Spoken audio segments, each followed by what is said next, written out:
Hello everyone, welcome to Simplilearn's Content Marketing Full Course. In today's digital world, content marketing is crucial for businesses to connect with their audience and drive growth. This course is designed for anyone who wants to master the skills of planning, creating and promoting content that engages and retains customers. So whether you're a beginner or looking to refine your skills, you'll learn how to develop a content strategy, create valuable content, and use channels like SEO, social media, and email marketing to distribute it effectively. Throughout the course, we'll cover how to define your target audience, create different types of content like blogs, videos, and infographics, and measure the success of your content using key performance metrics. We'll also show you how to use SEO to boost visibility and introduce tools for analyzing your content's performance. To wrap up, we'll explore real-world examples to demonstrate how successful companies have implemented content marketing strategies. But before that, if you're interested to start a career in digital marketing, then check out Simplilearn's postgraduate program in digital marketing in partnership with Purdue University. This course provides a robust and industry-relevant curriculum to help you become a certified digital marketing expert. The program covers essential digital marketing components like website creation, SEO, SEM, social media marketing, mobile marketing, content strategy, and advanced topics like Chatgpt and other Gen AI tools. Additionally, you'll also receive a Meta-certified digital marketing associate exam voucher and a Hootsuite certified professional credential, further validating your expertise. So enroll now and take the next step in your digital marketing journey. You'll find the course link in the description box and pinned comments. Now, before we get into the tips and tricks, let's take a refresher on what exactly is content marketing. Content marketing is a form of marketing that involves the creation and sharing of online content to help generate audience interest in a brand's product or services. This means providing information that the audience considers valuable and relevant in a consistent manner so that it drives some sort of profitable customer action. So let's talk about the content that falls under content marketing. There's options like blogs, videos, infographics, case studies, white papers, and ebooks. So why is content marketing so important? Firstly, it helps build awareness, trust, and loyalty in your brand. The more your brand provides accurate and well-researched content, the more people learn about and trust your brand. The more the audience trusts in you, the more they're likely to buy from you. Creating the content is relatively inexpensive and can be done in-house. Content marketing will also enable your brand to increase traffic to your site and get more conversions. It also helps improve other marketing tactics like search engine optimization, social media, and public relations. Now let's have a look at the content marketing process. The first step is to determine what goals you want to achieve with your marketing campaign. It could be increased conversions, website signups, and so on. Then you set up buyer personas from among your audience that can buy your content. But what exactly are buyer personas? Now, these are research-based profiles that represent your target customer. Buyer personas help you describe your brand's ideal audience, the decisions they make, the challenges they face, their interests, and so on. Next, you'll have to set up content audits to determine the best type of content that works for you. You also need to set up a content management system like HubSpot, Squarespace, Wix, and WordPress. They'll help you with increased collaboration, greater support, run A/B tests, and much more. You'll need to brainstorm for new forms of content that your audience can enjoy. After that, you can zero in on a particular form of content that would work the best for you. And finally, you can publish and manage your content. Now let's talk about content marketing tips. Number 1, remarket your content. Content marketing is one of the many ways you can spread your content to a wider audience. You can define the audience you want to market to and then tag visitors who come to your site. And using Google's display network, you can strategically position your ads in front of people on Google or its partner websites who previously interacted with your website and advertise to them. Through this, you can build awareness and engagement with your audience. Here's an example of a banner advertisement I would be shown if I was shopping for a MacBook Pro on Amazon and changed my mind at the last moment. This ad would maybe stay at the back of my head until eventually I go and finish that purchase.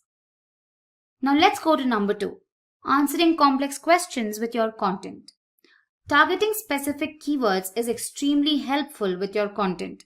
This is why you need to focus on Google's featured snippet. This position, also known as position 0, enhances and draws user attention on the search engine's result page. Through the featured snippet, you can drive a large amount of traffic to your website while cementing your position as an expert in your industry. You can have different forms of snippets, like definition boxes, where a snippet of text gives researchers direct and concise definitions and descriptions. You could have tables where data is taken from the page and displayed in a table. You could have ordered lists where items are presented in specific order, and you can also have unordered lists. Next up, number 3, we have create a personality for your brand. If you're looking to grow a following for your content, try not to copy how already established and successful corporate blogs do things. Nowadays, audiences tend to prefer content that has a certain humanness about it. Tend to follow solo influencers. They advertise their brand by being themselves. In a way, they're selling themselves by being themselves. You need to analyze what these popular and influential blogs are doing and incorporate into your brand's website. Thanks to this, your audience will connect with you and come back for more. Now, here's an example of one of the largest players in digital marketing, Neil Patel. See how he himself is the brand. And if you've gone through his content, you know it's pretty great as well. That's what you should be striving for. Moving on to tip number 4, ensure that your content matches your brand's voice. To make sure of this, you need to constantly review your editorial standards and make sure your tone and quality remain consistent. You need to ask your audience questions about how you can develop and refine your brand's voice.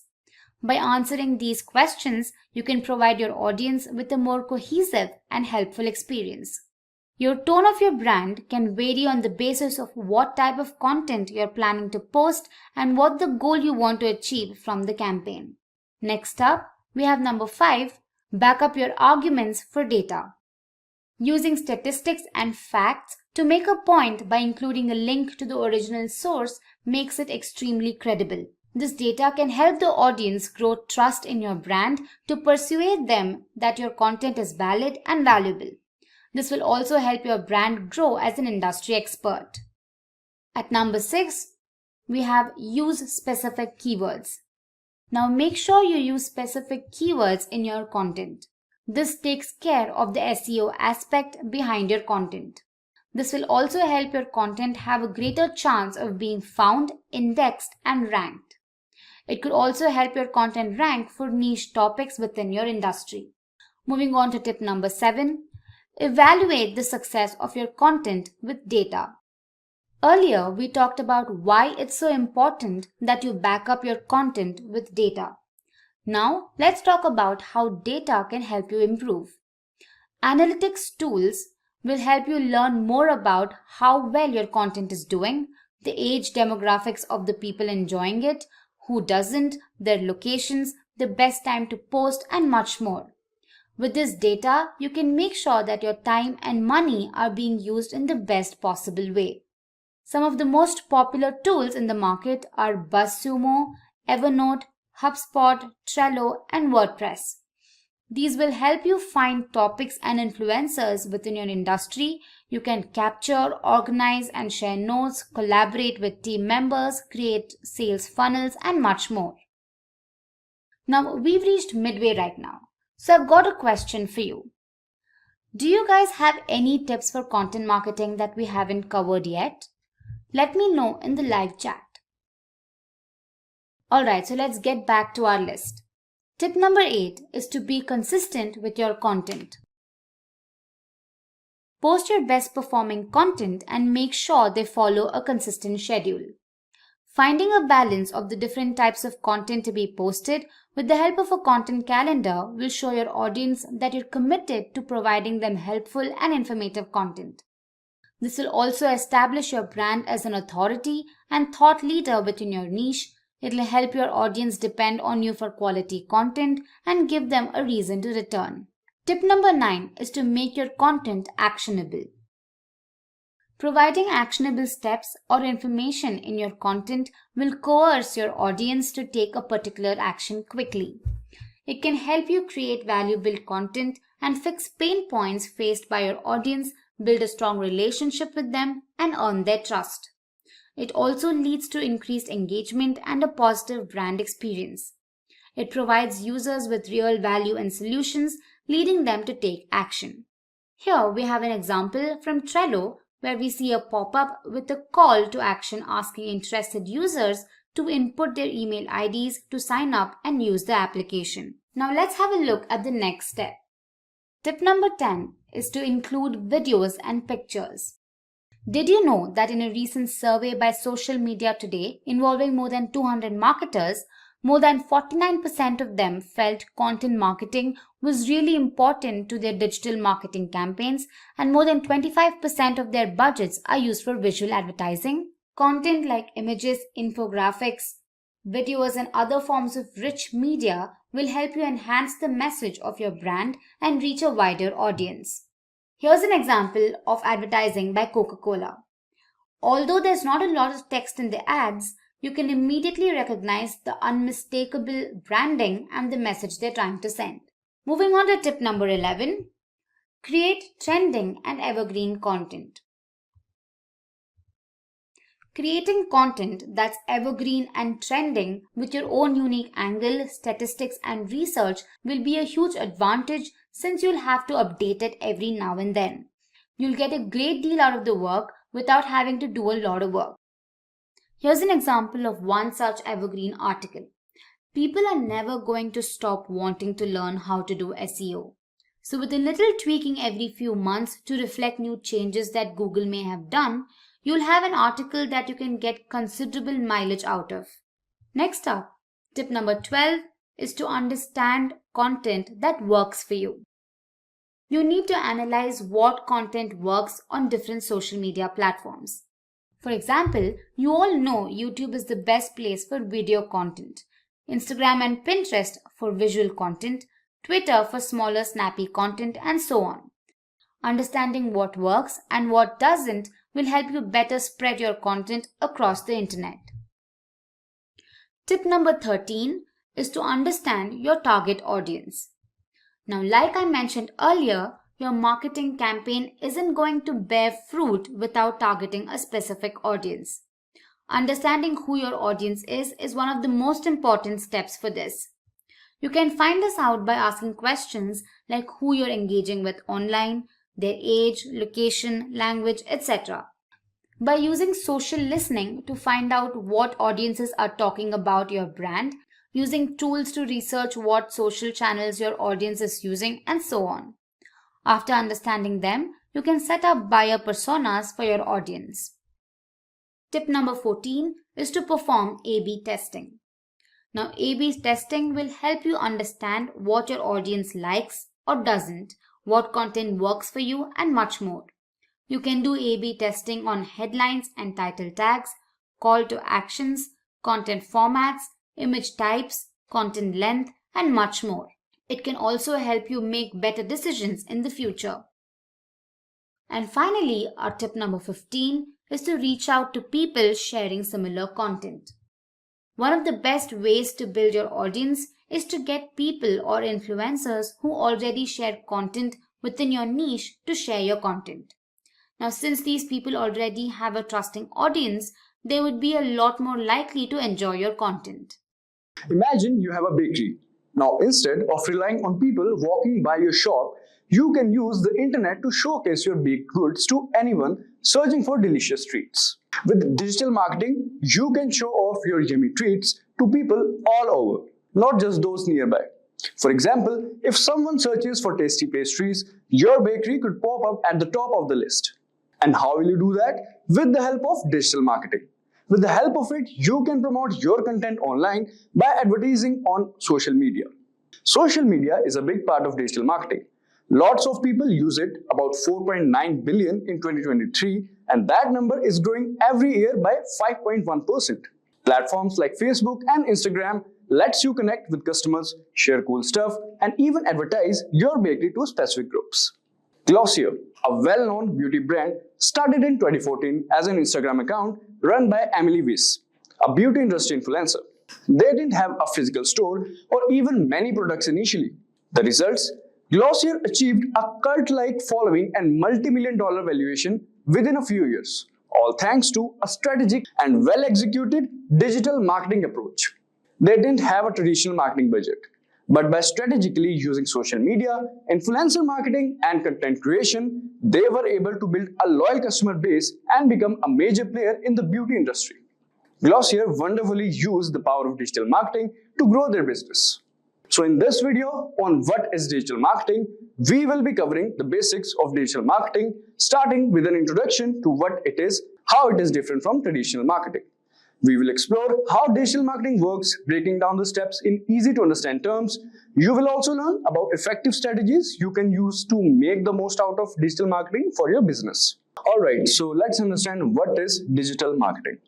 So digital marketing is the art of using the internet to promote products or services to people who might be interested in them. Instead of relying solely on traditional methods like newspaper, ads, or flyers, digital marketing takes advantage of online platforms like websites, social media, emails, and search engines. Did you know that a whopping 89% of Americans go online every day, and about 31% are online nearly all the time? This means it's super important to be online too. By having ads and stuff online, you can make your brand known, give customers a great experience, and even get more people interested in what you offer. By using digital channels like social media, pay-per-click ads, search engine optimization, and email marketing to connect with existing customers, and then you can measure your success in numbers. Tracking websites visits and social media engagement, email open rates, and more are also used in this. This data helps you understand what's working and what's not, allowing you to adjust your strategy to maximize the results. Alright, so this was about digital marketing. Now let's understand how is digital marketing different from traditional marketing. So digital marketing and traditional marketing are like two sides of a coin. They both aim to promote products or services, but they do it in different ways.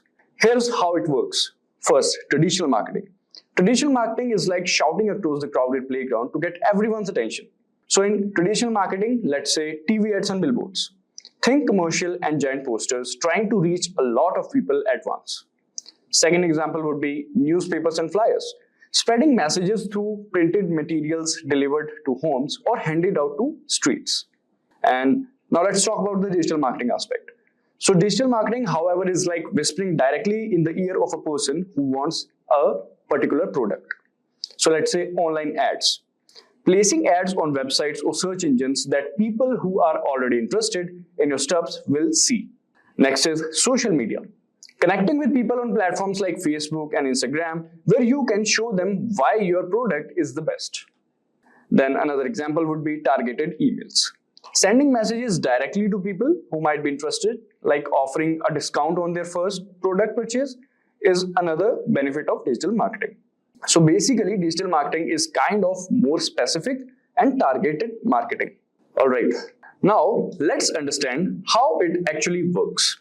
So how digital marketing works?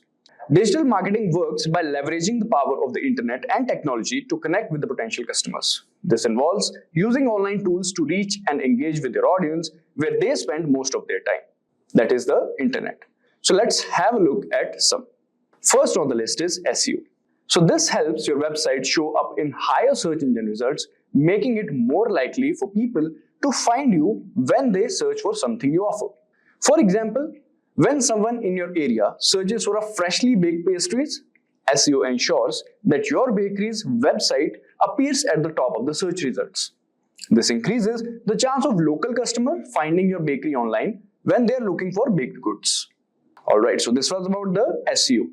Now coming to the next one, which is content marketing. So this involves creating useful and interesting content like blogs, videos, and social media posts can attract and retain customers.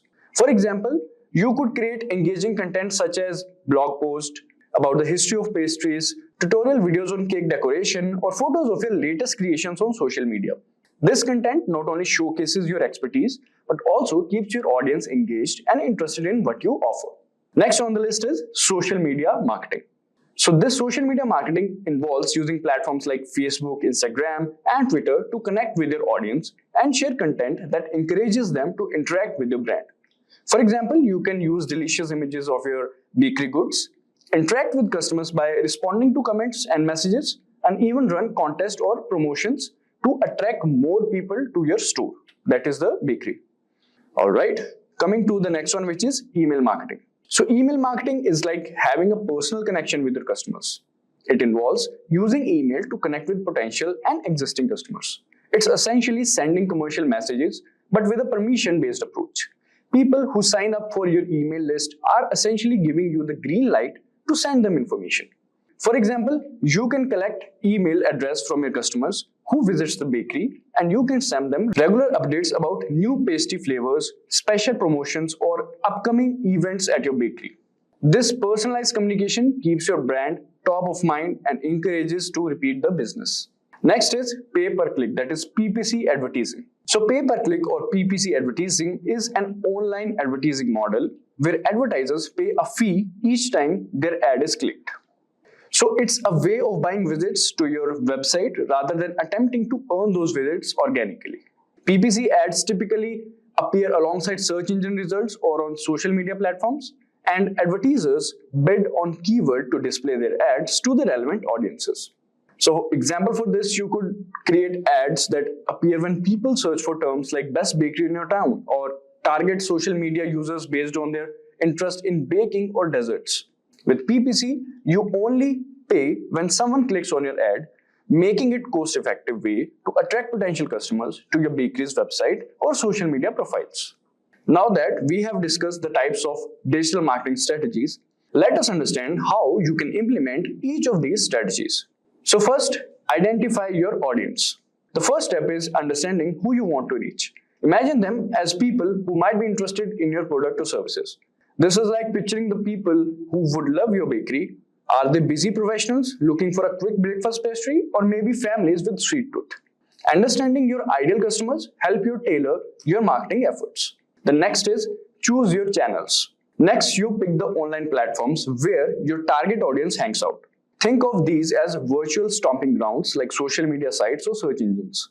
Think of online platforms as virtual neighborhoods. If your target audience is young families, Instagram might be the great place to showcase your colorful cupcake. Alright. Next one is creating engaging content. Once you know where your audience is, you can create content that will grab their attention. This could be informative blog posts, eye-catching videos, or even fun social media posts. This is like taking mouth-watering pictures of your cupcakes and bread. You can even film short videos of your frosting a cake or decorating cookies to show your skills, similar to what all the foodie channels are doing nowadays on YouTube and Instagram. Then next is spreading the word. So now that you have a great content, you need to get it seen, right? You can use various strategies like online advertising, social media promotion, or even influencer marketing, that is partnering with people your audience trust. For example, you can put a post like mention someone who will give you a pastry treat, and you can even run a contest or giveaways like this post and tag a friend who loves cake for a chance to win a free slice. And you can also do collaboration with some foodie channels that are famous. Next is tracking and analyzing. Digital marketing thrives on measurement. You can track how well your campaign are performing and adjust your strategy based on the data. For example, did your recent cupcake post go viral? See what works and what doesn't, so you can refine your strategy for even sweeter results. Alright, so this is how digital marketing works. And now let's understand and have a look at skills you need to excel in digital marketing. So there are valuable skills for excelling in digital marketing, and they cover different aspects of the field. Here's a breakdown of why each is important. First, mastering social media. Today's consumers are heavily influenced by social media. Understanding how different platforms works, what kind of content resonates, and how to engage with audiences is crucial for brand awareness and promotion. Next is basics of HTML and WordPress. While you don't need to be a coding expert, basics HTML knowledge helps understand how websites function and optimize content for search engines. Familiarity with WordPress, a popular content management system, allows you to manage websites' content and make edits without needing a programmer. Then the person should be good with design. So visuals are a powerful tool in digital marketing. An eye for a design helps create eye-catching graphics, social media posts, and even email campaigns that grab attention and effectively communicate your message. Then data analytics and Google Analytics is another skill. So the ability to analyze data is essential for measuring the success of your digital marketing efforts.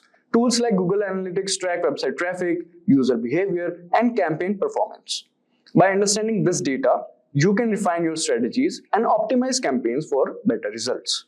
So these skills are sufficient if you want to become a digital marketer. As we come to the end of our exploration into digital marketing, remember this, it's all about reaching people online to grow your business. Whether it's through social media, emails, or websites, digital marketing helps you connect with customers in a whole new way. Content marketing strategy. By the end of this lesson, you will be able to outline the steps needed to create a content strategy, describe the importance of various parts of a content marketing plan, including personas, brand story, listening, and measurement, choose the right channels that will complement your content, and prioritize and plan content ideas around your company's biggest opportunities. Content strategy versus content marketing strategy. There is a difference between content strategy and content marketing. Where content strategy focuses on the actual content, content marketing focuses on the outcome. Content strategy is about the management and creation of the media, the tools you are using, the resources you have available, what are the types of content you will be creating. Where content marketing is all about the customer. Who are you targeting with the content? How well do you know this person? And most important of all, what is the expected business outcome? Are you creating and sharing content to build brand awareness, or are you aiming to increase revenue? More generic content marketing questions are how it fits within your overall digital marketing strategy. What does your content calendar look like? And also, by sharing your content, are you exposed to risk in any way? Does your content work for every market? Content creation framework. A good way to start putting together your content marketing strategy is by creating your content marketing framework. It enables you to map out the required content along the customer buying journey, while considering the impact it has on your online presence, your social media, your website, and your sales. Between these two areas, the customer journey and your overall digital marketing approach, you have the three types of content you need to focus on: link content, conversion content, and authority content.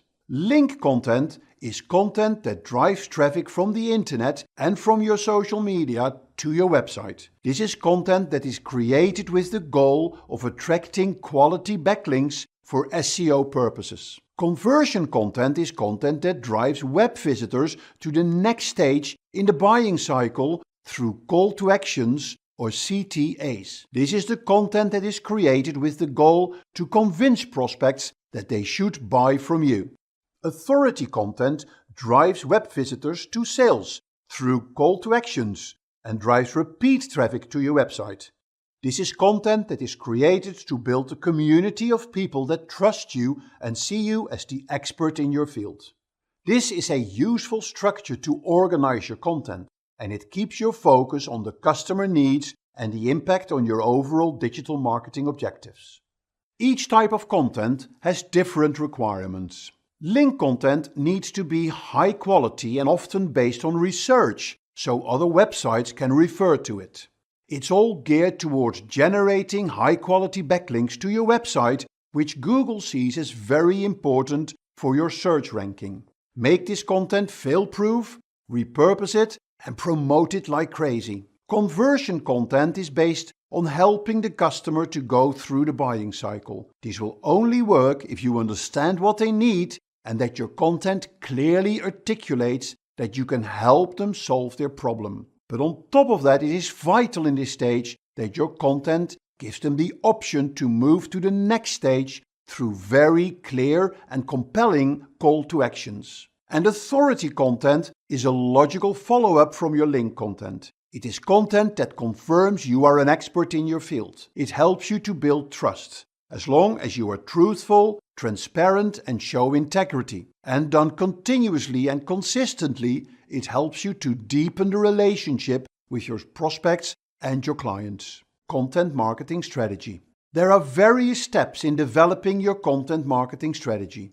The obvious thing, of course, is to start with setting your objectives. But additionally, you need to do a number of things. Create customer personas, create listening outposts, write your brand story, develop your channel strategy, create your content marketing playbook, measure your content marketing, and establish your content marketing ROI. Let's look at these elements of your content marketing strategy in a bit more detail. Customer personas. A vital step in your content marketing strategy is creating customer personas. This is a concept that comes from the user interface and design world. In a customer persona, you look at things like demographic characteristics like age and gender. But it is important to add to this what their pain points are. What is their affinity with technology? Where do they hang out online? And what are their interests and their hobbies? Once you completed your customer personas, print them out and put them on the wall in your office. And make sure you add them to your briefing document when you ask your agency to create a new campaign. HubSpot has a great free tool to create customer personas. By asking a set of questions, it will put it in a format for you that you can share and print. And you can tailor it to your own requirements and add your own sections. It includes things like education, social networks they use, preferred method of communication, tools they need to do their job, goals and objectives, challenges, and how they gain knowledge. Establish listening post. An important part of your content marketing strategy is to listen to what people are talking about online. You can find out what they think about your brand, the topics they talk about, and if there are any issues. It is also great to listen online to find good content you could share. You don't have to share just your own content.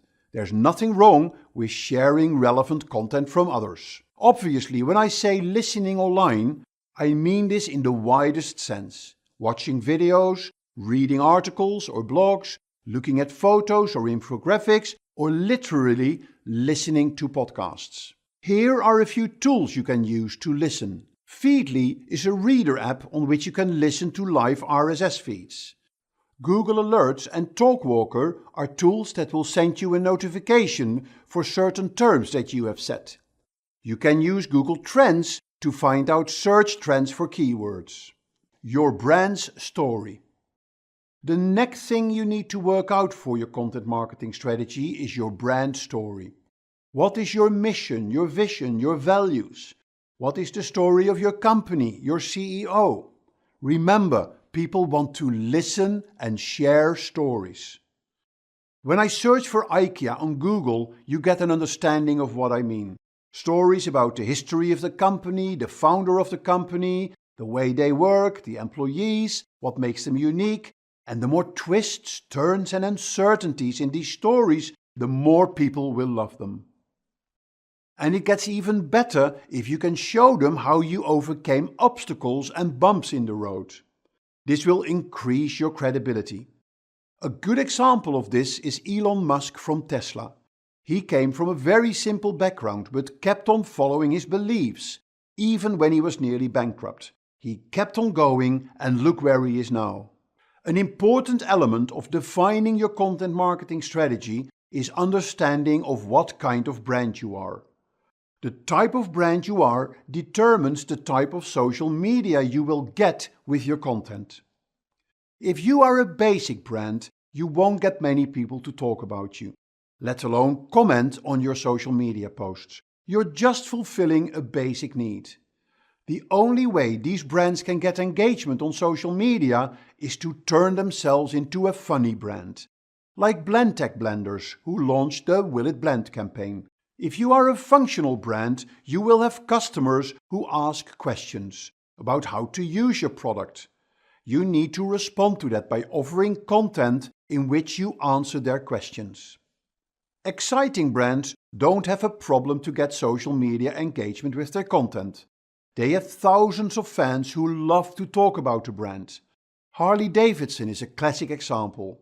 These brands need to keep on posting amazing content that become almost like collector items for their fans. Finally, vital brands are for the greater benefit of mankind.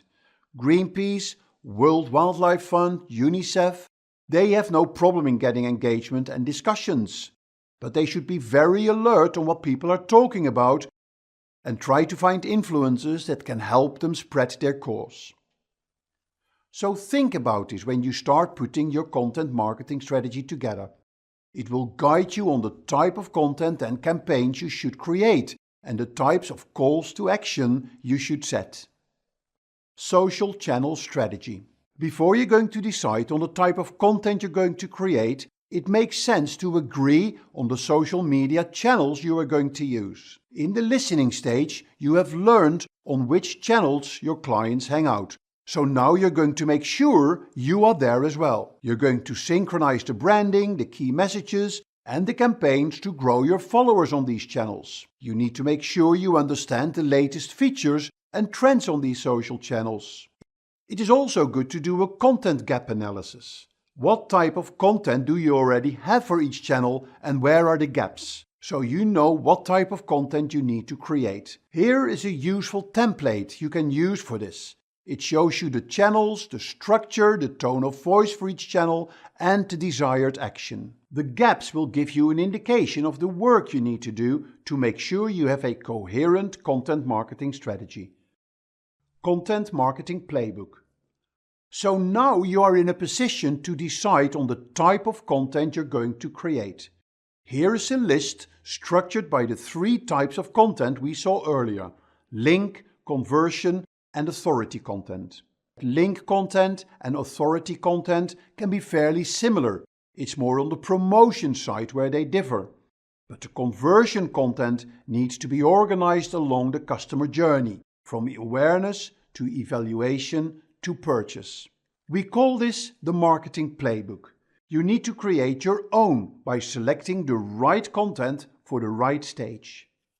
Measuring content marketing efforts. You can measure the traffic you get through your content, you can measure the engagement you get, and you can measure the sentiments. Whether you are targeting consumers or businesses, the metrics are the same, but the priorities may differ. Today, lead generation is seen as the number 1 KPI when it comes to measuring the success of your content marketing, closely followed by traffic generation to your website. These metrics show how your content marketing efforts are succeeding, but you need to go a level deeper to discover what specific content, campaigns, channels, and efforts are most effective in driving value. And in the end, whether you are in B2C or B2B, it comes down to measuring the ROI of your content marketing. How much money did you earn from your content marketing in relation to the cost you incurred in creating and distributing it? The things that can improve your ROI are quality of your leads, sales, web traffic, engagement, SEO success, and brand exposure. And remember, improved ROI is not just based on more sales. It can also be based on lowering costs. Planning your content marketing strategy. Planning your content marketing strategy is very important. There are so many things you need to take into consideration. If you don't put some structure into this, you may lose control. It is best to create your content marketing process guide. In this guide, you specify how you create and manage your content, how you optimize and curate, how you listen and engage in conversations, and how you measure your content marketing. Besides this, there is the tactical stuff like roles and responsibilities. What are the style and writing guidelines? And similar, what are the guidelines for posting and publishing? And make sure you communicate the process guide to the relevant people in your organization. You may want to put a training together to the people who will work with this on a daily basis. A vital part of your process guide is the content marketing calendar. It's the calendar that contains your content production and publication schedule. There are many templates and tools for this on the internet. My favorite ones are Trello.com and Google Calendar. The most important part of it is that it is a collaborative tool, so you can schedule the calendar with your colleagues or with your client. You can give people viewing or editing access. You can use color codes for the different types of content or for the different channels, becoming a content marketing company. To give you a framework on how to organize your content marketing strategy in your company, you can look at the Content Marketing Institute 4 business models for content marketing. They can be mapped in a quadrant with strategic importance on one axis and internal-external focus on the other. You're a player when your content marketing strategy is focused on supporting teams within the organization, like your product marketing or marketing communication teams. Most companies start their content marketing like this. It's seen as a contributor. You're a performer when your content marketing is seen as a center of excellence in your organization. It has an external focus where audience segmentation is key. It can be seen as a support function to other parts in the organization. You're a processor when you centralize certain content functions, but not the actual creation of it. Your corporate team may create the content campaigns with the corporate guidelines, where your local teams are responsible for local content creation to execute a campaign. And you're a platform when you approach your content marketing as a strategic business within your business. Often this is done on a corporate level, and this is separate from local content marketing initiatives. So you need to understand where you are today and have a vision of where you want to go. So here are the key takeaways from this lesson. Content strategy is the management of any tangible media, written, visual or audible, that you create and own. Content marketing is about creating and distributing valuable, relevant and consistent content to generate website traffic and new leads. The content creation framework consists of linked content, conversion content and authority content. It puts your content in the context of the customer journey.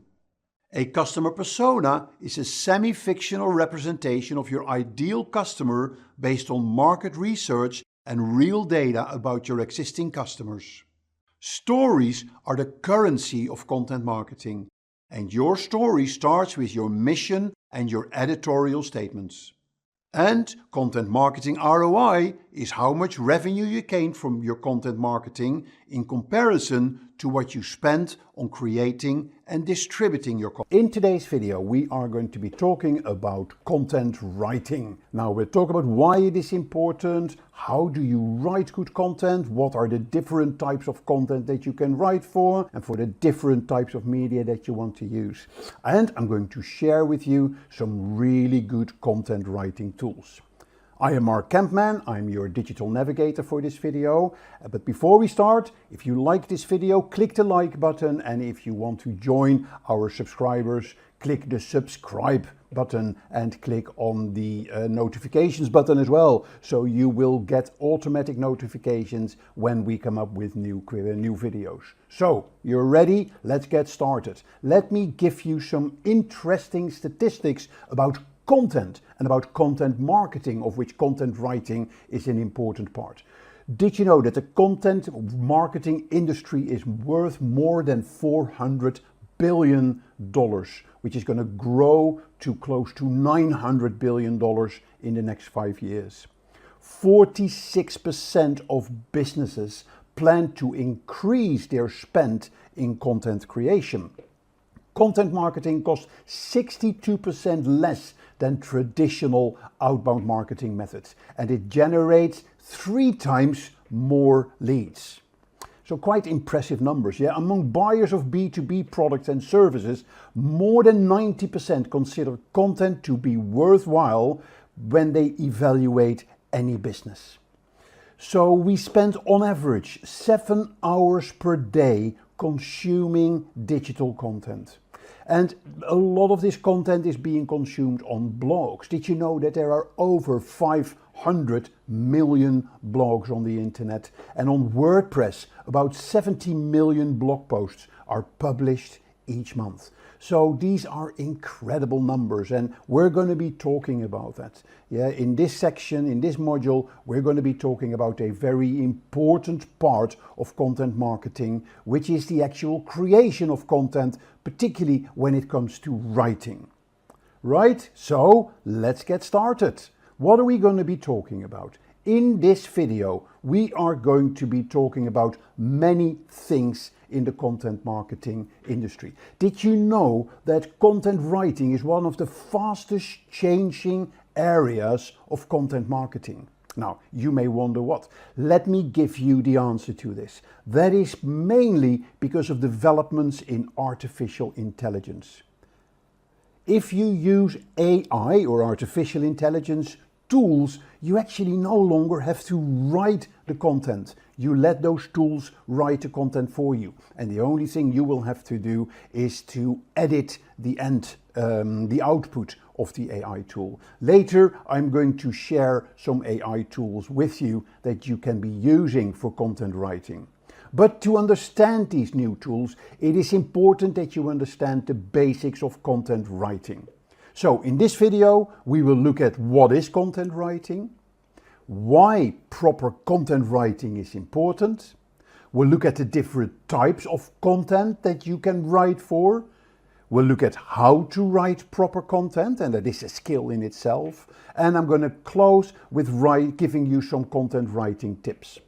And in the process of going through these topics, I will be sharing with you some interesting content writing tools as well. So let's start at the beginning. What is content writing? Many people, when they think about content writing, they think about writing an article. However, writing content isn't just for a blog. Yeah, it is for many topics, many other areas that you can write for. You can write for many different areas. You can write a script for your video. You can write for your email newsletter. You can write for the pages of your website. You maybe have to write a keynote speech, maybe for your social media posts. You have to write titles for your podcast, for your videos. Maybe you're going to produce a white paper that you need to write for, or an ebook. Landing pages are very important content that you have to write for. It could be the descriptions for your videos. Remember, we talked about YouTube SEO, and we talked about how important the description of your video is. And writing for SEO purposes. We talked about that in other videos as well. Put it in another way, writing is the foundation for pretty much any content that you publish. So what then is content writing? Content writing, as we say on the slide, is the process of planning, writing and editing web content, typically for digital marketing purposes. So it can include writing a blog post and articles, a script for your videos, it could be writing the show notes for your podcast, and it can also be content for specific social media platforms. The thing they have in common, you have to write it before you can publish it. And that is where the challenge is in content writing. You need to know how to write. And many people, they don't think they know how to write. Well, for those people who are afraid of writing content, rest assured, after this video, you will be a lot less anxious to get your pen or keyboard and put your creative ideas on paper or on the screen. Yes, so that is what the basic essence of content writing is. Now, remember, content writing is not just for a blog post, as I mentioned earlier.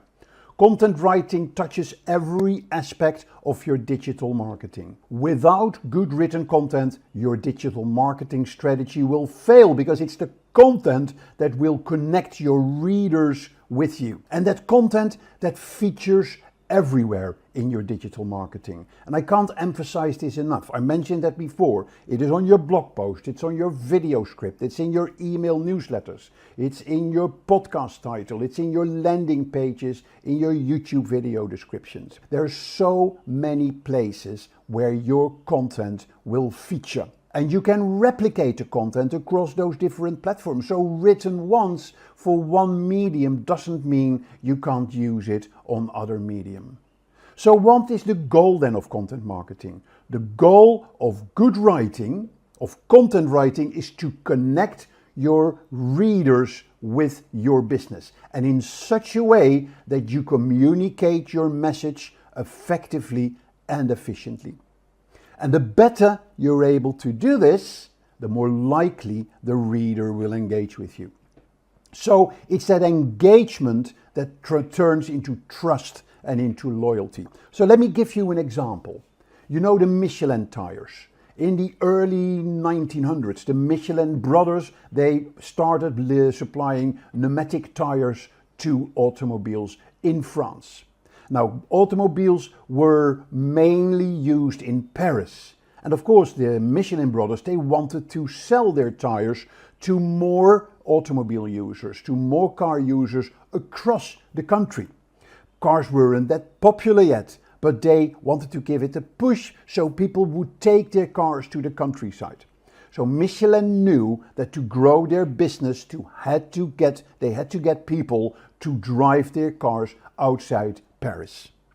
And that's when the Michelin Guide was born. Yeah, a book that contained the rating systems for restaurants all over France, and also included information about roads across France, where to find gas stations, about hotels, and of course information about how to replace flat tires or how to repair them, and other important facts about using a car. So this early example of content marketing became a huge success, and they were able to build a global brand based on the Michelin Guide. And the Michelin Guide is still being used today. So, having talked about this, what is content marketing, why then is it so important? Let's have a talk about that. Yeah, the essence of content marketing, as I said earlier, is to guide the customer or your prospects through their buying journey. Yeah, and content writing is key to this. Remember, your content that you give to people or share with people when they don't even know that where they want to go on a vacation, for instance, is different than when they have already made up their mind of going on a beach vacation in Barcelona. Yeah, if I don't know what vacation I want to find content about what are beach holidays, what are city breaks, what are adventure holidays. Yeah, if I know what I want to do, where I want to go, then I want to know informative content. I want to see content about Barcelona, about hotels in Barcelona, about what you can do during beach vacations. Yeah, so it's very important that your content drives your customer or your prospect through that buying journey. So you write content for awareness purposes. Great content that will go viral and reach as many people as possible. By creating well-informed, well-written, well-entertained and useful content, it will drive traffic to your website and you will appear higher in search engine rankings. Next, your content has to convey information. Yeah, where you capture those content, those people that have seen your content, you want to make sure that they want to see more of your content. Yeah, so you need to give them information that will persuade them to take a certain action. I want to download an ebook, or I want to know more information about something, or I want to sign up for a newsletter, or sign up for a webinar, or simply buy your product or service. In doing that, you use your content to turn awareness into interest, which will lead to more sales and will lead to referrals. It's a very simple and effective process. In marketing terms, we call this inbound marketing, where you're going to reach as many people as possible online who will then, if they're interested, come back to you and engage with you. As opposed to outbound marketing, where you will go and get a list of telephone numbers and your salesperson will call everybody one at a time with a script. Now that script needs to be written as well. In fact, that is also content writing. Yeah, but inbound marketing is a much more cost-efficient way of generating leads for businesses these days. So, to summarize, instead of reaching out to individual prospects, you publish really good content that drives traffic to your website, which will lead to more leads and ultimately will lead to more sales. So let's talk about the types of content and the types of content formats. Now, when people think about digital content, they mostly think about content for your website, which is the text they see on the web pages. Now, that's very important, but there's a lot more to that. Let me show you an infographic that puts content writing into a perspective. Yep, so that is different types of content. So we'll share the link to this in the description, but here you see the different types of content that can be written for. You have technical writing, you have press release writing, report writing and research writing, SEO content writing, marketing and communication writing, instructional design writing, CSR writing for social causes, editorial and publication writing, feature writing, ghost writing is a form of content writing as well, where you write for somebody else, business writing, copywriting, that is an interesting form of writing, where you look at really competitive creativity that you need to get to have very strong headlines, for instance. So a lot of different types of content that you can be writing for. So let's focus on the different types that we can use, particularly for marketing. Let me go back to the slides.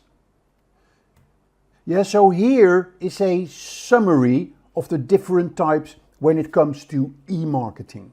We're looking at articles.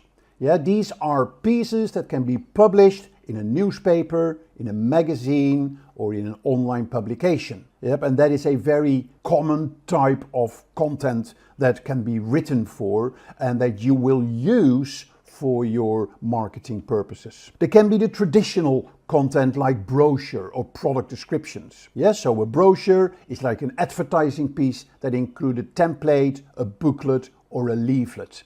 And they have information about your products, about your services, of course, as your differentiators and how people can reach out to you. So that is an important part of content as well. Then a very important part of content is content for your website. The pages on your website, the content in your website needs to be written. Each page needs to be written. There needs to be written what you see, but also kind of needs to be written what you don't see, but what the search engine spiders will see. And that's, of course, when we talk about search engine optimization, very important. You write content for emails, like email newsletters. Or it could be just email campaigns. Very important part. You have your headers or your titles of your emails. You have the description, the summary of your emails. Press releases has been a long sort of a very important part of content that we've been written for many, many years. Where in the early pre-internet days, press releases were one of the most important documents to reach out to journalists. Now press releases are just another type of content that you can share with your audience. And then finally, ebooks is a very important type of content. Ebooks were also, we call those lead magnets. They are fantastic for adding to your website where people, when they're interested, can download them. So that's where the magnet comes in. People are interested, they click on download the ebook, but before they download, they have to enter their email address and or their telephone number. So very important, different types of content that you can be focusing on. So here is the big question. Can everybody write good content? So a lot of people think, oh no, I'm not good in writing, so I need to get a copywriter in. Now, before I can answer the question, if everybody is good in content writing, let's discuss the difference between copywriting and content writing. Often they will overlap. And many writers, they act as both a copywriter and a content writer. But then there is a difference. It's a very subtle difference. Copywriters usually focus on persuading readers in selling a brand. It's often short form. It appears on ads, on products, on taglines, and similar types of marketing copy. So it's short, it's punchy, it's capturing the essence in a couple of statements. That's often what we call copywriting. Content writing is usually for longer form content, focusing on informing, educating, or entertaining the readers. It's content, as we said earlier, that takes the reader through their buying journey. So, while it's true that anyone can write, it's not enough to just put the words on a page. Content writers and copywriters must craft something compelling, something original, something engaging, and ultimately something well written. And when you're able to do that, of course, when you're able to do that, producing high quality content, the benefits are huge. Yeah, it gives you something to use across all your marketing channels. Yeah, so you can turn a blog post into an Instagram post, into a Facebook post, into a tweet, into a blog post on LinkedIn. Yeah, so lots of different things that you can do with a good piece of content. Good content really helps you with search engine optimization. Google will reward you for having new, fresh content on your website by giving you a higher search ranking. Good content helps you establish your authority in your niche or in your industry. Thereby, it helps you in establishing your brand.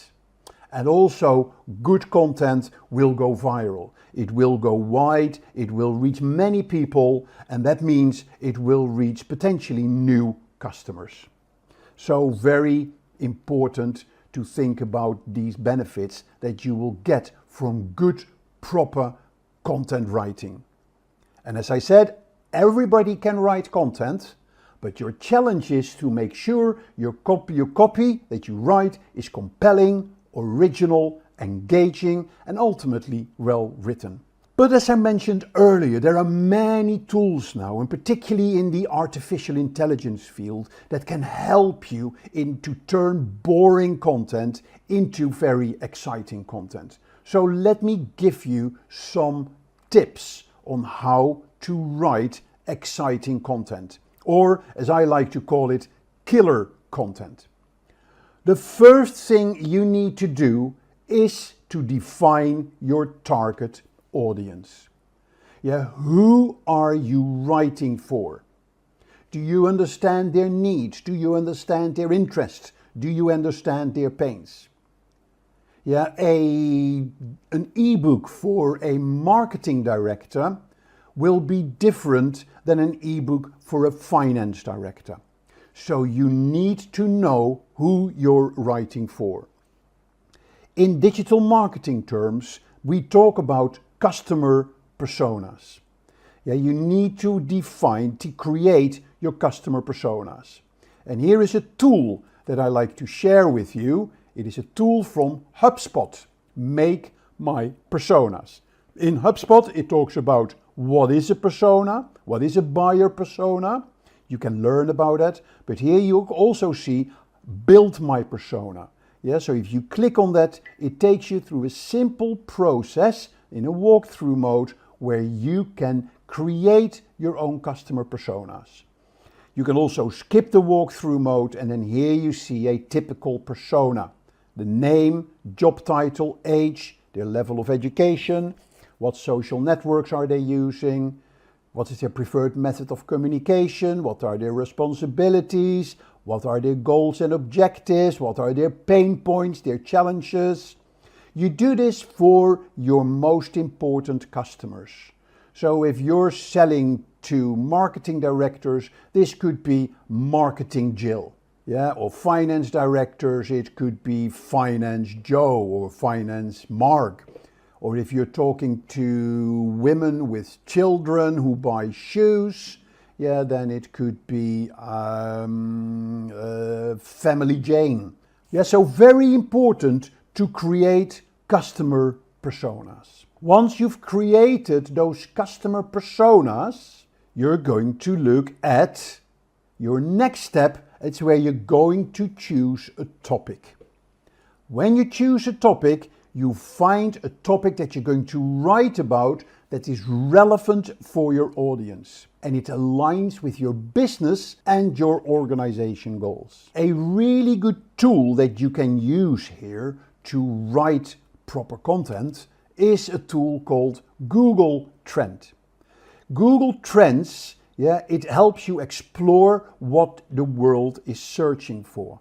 So let's say I'm going to write an article about remote working. Then here I see the trends. I want the trends worldwide. And here I can see, give me the trends for the past, let's say, 2004 till present. And here I can see the trends in the term remote working from 2004 to 2023. Now, these are the volumes of people searching for the term remote working. And interesting that you can see here as well how it develops. And here you see, take for instance this spike. Where did this spike come from? Guess what? This was the start of COVID. So there was a surge in people that had to start working remotely, and you see that it gives findings. You see that in the results on Google Trends as well. If this trend would go down, so take for instance a term like video recorder. And we're going back to global, worldwide, and we're going to do from 2004 till present. So you see clearly very popular in the 2010s, but you don't want to write about video recorders today because it is a dead topic. Okay, so that is the power of Google Search, a very good tool to check the topics that you want to write for. Are they popular? Are they gaining in popularity, or are they going down in popularity? Once you've decided on your topic, you're going to do the next thing and you're going to research the topic. So you're going to gather information about your topic from reliable sources. You're going to check if there is other people writing about the topic. Can you learn from that? Can you get some ideas from that so you can form your own opinion before you start writing the content? A really good tool that you can use for this is a tool called BuzzSumo. In BuzzSumo, you can just analyze content that has been published on the internet. So let's look at working or remote working. When I'm going to search for that, then BuzzSumo is going to give me an analysis of the most popular articles on the internet at this moment about the topic remote working. You see how much engagement the topic gets, how many shares on Facebook, how much engagement on Reddit, number of links, and here you see the total engagement of that article. So very good to research articles, because if this is a very popular article, then you may want to read the article and get ideas from that article. Okay, so that is how you analyze content. The next thing you're going to do, once you've analyzed the content, and conducted the research, you're going to create an outline. So you're going to come up with ideas. You're going to look at the structure of your content. You're going to look at the topics of your content. You're going to get some ideas about titles for your content. Once you have that outline, like say 5 or 6 bullets, it helps you to stay focused and make sure that your content flows logically. Now, and this is where artificial intelligence comes in. This is where you can use tools to help you in creating that outline.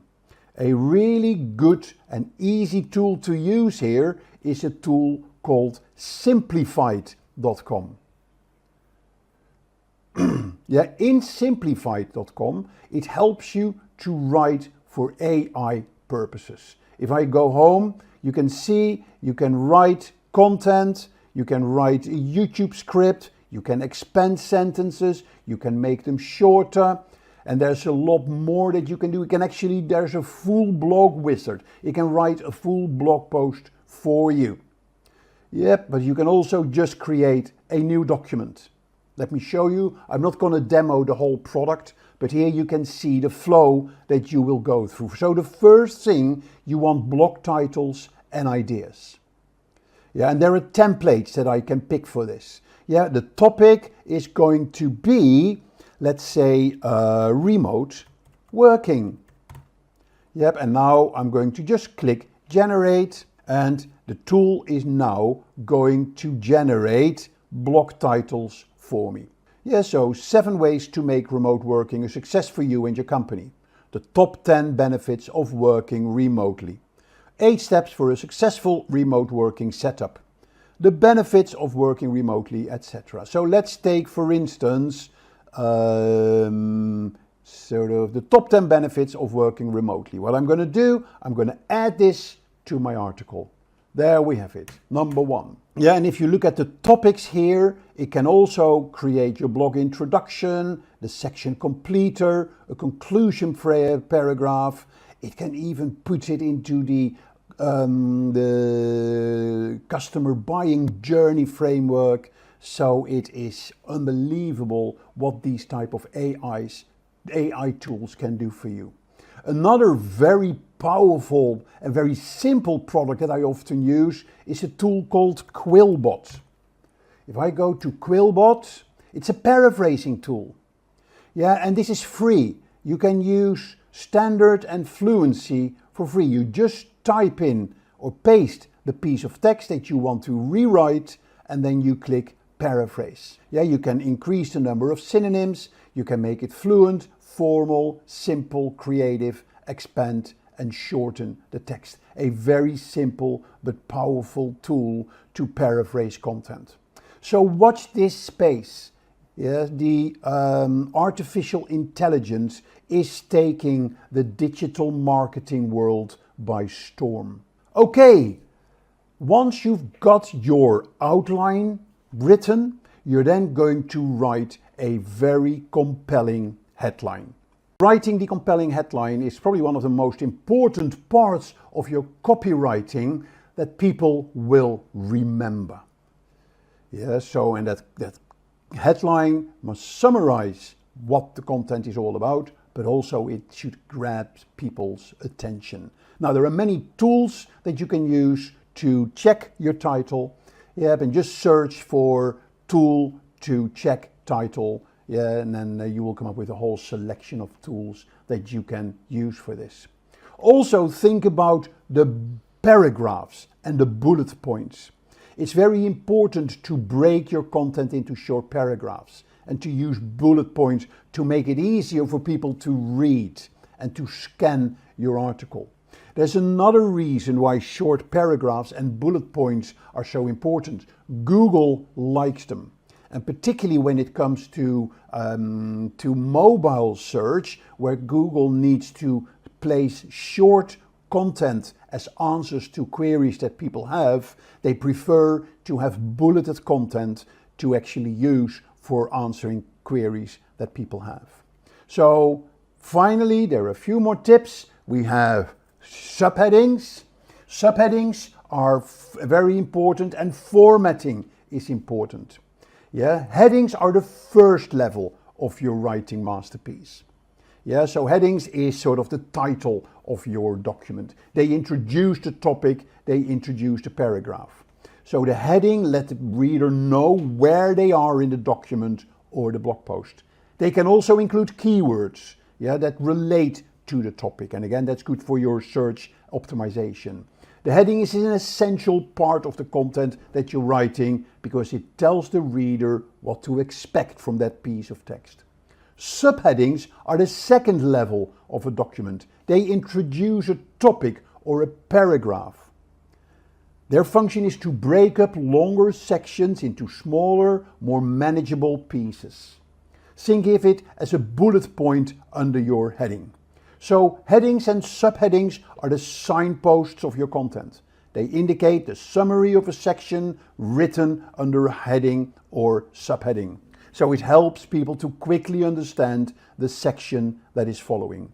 And then of course the formatting is important to let pieces of content come out as well, like bold, italics, underlining, using different colors that can make your content more visually appealing. Right, so now that we looked at how you can write proper content, the final piece is of course to edit and proofread and edit. So constant editing is very important. You may want to have multiple people contributing to your document. So very useful to ask your colleagues to have a look at the document and maybe add their comments, add their ideas to the content as well. And then when your final piece is ready, make sure that before you publish it, you proofread it for spelling and grammar errors. And that's where word processors these days, of course, they all have spelling checkers. So that's the minimum you should do, is to have a spelling checker go through your document. Now, typos are very easy to miss when you check it on your screen. So my advice is to print your document, and then read it on paper. That will give you a different view of your document, and you will see that you often take out typos. If it is a shorter document, a very powerful way to proofread is to read it backwards. Because when you're reading it backwards, you're not thinking ahead of what the sentence actually will be, but you're just analyzing each word by itself. Good, so that is all about writing proper content. Let me close today's session with some particular content writing tips. First of all, know your purpose. We talked about that. Make sure that you know what you're writing, you know who you're writing it for. Do you want your content to inform? Do you want it to convince? Do you want it to entertain? So what is your content going to be about, and who is it going to be for? So know your purpose. I always use a very simple acronym, KISS. Keep it simple. Sometimes I use KISS with 2 S's. Keep it simple and stupid. Use clear, concise language, and avoid jargon or technical terms that may be confusing to your audience. Ask your mum to read it, because if she doesn't understand it, then maybe some of your customers may not understand it. Very important to keep it simple. And since you're so involved in your product and services, for you the technical terms are day-to-day language. For your readers, they are probably not day-to-day language. Use active voice. So writing active voice makes your content more engaging.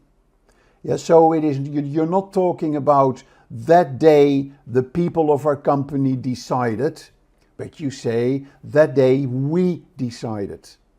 So use terms like we, like us in your document. So use the active voice. That makes it much easier to engage with. Use images and media. Of course, text is the core element of your content writing, but you can spice up your document with images and media, or videos and other forms of media. Make it visually appealing. People read, but people will remember what they see, and people will remember what they hear. So yes, your content writing is important, but spice it up with good video, good images and other forms of media. Now when you use images or photos, make sure that you're using royalty-free videos or photos, or that you pay royalties on the photos that you want to use. There's no better images to use than your own images. Yeah, so use your own photos. Do a photo shoot for your products and create your own library of photos. If you want to use royalty-free photos, one of my favorite tools for that is a tool called Gratisography. In Gratisography, there's truly unique, usually whimsy photos. So they are slightly different than the photos you would get from the traditional photo libraries. Yep, so be aware, make sure that you use photos of the best content in your content that you're creating. Use formatting to your advantage. We talked about formatting. Use headings, bullet points, bolding, color can make it a lot easier to read. So use that to your advantage. And then use the storytelling technique. Now, storytelling is a term that has come into marketing a number of years ago, particularly when everybody started talking about content marketing. People are naturally drawn to stories. Yeah, and there are lots of techniques that you can use to create stories to make your content more engaging and more memorable. So storytelling is a concept that is now adopted by most brands that are online, because again, people will remember good stories. So let me give you my 5 C's of storytelling. The first C is the C of circumstance. So when you create your content, write the circumstance, write the environment, write the situation that you're trying to describe, to portray. The next C is the C for curiosity. People are curious, so address this curiosity feeling. Put questions, make people curious about the answers that you're going to give them. Yeah, so curiosity is a very important part of your storytelling. The next C is the C of characters. People identify with characters. If you create a character in your story, use a character, whether it's a hero, whether it's a villain, then people will identify with those characters and they often remember those characters. Those characters have conversations, and that is the 4th C of storytelling. People have conversations, so let your characters tell stories, have conversations with other people. And then the final C is the C of conflict. And to me, that is one of the most powerful aspects of storytelling. It is conflict. Every good story has a conflict. Good movies have a hero and have a villain. Good movies have adversity and have good luck, or have a world without the adversity. Yeah, so it's conflict. It is 2 sides of the coin. Yeah, it's positive, it's negative. It's here, it's there. So create that conflict in your story. One of the companies that uses storytelling at its best is a company called Airbnb. You may have booked through Airbnb, but Airbnb is fantastic in storytelling. So here is a section of their website. It's called Airbnb Experiences. Unforgettable activities hosted by locals. So this is where local people who are having their Airbnb on who are having their house or their chalet or their condo on Airbnb, where they share their stories of things to do in the environment that they where they will rent the house. So very powerful in content marketing and in storytelling. So have a look at this. It is really good. Okay, so that is the telling your story as a very important part of your content marketing. So the next thing you want to focus in on is making sure that your content has very strong calls to action. When people read your content, make sure that they have somewhere where they can click to go to the next step. Yeah, that could be registering for a newsletter, signing up for a webinar, or getting more information, or downloading an ebook. Calls to action are vital in digital marketing because in the end, you want your reader to become a customer. And then it goes without saying, make sure that you have a consistent tone and style throughout your content. So we call this a house style. So many brands, before they start creating content, they have a document which summarizes their house style, their tone of voice, their visual identity, the colors that they're using, the fonts they're using, how you can use the logo, etc. It's all about creating a cohesive and professional image. And then there's two more tips that I want to share with you before we wrap up. Make sure that you keep your content up to date. Yeah, there's various reasons why you want to do that. To make sure that your customers, when they read your content, read the latest and the greatest. Second, it helps you to put new life in your document.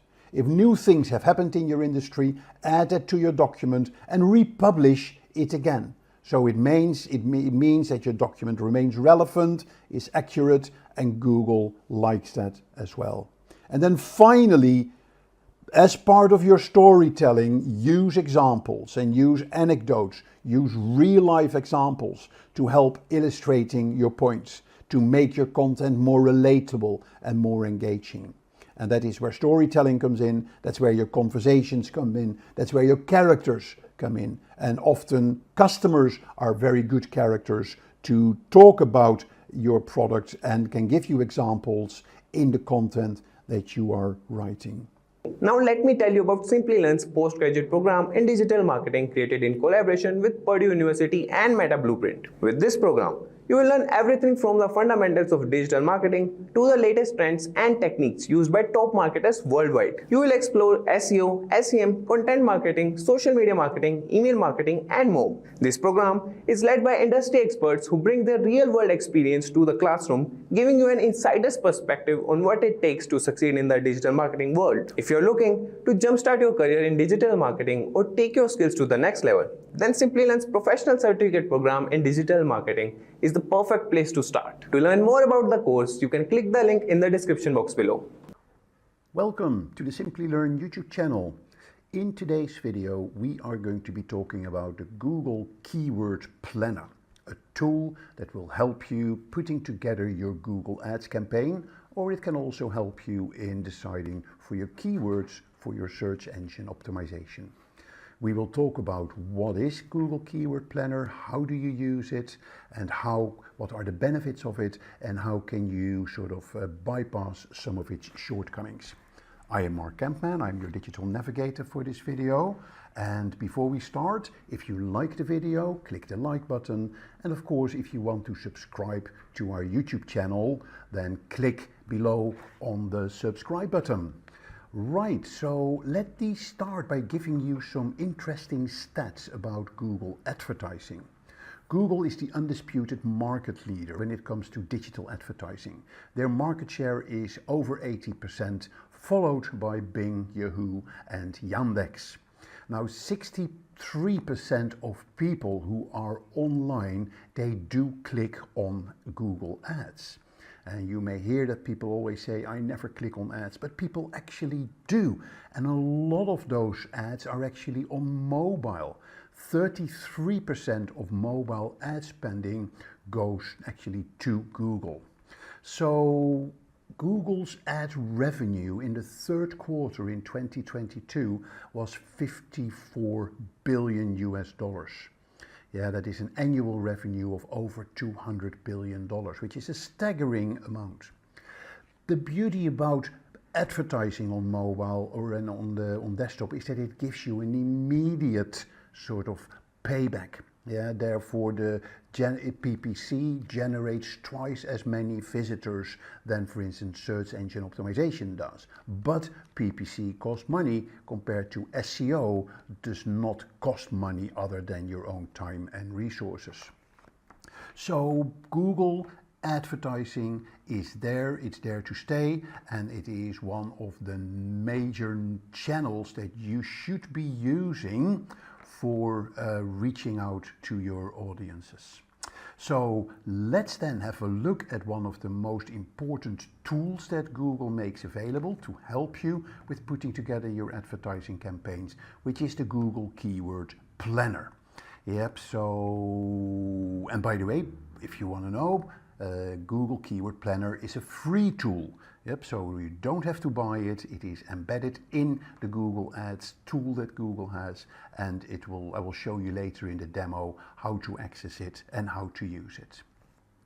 So here are the topics that we will be talking about in this video. We're going to be talking about what is Google Planner.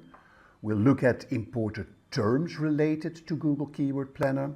We'll look at some of the features of Google Keyword Planner, and then I will be giving you a demo of how to use Google Keyword Planner, what are the best parts of Google Keyword Planner, and how can you bypass some of its shortcomings. And then I will close the presentation with some tips and tricks on Google Keyword Planner. So before we go into Google Keyword Planner, let's talk about keywords. Yeah, keywords, we use them everywhere, and they serve as the foundation of nearly every marketing campaign that we launch online. Whether you're deploying Google Ads, cleaning up content for SEO, helping your products to be found on Amazon, keywords are at the heart of how you connect with your customers or your ideal prospects. So they are used for pay-per-click and for SEO purposes. In the context of an SEO campaign, a keyword is a phrase, a query that a searcher types into the browser to get a list of results. Examples of SEO keywords could include words like accounting software, QuickBooks for self-employed workers, or online bookkeeping solutions. Now, PPC keywords are used for your advertising like Google Ads.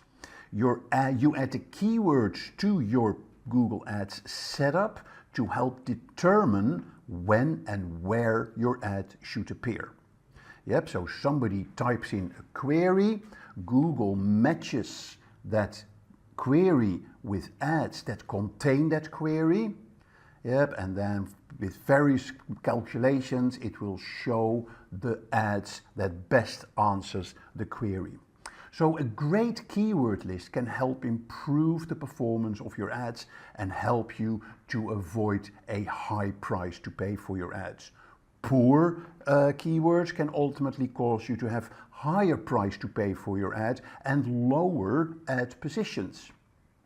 So at the beginning of any SEO or PPC campaign, you should plan to invest time to do your keyword research. Much of this process can be automated, and Google Keyword Planner is a fantastic tool that can help you with that. But remember, in the end, it's still humans who need to look over the list to properly determine the keyword relevance. So let's have a look at some of the features of Google Keyword Planner and what Google Keyword Planner actually is. So Google Keyword Planner is a tool that helps advertisers find the right keywords to target for their Google ad campaigns. Yeah, it helps you research the keywords for your search campaigns, and you can also discover new keywords related to your business.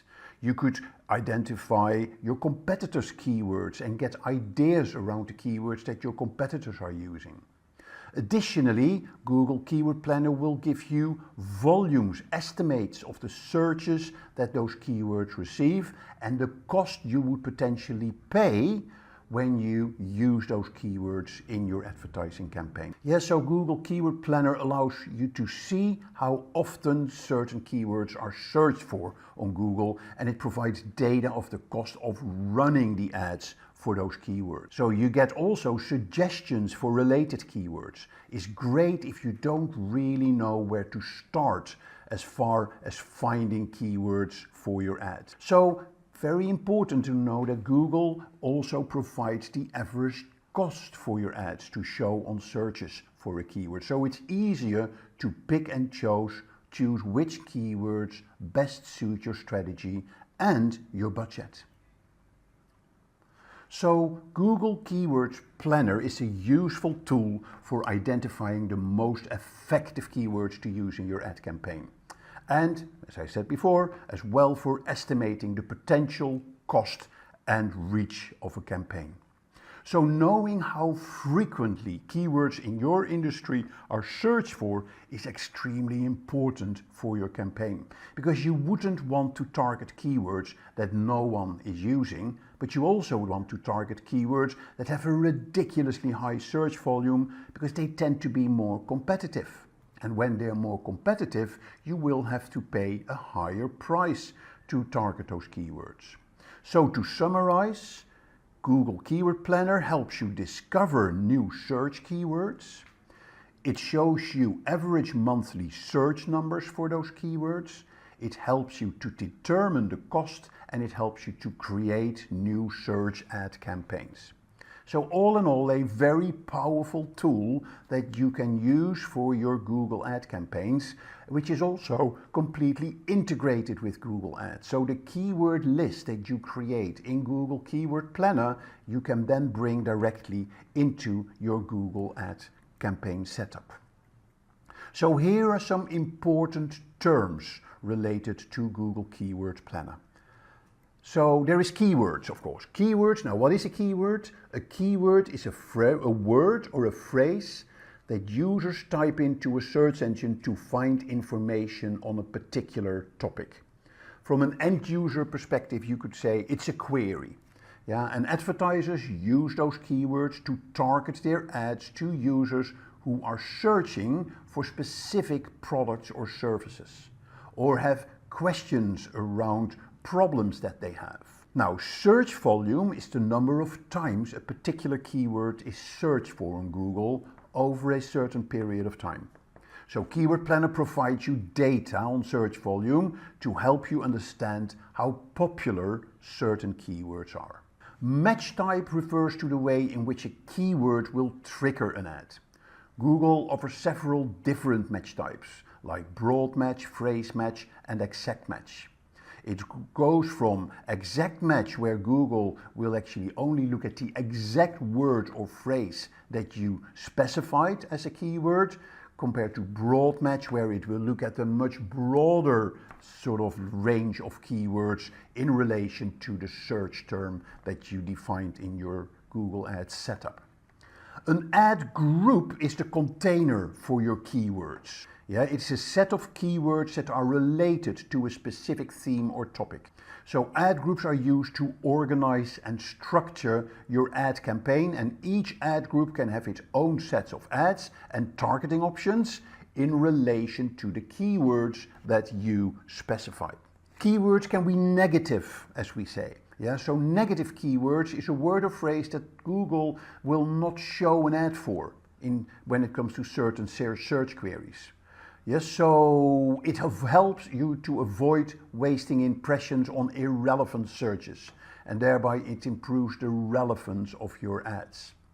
So if your keyword is accounting, because you're selling accounting software, you don't want people who search for accounting jobs to see your ad, because they will not be interested in buying your accounting software. So you can specify jobs as a negative keyword. As I said earlier, Google Keyword Planner will also give you traffic estimates. Traffic estimates are estimates of the potential reach and cost of an ad campaign based on the selected keywords. And Keyword Planner provides those traffic estimates to help you with your budget setting and targeting options for your campaigns. There are important metrics as well that are related to Google Keyword Planner, and therefore of course also related to Google Ads. A cost per click is the amount that you will pay each time a user clicks on your ad. Yeah, that's why we call Google Ads pay-per-click advertising. You're not paying, by default, you're not paying on when people see your ad. You will pay when people click on your ad. And of course, what you want to know for your campaign, what is the average cost per click? You also want to know what the click-through rate for your campaign is. That is a ratio of the number of times an ad was clicked in comparison to the number of times it was shown. And that expressed as a percentage. So two important indicators, cost per click and click-through rate. Finally, there is a very important term, is what we call long-tail keywords. Yeah, they are more specific keyword phrases that visitors are more likely to use when they're closer to a point of purchase. Yeah, so a normal keyword can be dog food. Yeah, and you see it has a very high search volume, which means the higher the search volume, the more likely you will pay a higher cost per click, because the competition is very high for those keywords. Yeah, so what brands do, what the companies do, is actually they step away from the intense competition on the long-term keyword or the short-term keywords like dog food, and they move to longer-term keywords like how to make dog food at home. It gives you a lower search volume, but the chance that people will engage with you on your ad is bigger because they are closer to that point of purchase. Okay, so those are long-tail keywords. Right, so let's have a look at some of the keyword planner features. So to summarize, Google Keyword Planner gives you search volume data for keywords. Once you put the keyword in, you get that volume data, but it will also give you ideas for keywords. Yep, and it will actually automatically group those ideas for you in potential ad groups that you can use. It will then give you traffic estimates, and you can use filters as well to make your keyword list more specific. Right, so let's have a look at how Google Keyword Planner works. Yeah, and it's important to understand that before you can use Google Keyword Planner, you will need to have a Google Ad account. Yep, and you can create that by going to Google Ad. You will have to put in your credit card or debit card. Yeah, but as long as you're not publishing any campaigns, you won't get charged by Google. So there's no risk for you when you enter your credit card details. Okay, and then when you're in, I'll show you in a minute where you can find it, then you just start entering your keywords, and then Google Keyword Planner will do the rest for you. So let's have a look at how Google Keyword Planner works. First of all, we need to go to Google Ads. So let's type in Google Ads, and I assume, or the fact is you will need a Google Ads account to be able to access Google Keyword Planner. So when I sign into my Google Ads account, I click here on the account that I want to use for this demo, and this takes me to the Google Ads interface. So this is of course a different topic to talk about Google Ads, which we will do in other videos. For now, it is important to find out where do I find Google Keyword Planner and how do I access it. So when you click here on the top on Tools and Settings, you will here see all the tools that you have available for planning, for your shared library, for bulk actions, for measurements, setting up your Google Ads, billing for your Google Ads. But here under the planning, you see Keyword Planner, and that takes you straight to the Google Keyword Planner. So here is the interface. So here you see plans that you've created for keywords. Yeah, so you can save your keywords into ad groups. You can save those ad groups into plans. And what you can then do is import those plans, as it were, in your Google Ads campaign. But what we're particularly interested in for now is how do I discover new keywords and how do I get search volumes and forecasts.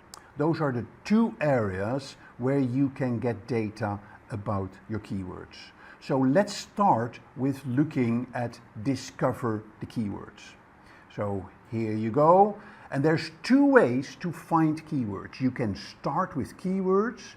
You can also start with a website. So what you do here, you put in the keywords that you want to look for. So I can here put, for instance, SEO. I can put in link building. And I can put in a keyword research. And click on that. Yep, so I can unfiltered, unrelated keywords, I can put that in and entering a site, so I can make it as specific as possible, but let's go for these three keywords. Get the results. Yeah, and here you see my three keywords, and here you see a whole range of keyword ideas. Yeah, and that is of course, very powerful, very useful information. These are all words in relation to my three words that I specified: SEO, link building, and keyword research. Now, what is the data it will give you? The average monthly searches. You see that here in bands from 10K to 100K. From 1K to 10K, it will give you the competition level for the keywords. Now bear in mind, this is competition level for Google pay-per-click advertising. It is not a competition level for the actual keywords. So, yep, and then here you see the top of page bid, the low range, and here you see the top of bid, high range. Yes, so that is kind of the interface. Here you have your keyword view. You can specify your columns. You can exclude ideas, in this case adult suggestions, and here you can add filters. And here you can refine your keywords, and we're going to have a look at that in a minute. Yep, here you can specify the country. Yep, so we've got United Kingdom. You can say where do you want to search for, and here you put in the period, and that is in this case January to December 2022. So that is sort of the high level interface when it comes to getting ideas for keywords. So let's go back and do a bit more details on this. Yeah, so let me take a word like t-shirt, and what are the ideas that I'm getting, and I click here, get results. So here now I'm getting a whole range of ideas, yeah, on keywords. So now there may be keywords that I don't want in here. Yeah, so this is where I can specify and refine my keywords. So here I can say do brands or non-branded. So I don't want any keywords in relation to specific brands. So I can take those out. Yeah, so your Nike keywords are gone. Yeah, so your Adidas keywords are gone. So it is a lot more specific now.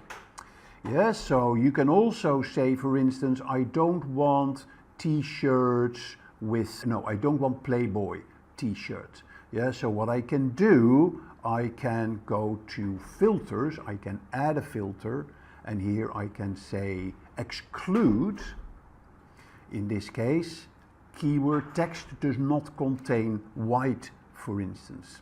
Yep, so that will mean it will take all the t-shirts out where the word white comes in.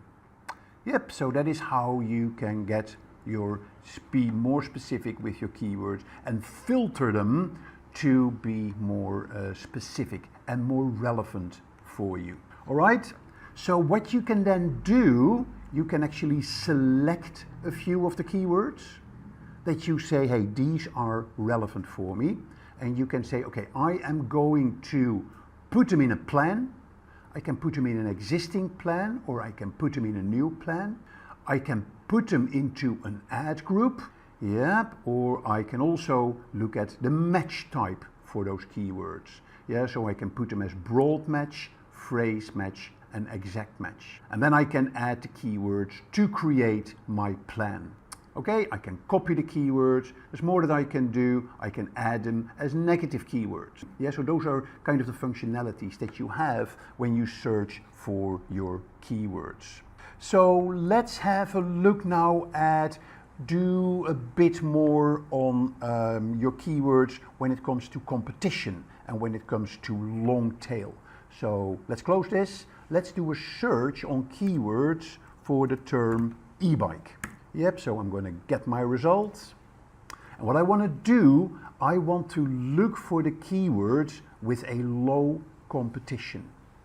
Yeah, so here you see the high competition and the low competition. I can sort them going up and going down.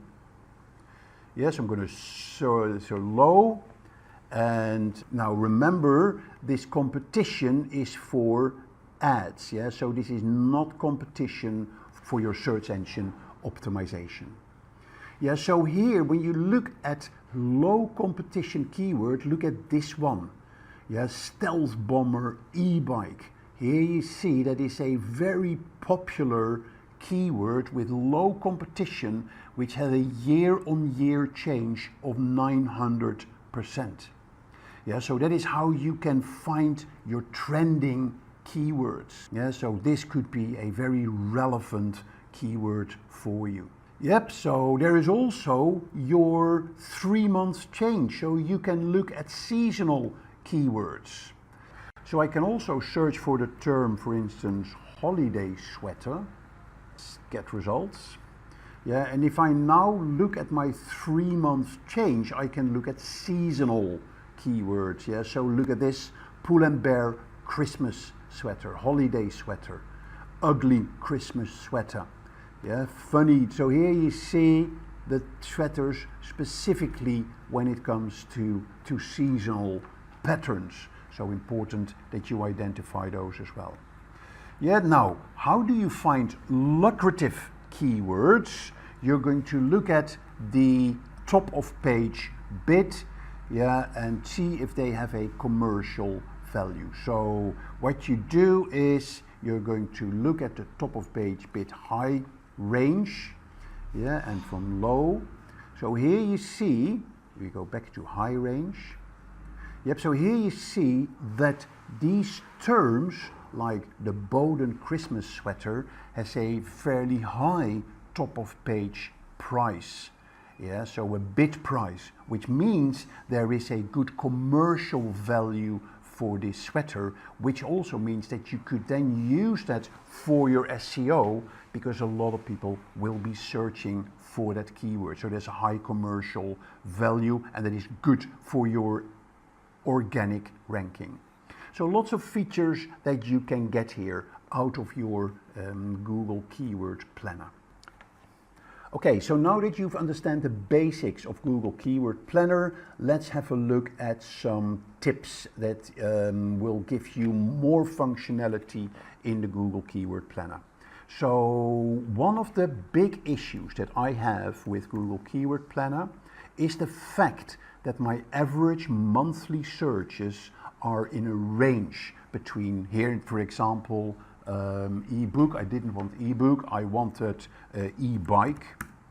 Yeah, so that is a range, so between 10 and 100,000 average monthly searches. Now, that range is so wide that doesn't do anything for me. So how can I bring exact average monthly searches into my Google Keyword Planner? Now, there's two ways of doing that. The first way of doing that is go to the forecast section for with the word e-bike, for instance. Yep, and I'm going to add a keyword, and I'm going to type e-bike. Yep, I'm going to add the keyword to the ad group, which is test. I'm clicking create, and I'm going to save my keyword. Now here you see what the details is that you get. Yeah, so I can get based on this data. Here you see the average cost per acquisition, number of clicks. But what I want to do here, I want to look at not the maximize conversions, but I want to look at the maximize clicks, and I'm going to apply that. Yeah, I'm going to put it into a slightly bigger, let's have a look here. Yeah, so here I have the data. So here you see I can get 2 conversions for £140 with a £5 average daily budget. Now what I'm going to do here, I'm going to click on the highest price, the highest budget that I would spend of this, of let's say 520, and let's see how that changes my data. So then here you see that with this highest price for the term e-bike, yeah, I can get about 30,000 impressions. And because I took the highest price, that would be giving me the highest number of impressions, so I could say that on average the e-bike for this period, the monthly number of impressions that you would get would be 30,000. Yeah, so that is a way to get more exact search volumes for your keywords. Another way of getting average monthly search details is by using an external tool called Keyword Everywhere.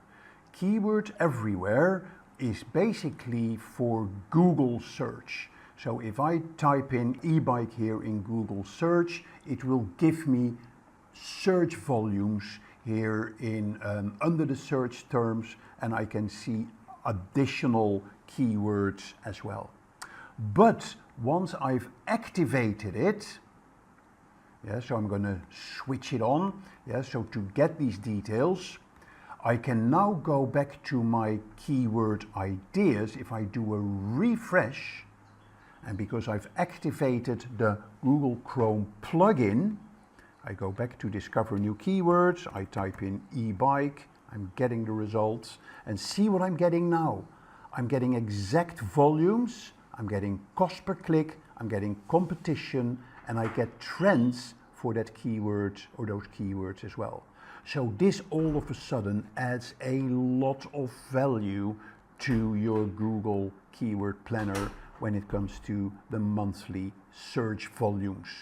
So a very powerful tool. Now, it basically works on the basis of credits that you buy. Each keyword that it shows you the search volumes is costing you 1 credit. Yeah, and you buy 100,000 credits for $10.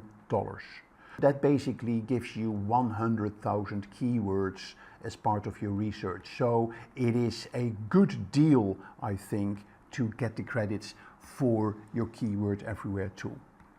Okay, so that is how to unlock search volumes in Google Keyword Planner. Let's look at let me switch it off to go back to the core functionality. Switching off Keywords Everywhere. Let's do a refresh. Yes, so we're going to discover new ideas. We're going back to the e-bike, and we're going to see that I can make my search results local. Yeah, with a local dimension. So here I can type United Kingdom, but I can make my locations more specific. Yeah, so I can also say, for instance, let's do London. Yes, so I now have United Kingdom and London, so I'm going to take United Kingdom out, and I now have London-based search volumes. Yep, so that's what you can get by changing the location. I'm going to look at the popularity of search locations. So I'm going to look at forecasts. I'm going to, let's say, test is the keyword, the ad group. Here I'm going to type in Super Bowl. Okay, I'm going to click Save. And I'm going to change the location to the United States. Okay, I don't need the United Kingdom, so I'm going to click Save. Yeah, so here I'm getting my conversion data, but if I scroll down, then here you can see what are the top states when it comes to using that keyword. Yep, so that is a really powerful way to look at locations. You could also be even more specific. I can here say, okay, give me zip codes, for instance. So you can search by zip codes as well, and you can see how the popularity is around zip codes. So finally, what you can do here as well is to look at the various devices that people are using for those search terms. Okay, so that is it what I want to share with you on Google Keyword Planner. you've seen the basic operation, and I also gave you some ways to get additional functionality and particularly ways to get more detailed search volumes. So now that you've seen all the ins and outs of Google Keyword Planner, its functionality and how to overcome some of its shortcomings, let's close with giving you some tips and tricks on using Google Keyword Planner. First of all, make sure you use broad and specific match types when you enter your keywords to get as wide a range of keywords possible in your keyword lists. Also, make sure that you research your competition. Just go to enter the website of your competition and see what keywords come up with that your competitors may be using that you have forgotten. So you can then take those keywords and get additional keyword ideas around those keywords that your competition is using. Make use of negative keywords. I explained negative keywords earlier. Keywords like jobs, like free, like promotion. Filter those out in your keyword lists so you have the best sort of clicks in your Google ads. Google Keyword Planner is not the only tool. Combine your keyword data with other tools like SEMrush or Ahrefs and like the Keywords Everywhere tool that I explained to you, and how that can enrich the data you have in your Google Keyword Planner. And then finally, experiment with different keywords and ad groups while you're running your campaign. Google will give you campaign results, it will give you suggestions, it will give you the most popular keywords that people are using. So every time check your campaign settings and your ad groups and your keywords, and you may want to fine-tune those. In today's video, we are going to be talking about how to start a blog. And we'll be discussing what is a blog post, should you start a blog, how do you start a blog, and what are the pros and the cons of blogging. In the process of presenting all this to you, I will share some interesting blogs with you, and I will also share some cool tools that you can use in developing your blog, setting up your blog, and writing your blog post. But before all this, I am Mark Kempman. I'm your digital navigator for this video. And if you like the video, press the like button. And of course, if you want to subscribe to our channel, click on the subscribe button below. So, are you ready? Let me start with giving you a few facts about blogs. Did you know that there are over more than 600 million blogs on the internet? Over 2 million blog posts are published every day. 77% of internet users, they regularly read blogs. And articles that include visuals like photos or graphics or videos, they in general get over 90% more views than those articles without visuals. When it comes to blogging platforms, one of the most popular blogging platforms is Tumblr. Over 495 million blogs. But for businesses, it is not used that much. There are the more popular platforms for businesses, and WordPress is one of them. There are 60 million blogs powered by WordPress. And blogs are the second most common form of media used in content marketing. So some really exciting facts about blogging and about the number of blogs on the internet. But let's dive right into it, and let's go into what are we going to be talking about. First of all, what does a blog stand for? So let's discuss that in the context of the timeline of the history of blogs. So blogs, they sort of emerged around just when the internet came about in 1994, 1995. And there was a guy called Justin Hall. He started a personal blog while he was studying at, a college in America, becoming one of the first widely read bloggers. In the late 90s, when the internet was a bit more accepted, the first blogs are created primarily serving as personal journals for a small group of friends or for your family. In the early 2000s, blogging tools and blogging services became widely available. And this is also when I had my first exposure to blogs, when my son went on a gap year and he traveled to Asia, to Vietnam and to Cambodia, and he uploaded his photos in internet cafes that he found in those countries for his travel blog. So it made it very easy in those early days for people to create and maintain their own blog. In 2002, the term blog was coined and became widely used to describe a website that serves as an online journal or diary. And that's where the term blog came from. Like it was a weblog, it was a big log, it was a big web, it helps you to read the web. Yeah, so different angles, but the overall term blog becomes used to describe a website that serves as an online journal or a diary. So a weblog is kind of the closest to what a blog really stands for. So it then started to become very popular in the sort of the 2005-2010 era, when it started to be picked up by businesses as well. The wide range of topics and styles, from personal journals to photography blogs to recipe blogs, and people really started to see the power of blogging.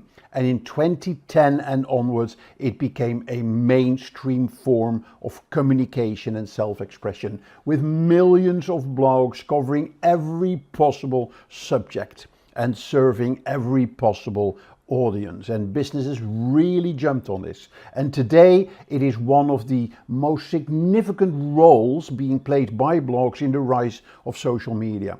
And it has a profound impact on the way people communicate and consume information online.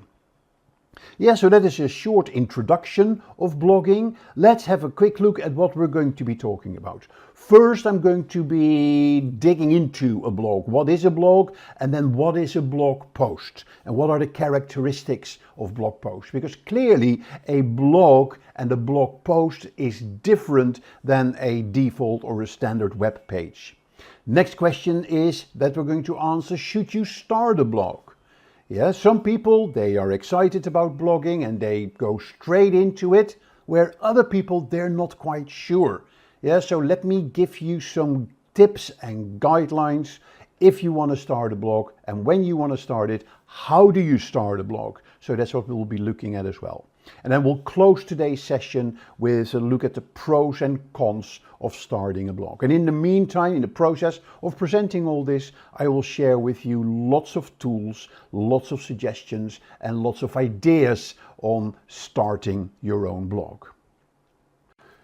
So let's talk about the features of a blog. What is a blog? Now, a blog is a type of website serving as an online journal or a diary.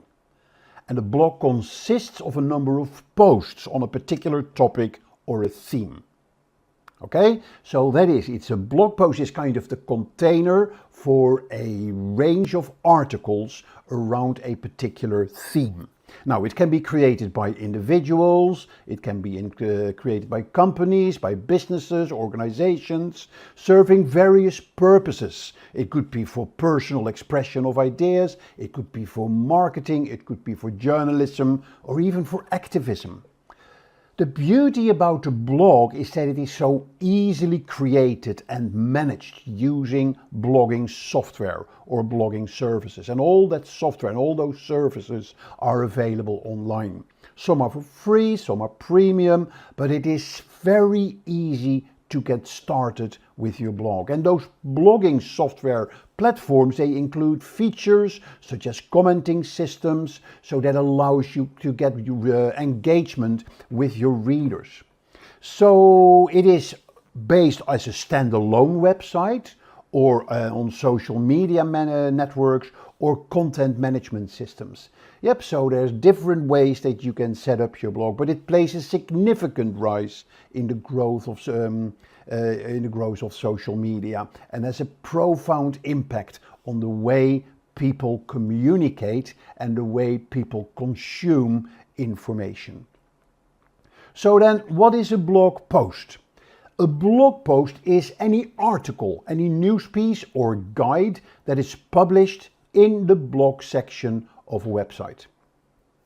Okay, so it typically covers a specific topic or a query and is educational in nature. And it ranges from 600 to 2,000, 2,500 words. The typical blog includes the title. Title is very important. The title conveys the topic of the post. It then has a body of text with in-depth information and commentary on the topic. It then has images or multimedia elements like video or infographics to illustrate the content. And it's very important to visualize what you're trying to say in your blog post. Other important elements of your blogs are hyperlinks to other resources that you use to form your opinion about what you're writing about. And very important, because when you have a blog, you will have many articles. So you want to give people access to all those articles as well, and easy access. So in blogs, they use categories or tags to categorize and organize all the blog posts. And you can search in those categories, search in those tags to access other blog posts. Good blogs also contain a commenting system for reader feedback. There are sharing buttons for social media sharing. There's a publication date, and there is also a short byline of the author with a biography or a description. Yeah, so those are the typical characteristics of a blog post that you will find in any blog. So, as I said earlier, a blog post incorporates visual elements like photos, videos, infographics, even interactive charts to make the topic that is being written about come to life, to explain a topic or answer a question. And they are very important because, first of all, they grab your attention. Yeah, because visuals are more eye-catching than text and can quickly grab the reader's attention, making them more likely to continue to read the post. Visuals also help you to break up the text. Large block of text can be quite overwhelming for readers. So when you add visuals in between those large blocks, it becomes more visually appealing. It also helps in explaining the topic, so people have a better understanding of what you're trying to talk about. Visuals can help you illustrate complex concepts and ideas, so it's easier to understand but also easier to retain. Another important aspect of visuals is that you can evoke emotions, particularly when you are using video in your blog post as well. So it makes the reading experience more engaging, more memorable. Google likes it as well when you have visuals or videos in your blog post. It really helps you with your search engine optimization. Yes, so it's easier for readers to find the post then in search engines like Google or Bing or Yahoo. And then finally, visuals, they play a crucial role in enhancing the reader's experience and make the blog post more effective in presenting and explaining and conveying the information and ideas. A really good blog that uses visuals in a very good way is socialmediaexaminer.com. Yeah, I really like Social Media Examiner. It's a typical blog. It is almost like not recognizable as a blog website, but it is based on a huge collection of articles covering all topics around social media. And to access their library of visual posts, you go to the About Us, and here you have the range of articles on Web3, on Instagram marketing, Facebook marketing, YouTube marketing. So let's go to Instagram marketing, and immediately you see all the content around Instagram. Yep, and if I go to one of their blog posts, how to use Instagram for business, then here you see immediately there is a visual that explains the overall blog post and what it is all about. Yep, and then it uses visuals as well in the blog post to make it very clear and explain exactly how things work and how you should use specific functionality, with links to other tools and tools resources. Yeah, so it has a really good visual appeal, making it very easy for subscribers to consume the content. Okay, so that is what a blog post in general is about. Yep, so let's look at a few more details here. Yeah, another very important aspect of a blog is the writing style. Yeah, blog posts are typically written in conversational style, or in personal style, or in informal style. Yeah, so blog posts, they should have a conversational or an informal tone, as if the writer is speaking directly to the reader, because that makes it more relatable and more engaging. It's also personal, so includes personal anecdotes, personal experience, personal opinions, and add a unique human touch to the blog posts. You therefore use an active voice, instead of passive voice. So we talk about I think we want to do this instead of they think they want to do that. So make it clear and concise, which is allowing it to be easy to read and understand. Use simple language. Try to avoid technical jargon. Another important aspect of the writing is the attention-grabbing headline. It's a headline that is attention-grabbing, clearly articulates what the content of the post is all about, and it encourages people to read the blog post. People love headings of blog posts or titles of blog posts with numbers. 5 things you should do to achieve this, or 4 things you may have missed. Yeah, then there is the paragraphs and the subheadings. Make them short, break the text up in short paragraphs, and use those subheadings to make it easier for the reader to scan the article as well. And then a very important aspect of your blog is to make sure that you have engaging calls to action. Yeah, a strong and compelling call to action can encourage readers to engage with your content. And you can ask for those call to actions. Ask people to comment, ask people to share, or ask people to take some other action like signing up for the blog or signing up for a newsletter. Yes, so now, of course, there's no fixed method of writing your blog. Make sure that you write your blog to the style of your audience. Yeah, so be flexible. Meet the specific needs of your target audience. Now, a key question, of course, should you start a blog? Yeah, some people are natural writers and it makes sense for them to start a blog. Some people haven't got a clue, but they're very passionate about something. Yeah, and the more passionate you are about something, the easier it will be for you to share your thoughts and ideas. But before I go into more detail in this question, let's have a look at some of the most popular blog categories, and let's have look at some example blogs that really stand out. So there are many popular blog titles, but here are some of the most popular topics. First of all, there are lifestyle blogs. Yeah, topics such as fashion, beauty, health, wellness, travel, and food are very popular. They range for a wide appeal and that makes it very personal and very relevant for readers. Second is technology blogs. People love technology blogs, and there's always stuff to write about technology because it changes so fast. There's always news, there's always something exciting to write, whether it's smartphones, whether it's laptops, whether it's artificial intelligence, or whether it's virtual reality. Another category that's very popular is blogs about personal finance, helping people to better understand and manage their finances, with topics ranging from savings and investing to debt management and budgeting.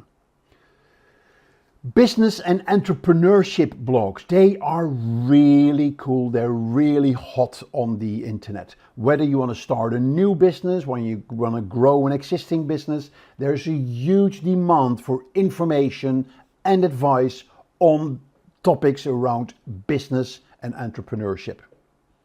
A very obvious topic to blog about is news and current affairs.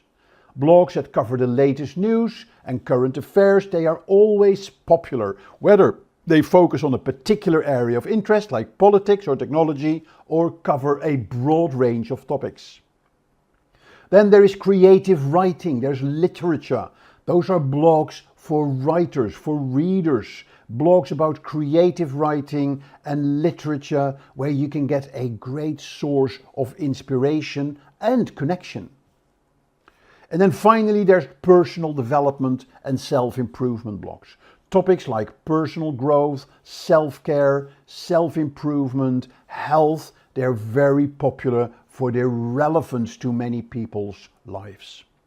So these are some of the most popular blog topics. Now there are many more. The possibilities are endless, but the best topics are often those topics that align with the blogger's passion and expertise. So within those categories, let's have a look at some really good blogs.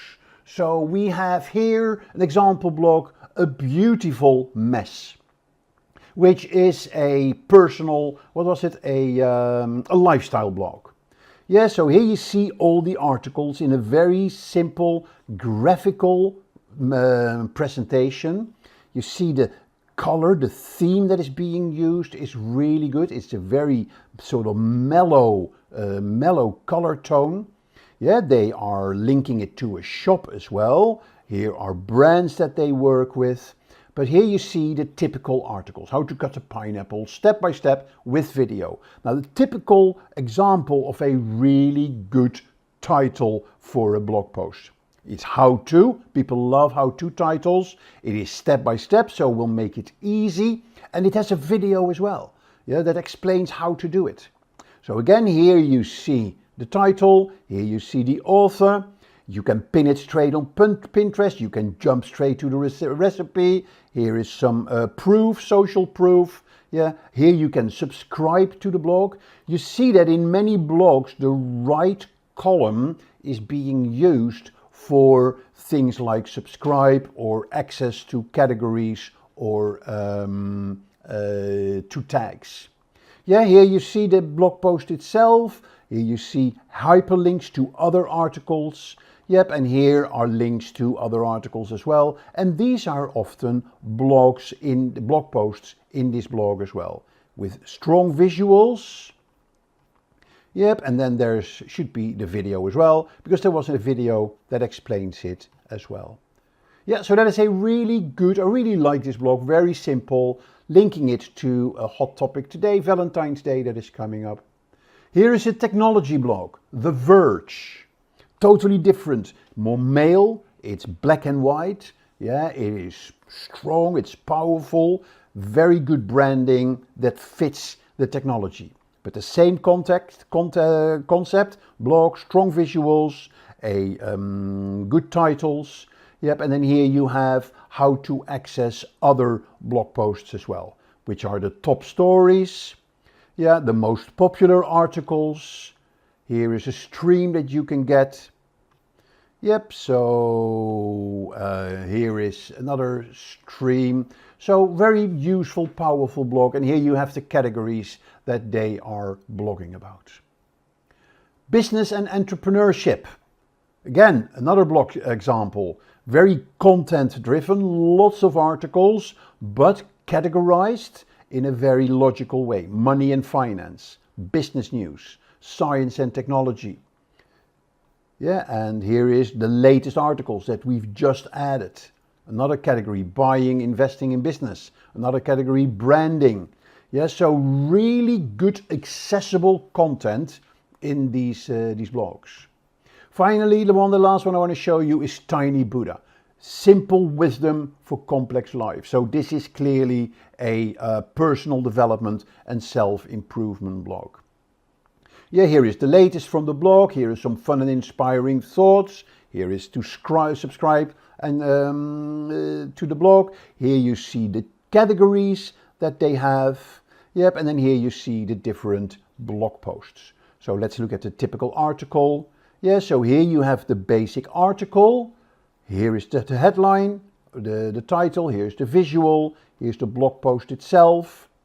People love bullets in blog posts. People love lists. Yeah, links to other articles. We talked about the author, a little biography, and then here you see the right-hand column. Yeah, there is a bit of subscribe. There is a search of the blog content, and then here is a download, a desktop wallpaper, recent topics. Yep, and then the latest post. So typical format of a very powerful blog posts. So yeah, so these are just some examples of some really good blogs, yeah, that are covering a wide range of topics. Now, that should give you some ideas and some food for thought about whether or not you should start a blog. So let's dive a bit deeper. First of all, you should have a passion for writing and sharing on a particular topic. Yeah, so you should have a passion about a topic. It should be your hobby, or you should just want to learn everything about a particular topic. So, because when you start blogging, fact is it does take a considerable amount of time and effort. Not only to start a blog, but also to maintain it. So it's important that you have a genuine interest in the topic you want to write about. Yeah, also you need to have very clear goals. What do you want to achieve with your blog post or with your blog? Yeah, is it for driving traffic to your website? Is it to become known as an expert? Is it just for a hobby? Yeah, do you want to build a personal brand? Do you want to use it for your business? Yes, so, or do you maybe want to build an online following or an online community? Or do you want to document your personal journey or progress around a specific project? Like your garden or your house that you're developing, or a holiday that you are having. So all these things can be very important in your decision making whether or not you should start a blog. But if these are all positive, and if you are very convinced and dedicated from, yes, I'm going to start a blog, then blogging is a fantastic opportunity for you. And when you are a business, there are so many advantages, so many benefits that you can get from having a blog on your website. It can help you in driving traffic to your website. Yeah, and the traffic that comes to your website, they will read your blog post and they will see you more and more as an expert in your field, and it will help you in turning those web visitors into prospects, so you drive conversions. Blogging, in my opinion, is the easiest way to kickstart your social media.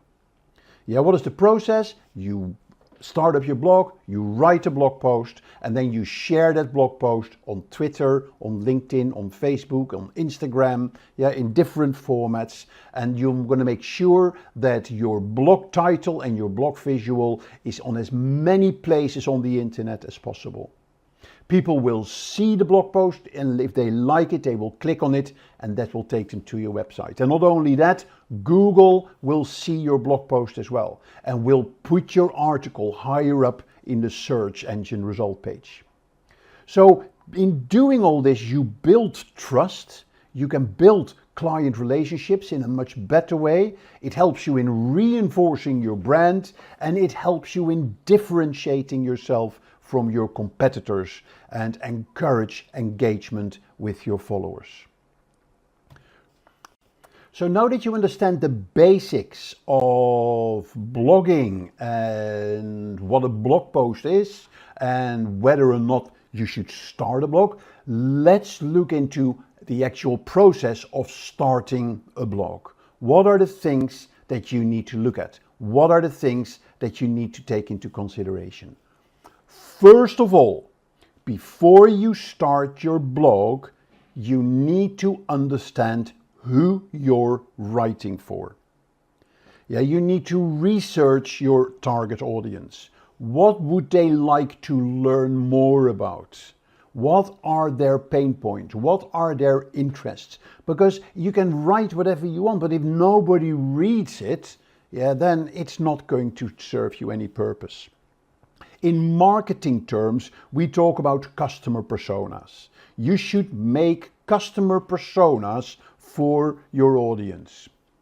Let's have a look here. There is a really good tool which is HubSpot Personas. It's from HubSpot, a Make My Persona tool. So just want to share that with you. There are two elements. There is what is a buyer persona, and there's also a tool, Make My Persona. So let's talk about what is a buyer persona. A buyer persona is a semi-fictional representation of your ideal customer, based on market research, looking on the internet, talking to your colleagues or to salespeople, or talking to your customers themselves, and real data that you can find about your customers. And in your case, you can actually change customer with reader. Who is your ideal reader, and what do you know about the reader? You're then going to look at, why do I need this?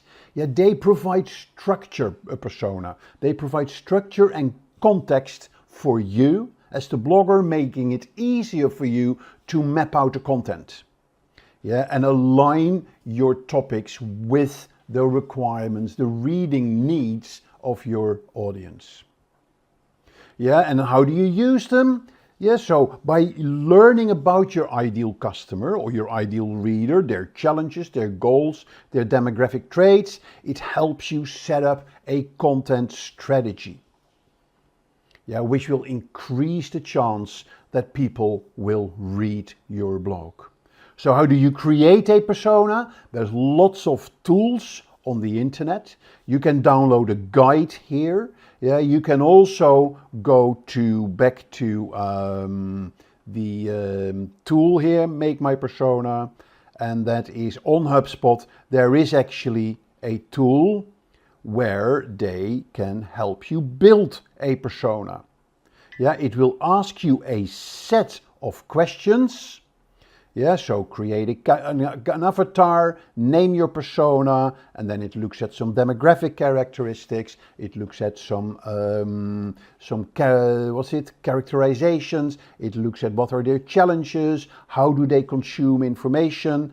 You can do that in a walkthrough mode, or you can also skip the walkthrough mode, and then you go actually into the final version of the persona that you can fill in here as well. So they want to know the name, the title, the age, level of education, the social networks that they're using or reading, what is their preferred method of communication, what are their responsibilities, what are their goals and objectives, what is their biggest challenge. And you can tailor this completely to your own sort of reader profile. Very useful tool on creating customer personas. A very important part on starting your blog. Once you've started and created your persona, you're then going to check out your competition. What are your competitors posting about? How do they approach their target audience? What are the typical topics that they are looking for? So now there's different ways of finding blogs from your competitors. Yeah, the traditional way, I would go to Google. Yep, and I would just search. For instance, if I'm in CRM, yeah, I would just search on the top 10 blogs on CRM. Yep, and then here you get lists in Google of the top CRM blogs. Yes, so, and then you're just gonna have a look at those blogs. You're gonna analyze their content. You're gonna look at the topics, the formats, the tone and the style. You're gonna check if you can get some information about traffic, their social media following, their engagement, and maybe you can find gaps in the content that they are using. Yep, so those gaps in the content, they are opportunities for you. And maybe you can look at the promotions that they're running to gather ideas for your own blog. Now, you may have heard recently of a new tool that is out there, and that is getting a lot of traction in the industry. Yeah, it is a tool called Chatgpt, and I had it open somewhere. Let me have a look here. I don't think I have. Let's just go to chatopenai.com, which is a new tool, which is what we call conversational artificial intelligence. And the whole industry is talking about it. It basically has the potential to replace Google, but time will tell. Yes, so don't need that. Yeah, so it is basically conversational artificial intelligence. Instead of going to Google and search for give me the top 10 blogs, here I'm just going to ask, give me the top 5 CRM blogs, yeah, and reasons why they are so popular. Let's see what it comes up with. Yeah, so you see I'm asking two questions here. Give me the top 5 CRM blogs, but also reasons why they are popular. Yeah, so this is a whole new way of exploring content on the internet. And I'm sure in the future we're going to be using and running a video where we're explaining ChatGPT in more detail and how you can use it as a marketer. But in the meantime, make sure you have a look at this and start using it for some of the topics that you are looking at the moment. Yeah, so really useful, really powerful. Watch that space on ChatGPT. Yeah, so really good to use it to analyze your competition. So once you've got your competition analyzed, you're then going to decide what are the topics that you're going to cover. You're going to look at the focus area of your blog. It's very important if you want to be successful with your blog. So here are some steps that you can go through. First of all, you identify your passion. You're identifying your interests. Yeah, so that's where you can sort of initially start at looking at the topics that you want to cover. You're then going to look at, okay, who is my audience? Yeah, and you're going to create your personas. And then you've looked at your competition as well. But then very important, once you've looked and identified a topic, you then need to check is it popular? Is it trending? Because yeah, you can write a topic about a fantastic subject, but if nobody is reading about it, if nobody is talking about it, yeah, then hey, what's it going to do for you? So a really good tool to look at what is trending in the world at the moment is a tool called Google Trends. So you just saw ChatGPT, which is conversational AI. So let's have a look at, is conversational AI a hot topic on the internet? Google Trends is a tool that will give you trends about how many people are searching for those terms. And the more people are searching for it, of course, the more people are interested about it, the more exciting it is. And if I look at this term from 2004 till today, then you see immediately how hot conversational artificial intelligence is becoming. And then particularly here in the last couple of months, this was the November 2022 was when Chatgpt launched its product. And here you see the stellar growth on the topic. Yes, so use Google Trends to find out if your topic is hot, if your topic is trending. Good. So once you've looked at the trending of your topic, is it popular? You're then going to find your angle. Yes, so that is a key factor because there are so many ways you can write about conversational AI. But what are the topics? What are the subtopics? What is the angle that you're going to take? So basically, to find out about the angles on your topics, then you of course need to understand your niche. You need to have a good understanding of your niche and the topics within your niche. Again, you're looking at your competitors. Yeah, so if there is a certain sub-niche, or a subtopic, but everybody has been writing about this, then that is not going to help you. So you want to find those areas within your niche that have not been explored yet. Again, look at your readers. What do they want to hear about? You can then adapt your writing to your readers' requirements and do simple things. Use your own experiences and perspectives in analyzing what you're going to write about. That can really help you in finding a unique angle that sets you apart from your competitors. And challenge yourself. Challenge the status quo. Ask yourself questions that other bloggers may not be asking. Be critical, but make sure that you found that unique angle that you want to go for. Right, so now that we know the topic, now that we know the angle, we're going to start the blog. So the first thing we need to do is to come up with a name for the blog. Yeah, when you start thinking about naming your blog, you make sure that it is descriptive. So make sure that the name of your blog accurately describes the focus content of your blog, because that makes it easier for the reader to understand what your blog is all about.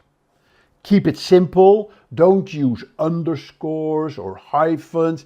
Keep the name simple. Avoid overly complicated names that are difficult to spell or remember. Try to make your name unique. Yeah, so make sure that your name sets you apart from others in your niche. Think about SEO. If there's keywords that you can put in your name of your blog, that can really help. Also very important to check if there is if the URL is available for the name of your blog. Because it's a fantastic name, but if there's no URL available, and I'll come back to that in a minute. And then of course, ask people, ask friends, ask customers, what do you think about the name of this blog? And use tools. There's lots of naming tools for your blogs, for websites. But again, if I go to Chatgpt and I'll just say, give me 10 names for my new CRM blog, Chatgpt is going to give you fantastic answers. It just gives you ideas. So guys, this Chatgpt is going to revolutionize the marketing profession in the next few years. And there's so much more to come in this space. Okay, so that's where you go and have your name for your blog, and then check the URL for the blog as well. Yeah, so once you've created your blog name, you need to create your blog domain. And the first thing you're going to do is the name available? Yes, so here is a simple tool, Name Checker, and you can just type in the name. So go here to the name that we had. Yes, so let's say CRM Frontier. And then we're going to go to Name Checker. Here we're typing CRM Frontier. Yep, and we're just going to check, is it available as a .com? Is it available on Facebook? No. Is it available on Twitter, on Tumblr? Here you see all the social channels and the .com if it is available. Yeah, and once it is available, you know that you're then going to a URL sort of place where you can buy URLs, and then you can go to your check if the name is available there, and you can go and buy it. So, but we'll come back to that in a minute. So this is choose your name, yeah, and make sure that your name is available. So then you're going to your domain registrar. So let's go to, for instance, GoDaddy.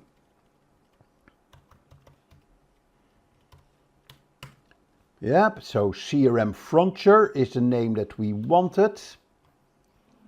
So I'm going to put in the domain, see again if it is available, search domain. Yeah, and here you see CRM Frontier is available for 714, and it's also available as .co.uk, but you also may want to look at, am I going to use .info or .online or .inc or .tv, so all decisions that you need to make. The guideline here is that if you are targeting a global market, try to go for the .com domain. If you're targeting a local market, go for the domain of that country, like .co.uk for the UK, yeah, or .ca for Canada, yeah. So different ways of doing that, but that is the golden rule.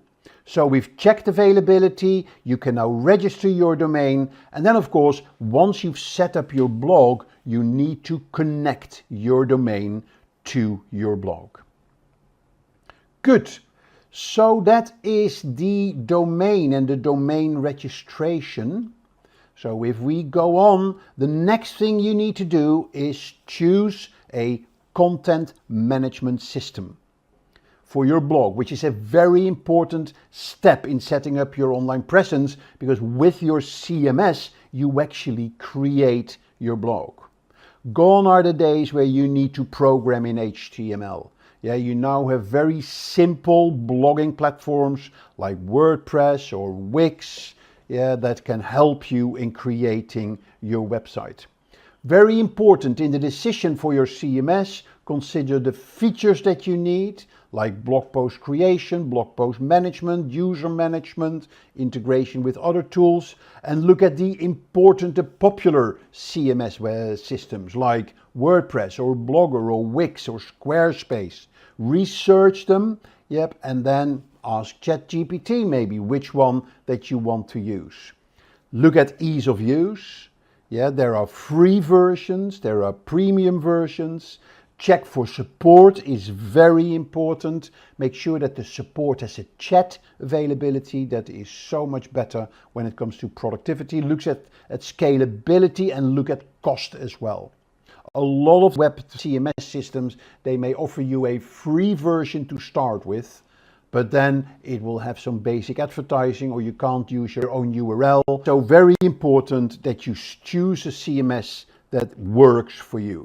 Now, one of the most popular CMSs that you can use is WordPress. WordPress, be aware, there are two versions of WordPress. There is WordPress.com, which is a web development platform which is hosted by WordPress. So you don't have to go to a provider like GoDaddy and set up your website. This is all being done on WordPress. WordPress.com is the easiest platform to get started with your own blog. And literally, you can have your blog up and running within 10 minutes. If you want to have a more professional setup, a more long-lasting, a more powerful setup, you would go to WordPress.org. And WordPress.org you can only use through a web internet service provider like GoDaddy, where you basically rent a specific set of storage. Yep, and that is where you can install your own WordPress installation. So that is WordPress.com and WordPress.org. So very important decisions on starting your own WordPress or your own development platform. And then finally, you need to look at the look and feel of your blog. How are you going to customize this? So you need to choose a theme for your blog. Yes, so because that can make or break your blog. And many blogging platforms, one of the first questions they will ask you, what theme would you like to use for your blog? And let me show you. Very simple. One of the leading theme platforms for your blog is Envato. Yeah, there is ThemeForest, themeforest.net. And you see here, there's a whole library of themes that you can choose. For instance, I can say, give me a blog magazine, yeah, or give me other topics. Yes, so go back to all categories. So let's go for a photography blog. Photography WordPress blog. And then here I'm getting a whole library of WordPress themes. There are premium themes and there are free themes as well. But let's take this first one. I can actually get a live preview of that blog. Yeah, and then you see how the blog would look like. Here you see the demos. So there would be demo 1. Yeah, would be this one here. Yeah, so now it's actually loading this theme, and this is how your blog will look like. Yeah, let's close this one here. So here you see, yeah, you don't need this one on the side here, but here you can see how the blog would look like. So, yep, so really useful way of looking at deciding on the theme that you want to use for your blog. Yeah, so here you see how the blog would look. And then what you do, when you go to WordPress, you load the theme, you load the demo as well, and then basically your website is ready, and the only thing you have to do is change the photos, change the text, and sort of tailor it to your own visual style. So there you have it. Very important. Yes, so looking at the customization of your blog by using themes that you can buy on the internet, either for free or for a premium. Okay, now I hope you have enough knowledge now to make the decision whether or not you're going to start a blog. Let me give you a bit more details about what is good about blogging, what is bad about blogging. Good about blogging is it's a great way to express yourself and a great way to share your thoughts. Yeah, it is really good to help you build expertise. If you write consistently about your topic or your industry, your customers will start recognizing you as an expert in your field, and Google as well. So you can really use all that to build your personal brand and on the back of that promote your company. A blog is a really good platform to build engagement with your following through the commenting, for instance, or through subscribing to your blog, and therefore it can build really good networking opportunities for you and connect with other bloggers and other industry professionals. So lots of benefits that you can get from starting a blog, but there are negatives as well. Don't think that when you start a blog then that is a piece of cake and it's going to take no time. It takes time. Yeah, you need to commit to it.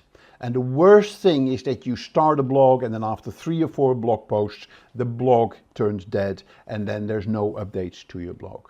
Yeah, so be committed to the time that you want to put into this. It'll take time, it's technical. You need to, unless you go for a simple platform like WordPress.com or Wix, where you don't have to worry about the technical setup. If you want to do it professionally for your business, you need to have some technical understanding on how to choose a platform, a hosting, and the design of your web. And the more technical it gets, the more costs are involved as well. Costs with the web hosting, the domain name, the design, and the security on your website as well. And getting your your various security certificates on your web. Make sure that it's consistent. You need to be consistent with your content, yeah, and keep your audience engaged.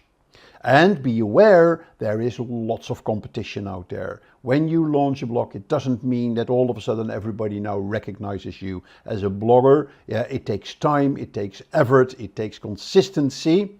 Yeah, and it makes sure that you stand out with your blog from your competition. Now let me tell you about Simplilearn's postgraduate program in digital marketing created in collaboration with Purdue University and Meta Blueprint. With this program, you will learn everything from the fundamentals of digital marketing to the latest trends and techniques used by top marketers worldwide. You will explore SEO, SEM, content marketing, social media marketing, email marketing, and more. This program is led by industry experts who bring their real-world experience to the classroom, giving you an insider's perspective on what it takes to succeed in the digital marketing world. If you're looking to jumpstart your career in digital marketing or take your skills to the next level, then Simplilearn's professional certificate program in digital marketing is the perfect place to start. To learn more about the course, you can click the link in the description box below.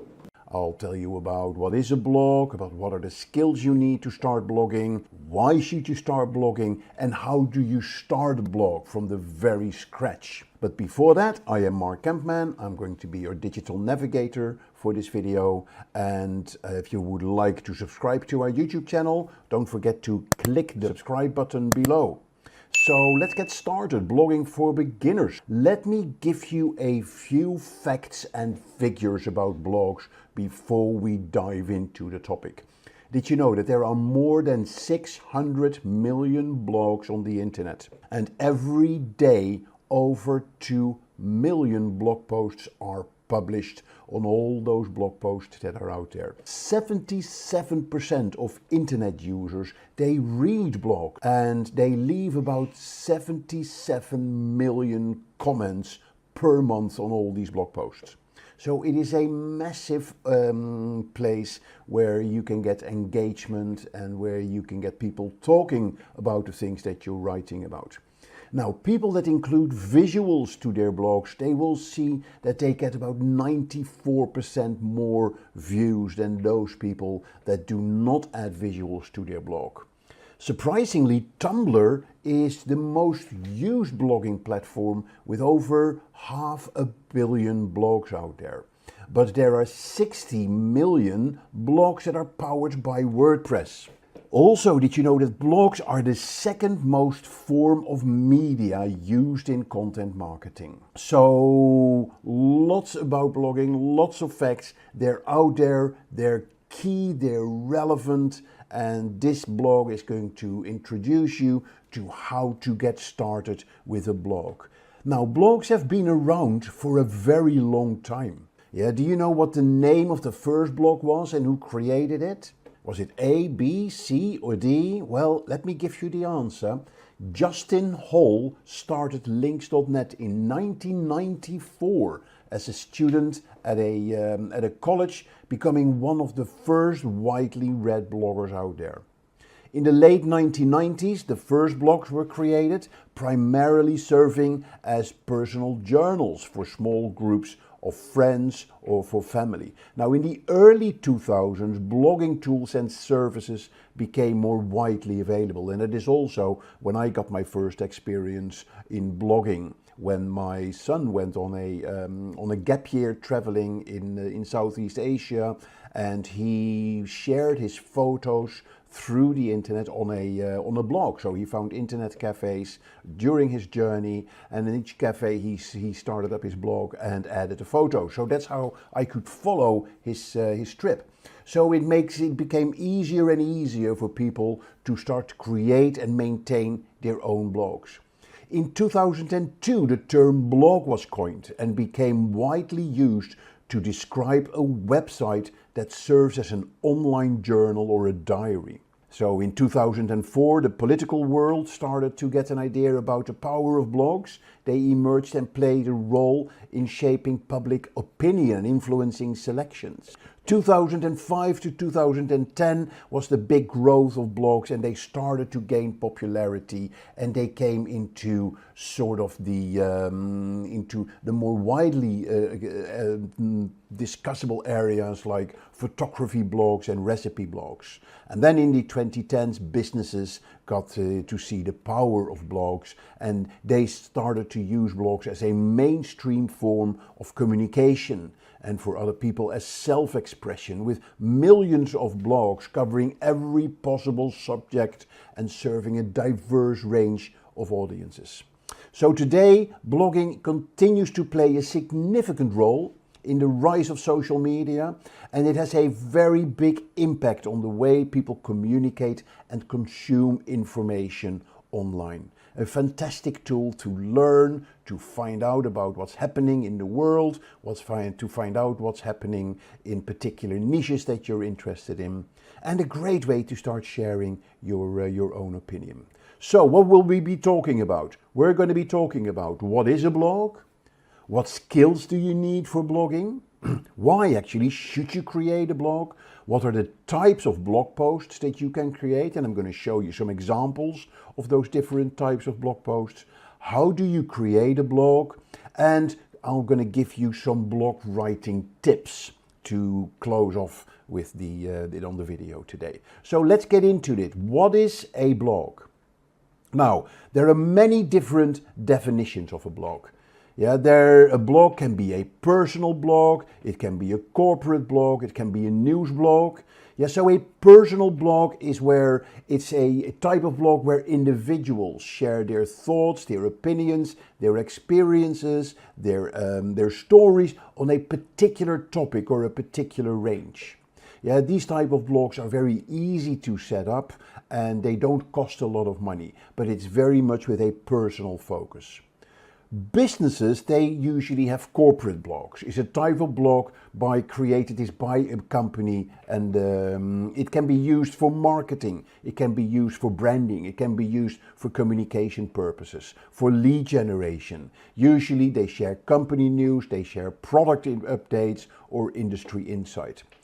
So it's also really good to engage with customers and to get in a dialogue with customers, to build relationships and to create expertise in a particular niche.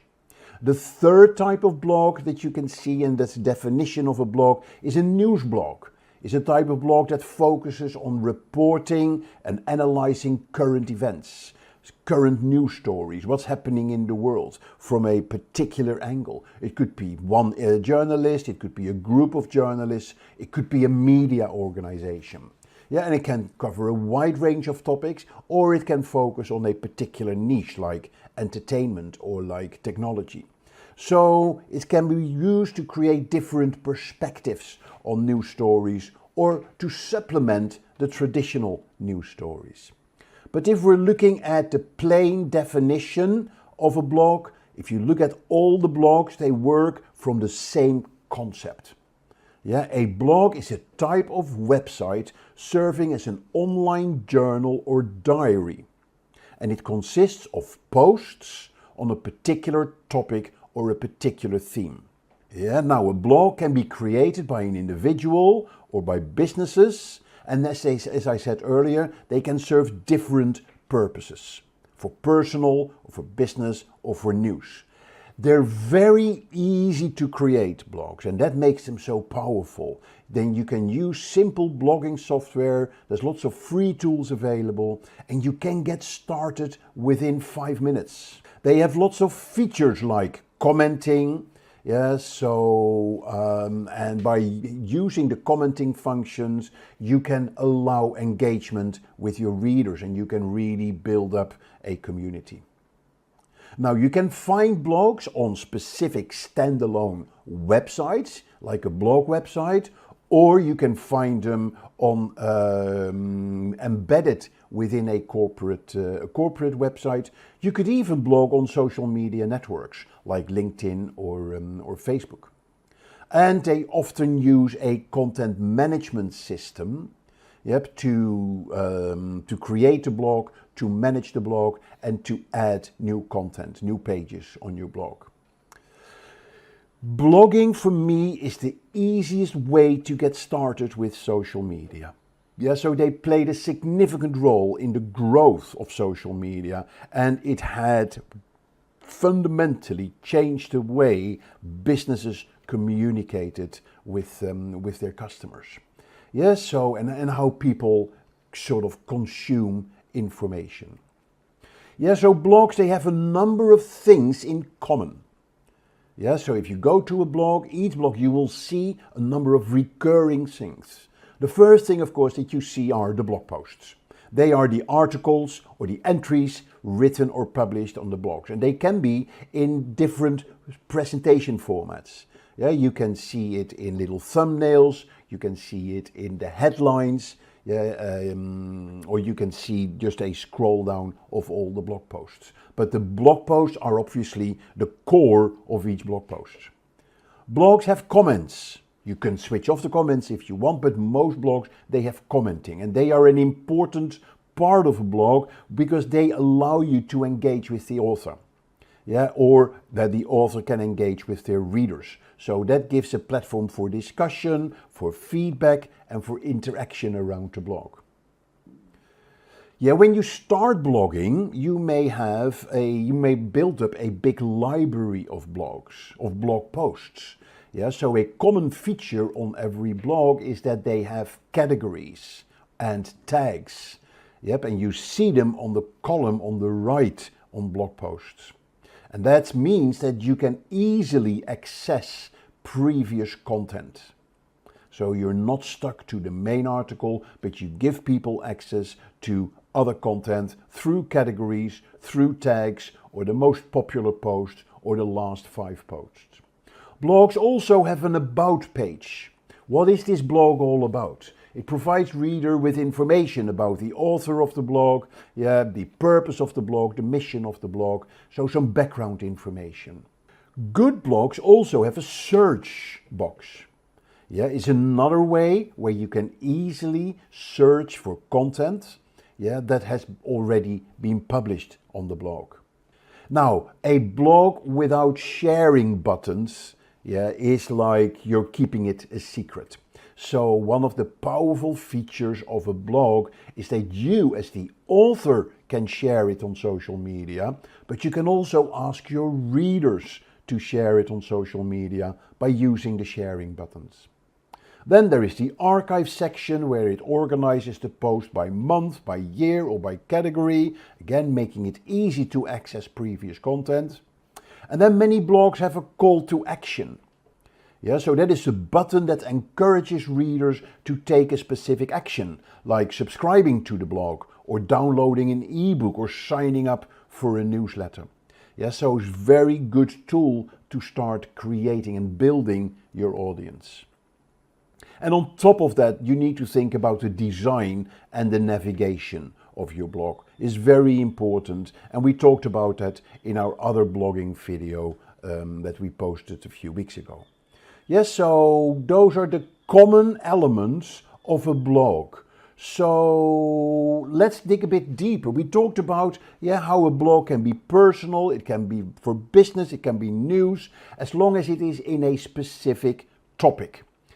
So around that topic or theme, you can start sharing your thoughts, sharing your ideas, your knowledge, and you can express yourself.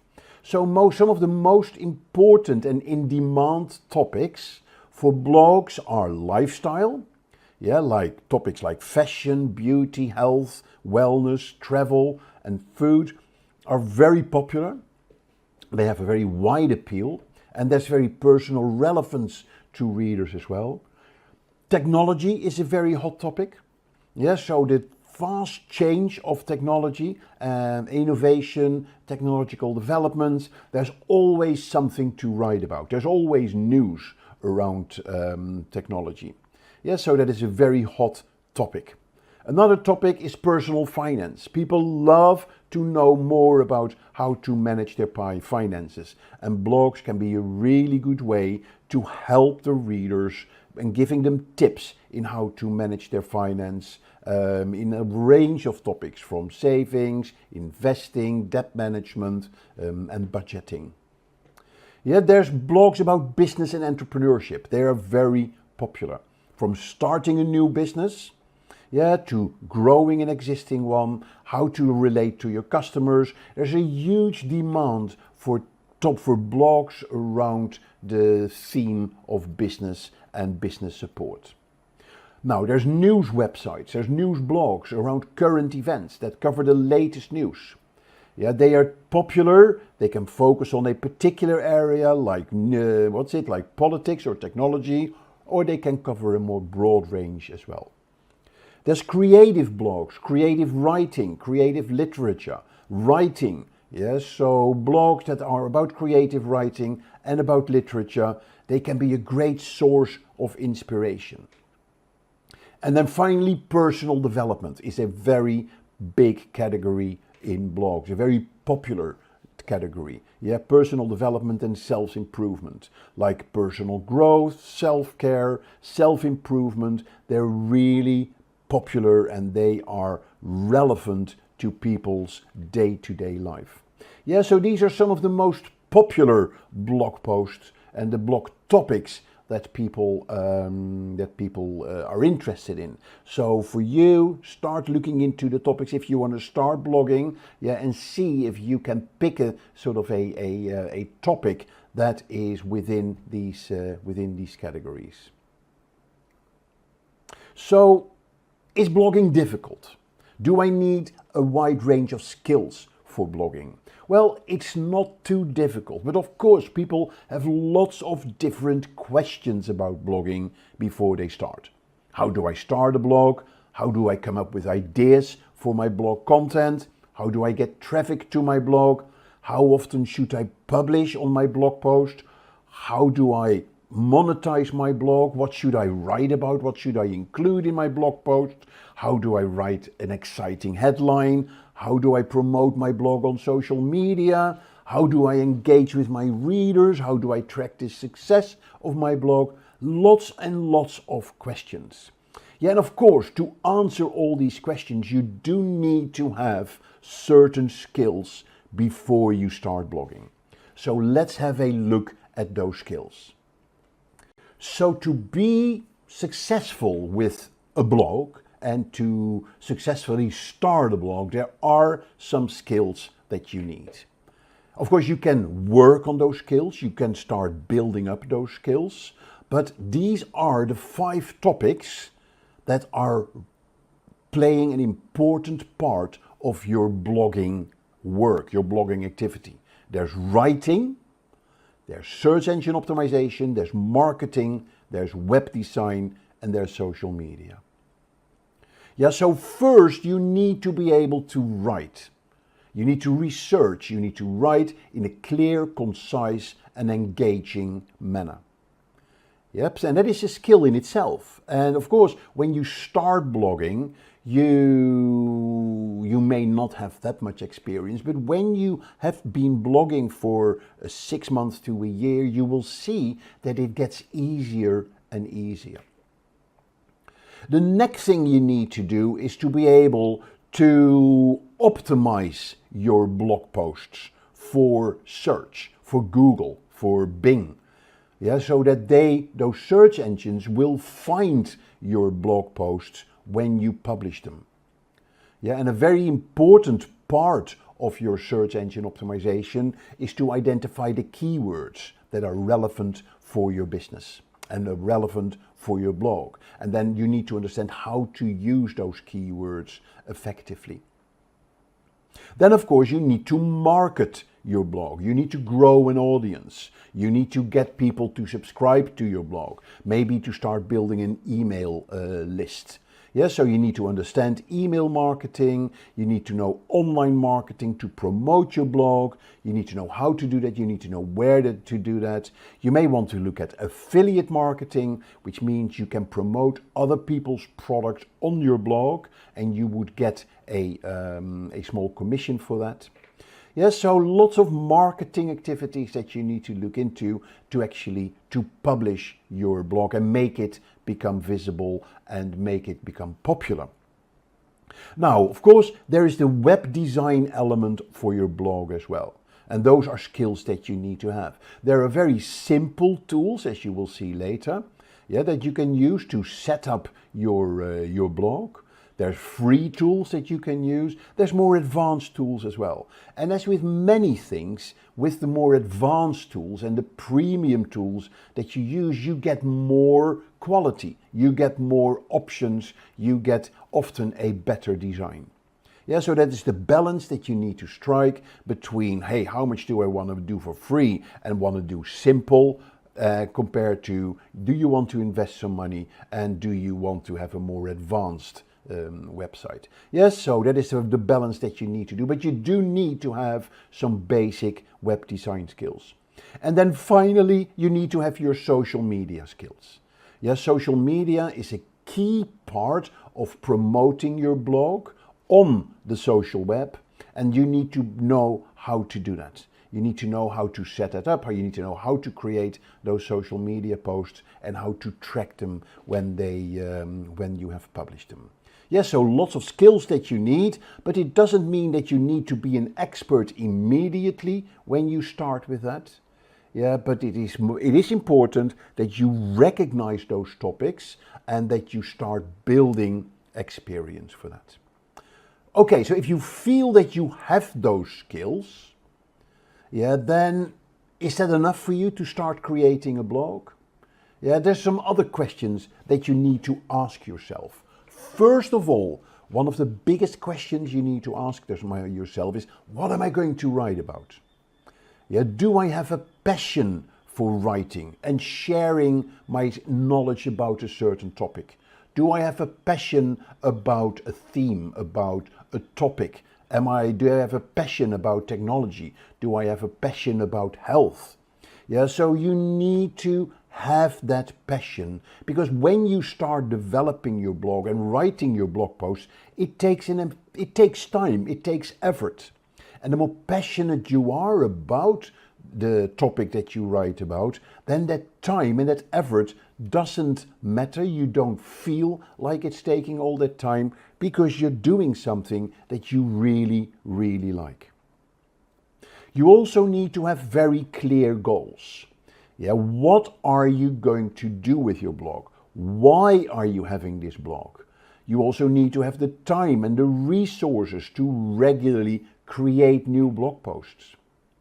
Yeah, because there's nothing more frustrating and nothing more damaging on your website if you start a blog, but then after 5 posts, you stop with it. Yeah, there's so many websites where you go to and then you go to the blog and the last blog post was 24 months ago. Yeah, then it almost works against you. Yeah, it shows, hey, there's a blog, but they haven't taken the effort to start the blog. Yeah, so you need to have that passion. You need to have clear goals. Now, businesses, they often have very clear goals for a blog. Yeah, they want to use a blog to increase traffic to the website, to drive conversions, to get people to the website, to get them to convert into a prospect. It helps them in contributing to their social media efforts. It's a great way to build client trust, to be seen as an expert in their field. Yep, it gets a great way for developing the brand and reinforce the key messages around the brand.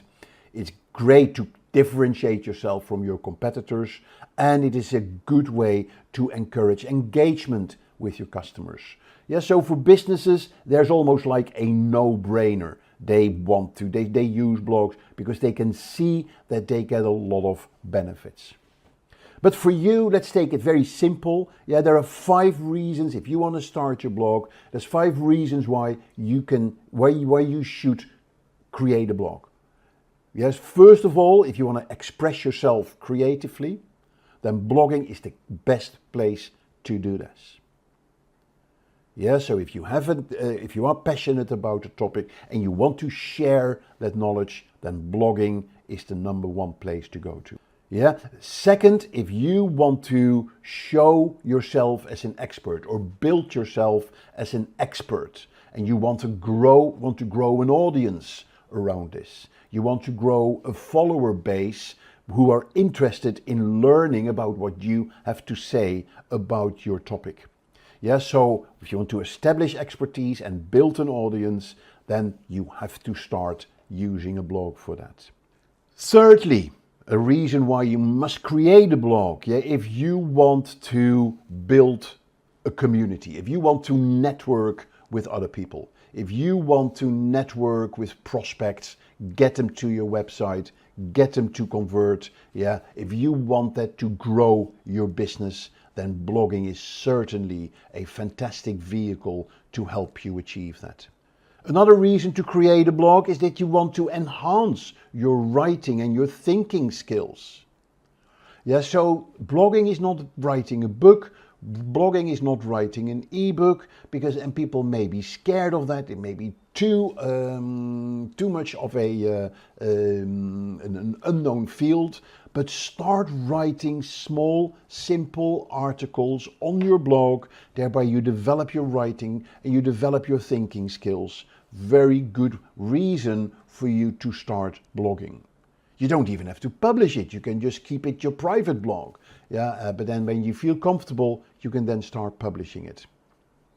And then finally, and that's how I started as well with my own business, if you want to start making money, if you want to start your own business, then a blog is a fantastic vehicle to help position you in your market, in your industry.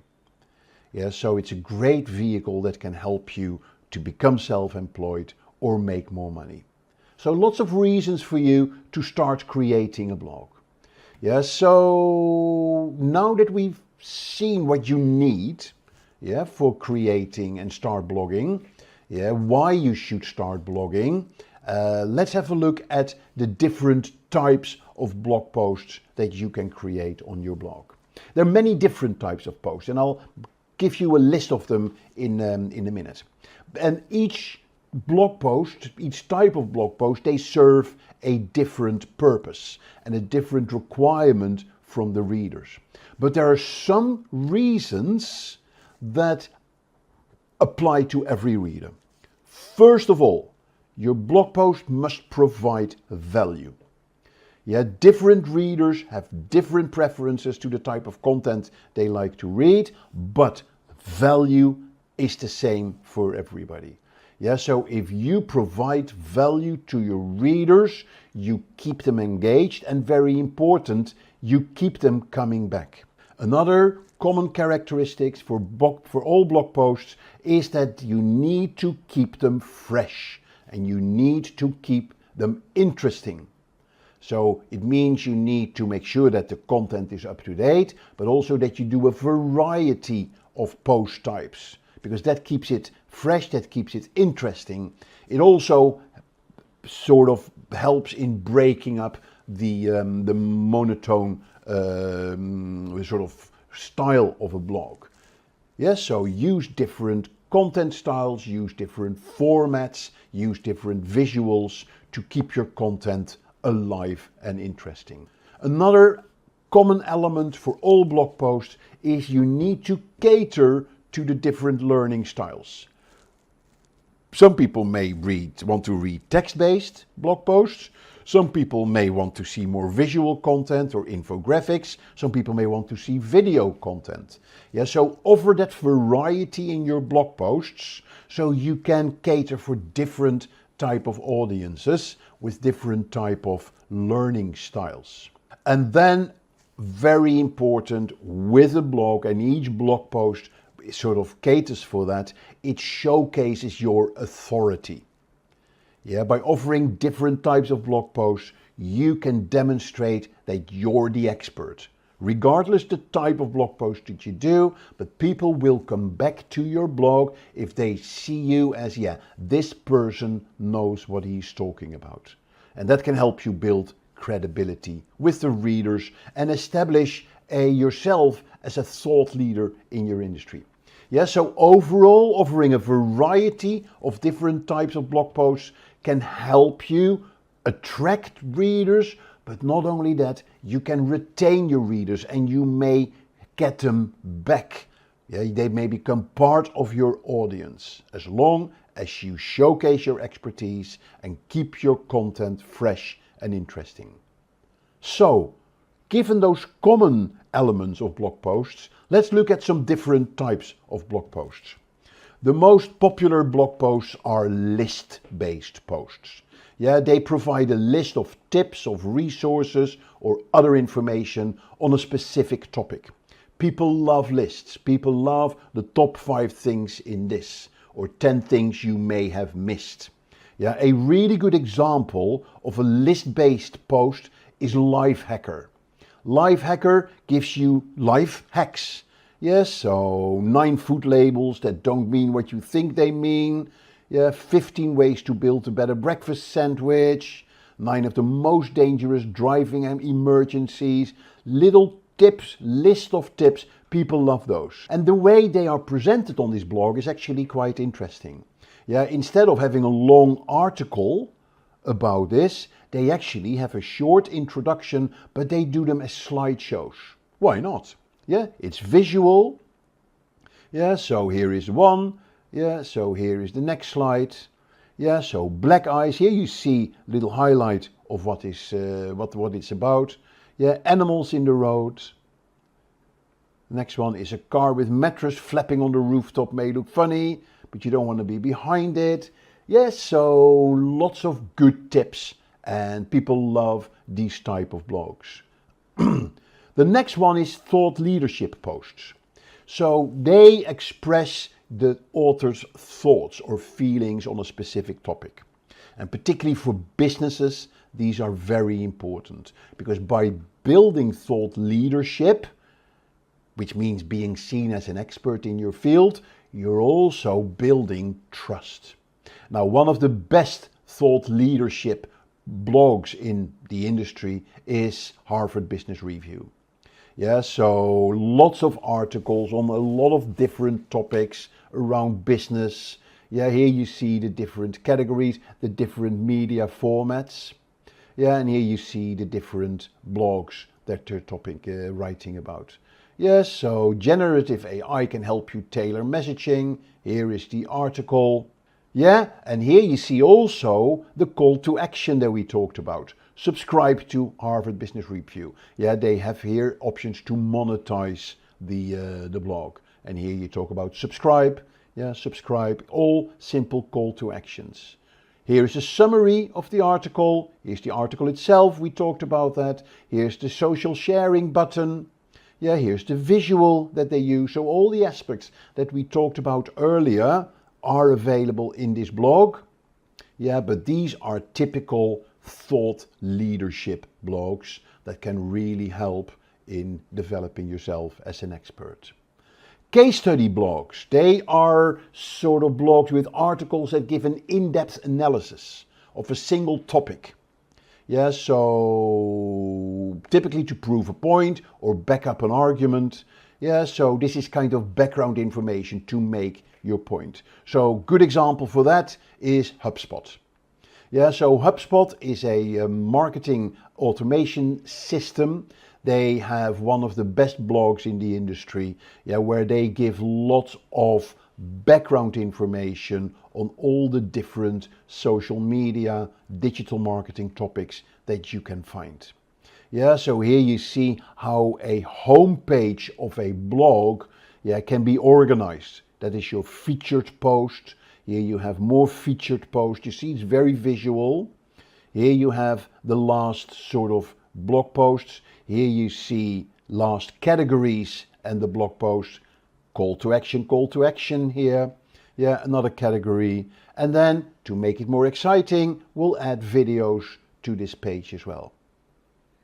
Yeah, so good example of a case study blog, yeah, and a general blog with all the features that it needs. You then have video and audio blogs. Video becomes more and more important as a channel of communication. Yeah, so start using video. We also have seen the growth of podcasting. Start using audio, yeah, and use those as part of your blogging strategy as well. Here's a good example, yeah, that is SoundCloud. Now SoundCloud is a website which is kind of the YouTube for audio. Yeah, for podcasts, for audio files. And here you see their blog, which is a good mix of news, resources, audio files, blog posts with text, yeah, and video files as well. So it's a perfect combination of all the elements that we're talking about here. Yeah, so very important to use video and audio blogs as well. Here are some more types of blogs. Newsjacking or news posts. They provide information on recent events or developments in a specific industry. Yeah, so good news hacking website is Wired. Yeah, specifically focus on technology. Yeah, and it is a go-to place for the latest news on technology. You see a very clear style. You see it on the visuals as well. Yeah, and it is a news kind of portal, yeah, which gives you access to all the blog posts. It doesn't really look like a blog, it looks like a news portal. And that is, particularly for news websites, a very common way of using a blogging platform to create a news portal. Okay, we're then looking at infographics posts. Now, you may have heard of infographics. They are graphics that simplify complex materials with a chart, graphs, and graphics. Yep, and you can do blog posts around those as well. Yep, one of my favorites, and you should follow them on Facebook and on LinkedIn, The Visual Capitalist. The Visual Capitalist has every day they come out with a new chart, yeah, or a new infographic on a particular topic. Yeah, so here you see an infographic on the top 50 most visited websites in the world. So here's the infographic, and then here is the text, sort of the background information about it. Yeah, so here's the visuals. So you see Google, yeah, you see YouTube, Facebook, Twitter. So here you see how that all sort of, how that develops. Yes, so with the text, subscribe to it. Yeah, so good visual comparison. So very powerful website. So use those type of websites. Use that type of way of presenting your information. We then look at how-to posts. They offer a detailed instruction on how to do a particular task. Yeah, people love those. A good example of a how-to blog is Seth Godin's blog. Yep, where he has very simple design for his blog, but this is all about the content. So he has a story of the week or his top 100 posts. Yeah, so how to tell a great story, advice for author, how to be remarketed, how to write an ebook, how to do permission marketing, an email checklist, very down to earth, simple how-to tips when it comes to business. Very straightforward, very popular blog when it comes to how-to posts. And then last but not least, a very powerful type of blog is the guest post. Yeah, so why would you write on your own blog? Why can't you be a guest blogger on somebody else's post? It has lots of benefits from a search engine perspective as well for the author of the blog, because you have other websites that recognize your expertise in your area. They invite you to write about that, and Google sees that as a high authority ranking signal for your search.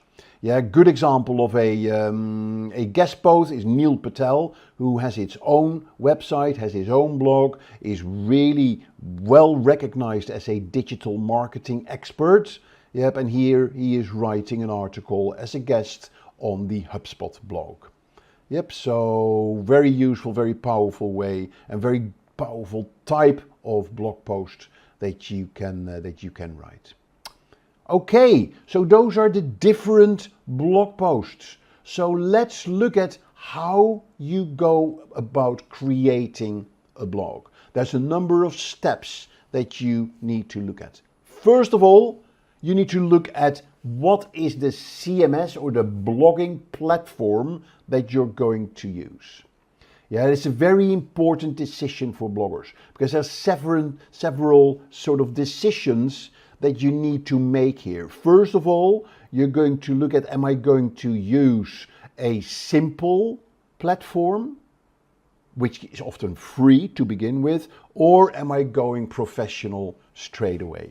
So if you're going simple, then you can go for tools like WordPress.com or Wix.com. They will host the website for you, and those are the typical tools that give you some basic functionality. In the free version, you will have your website up and running within 5 minutes, but then if you want more functionality, you pay a bit more.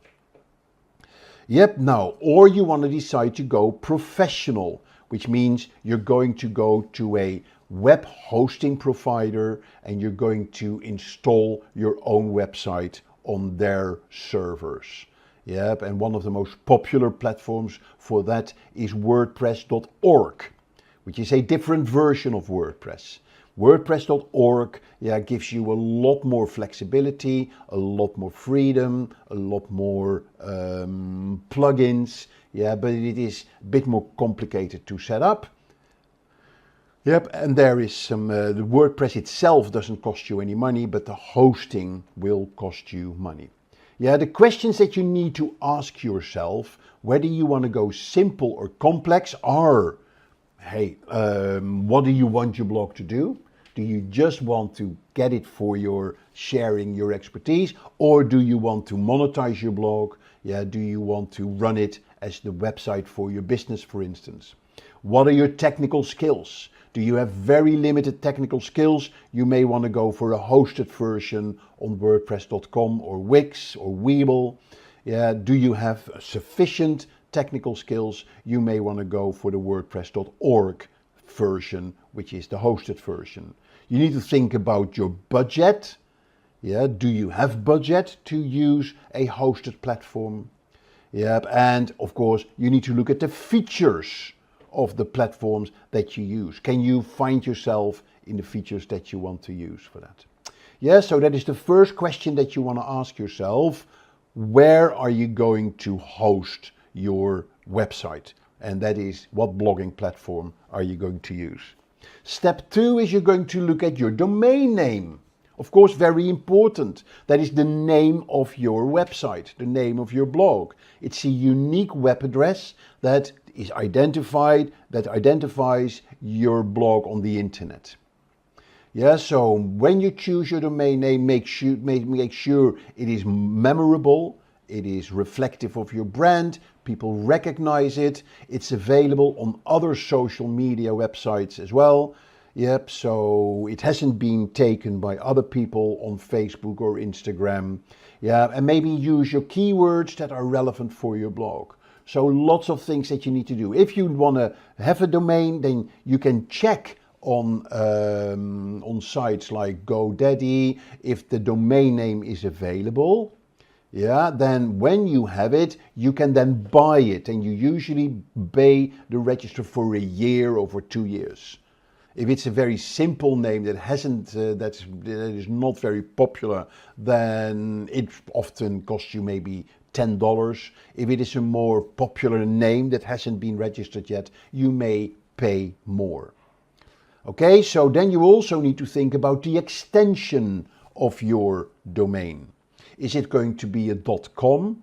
Is it going to be a .net? Is it going to be a .org, or is it going to be a country extension like .nl for the Netherlands? Yes, so or .fr for France. Common rule is, if you're targeting a local market, take the URL of the local market. If you're targeting a global market, go for the .com or the .net, but preferably the .com. If you're a government organization, then you want to usually stick to the .org. Then, of course, you will have checked the availability of your domain, and then you're going to register the domain. Yes, so you provide your contact information, you pay a small or a large fee depending on the popularity of the name. And then in your website, your blog setup, you're going to connect the domain to your blog. So that means updating the name servers in your domain's register account. So it then points to your blog hosting account. Yeah, so a very simple or good provider you can go to is godaddy.com or .co.uk, and they give you everything. Yeah, so type the domain that you want. Yeah, they can help you create your website. They have different types of services. They do domain names, they do website and hosting, and they do email marketing. They have really good support. Yeah, so if you want to type your domain, so let's take, for instance, company ABC is going to be my domain. Yep, and you see here, companyabc.co.uk is available. Yes, so here's the company letter you see, if you want to use that one, is a premium name. So here you see all the different varieties on the name. Yeah, here basiccompany.com, that would cost you £3,000 because it is quite a popular name. Yeah, so it is available, but yeah, value for money.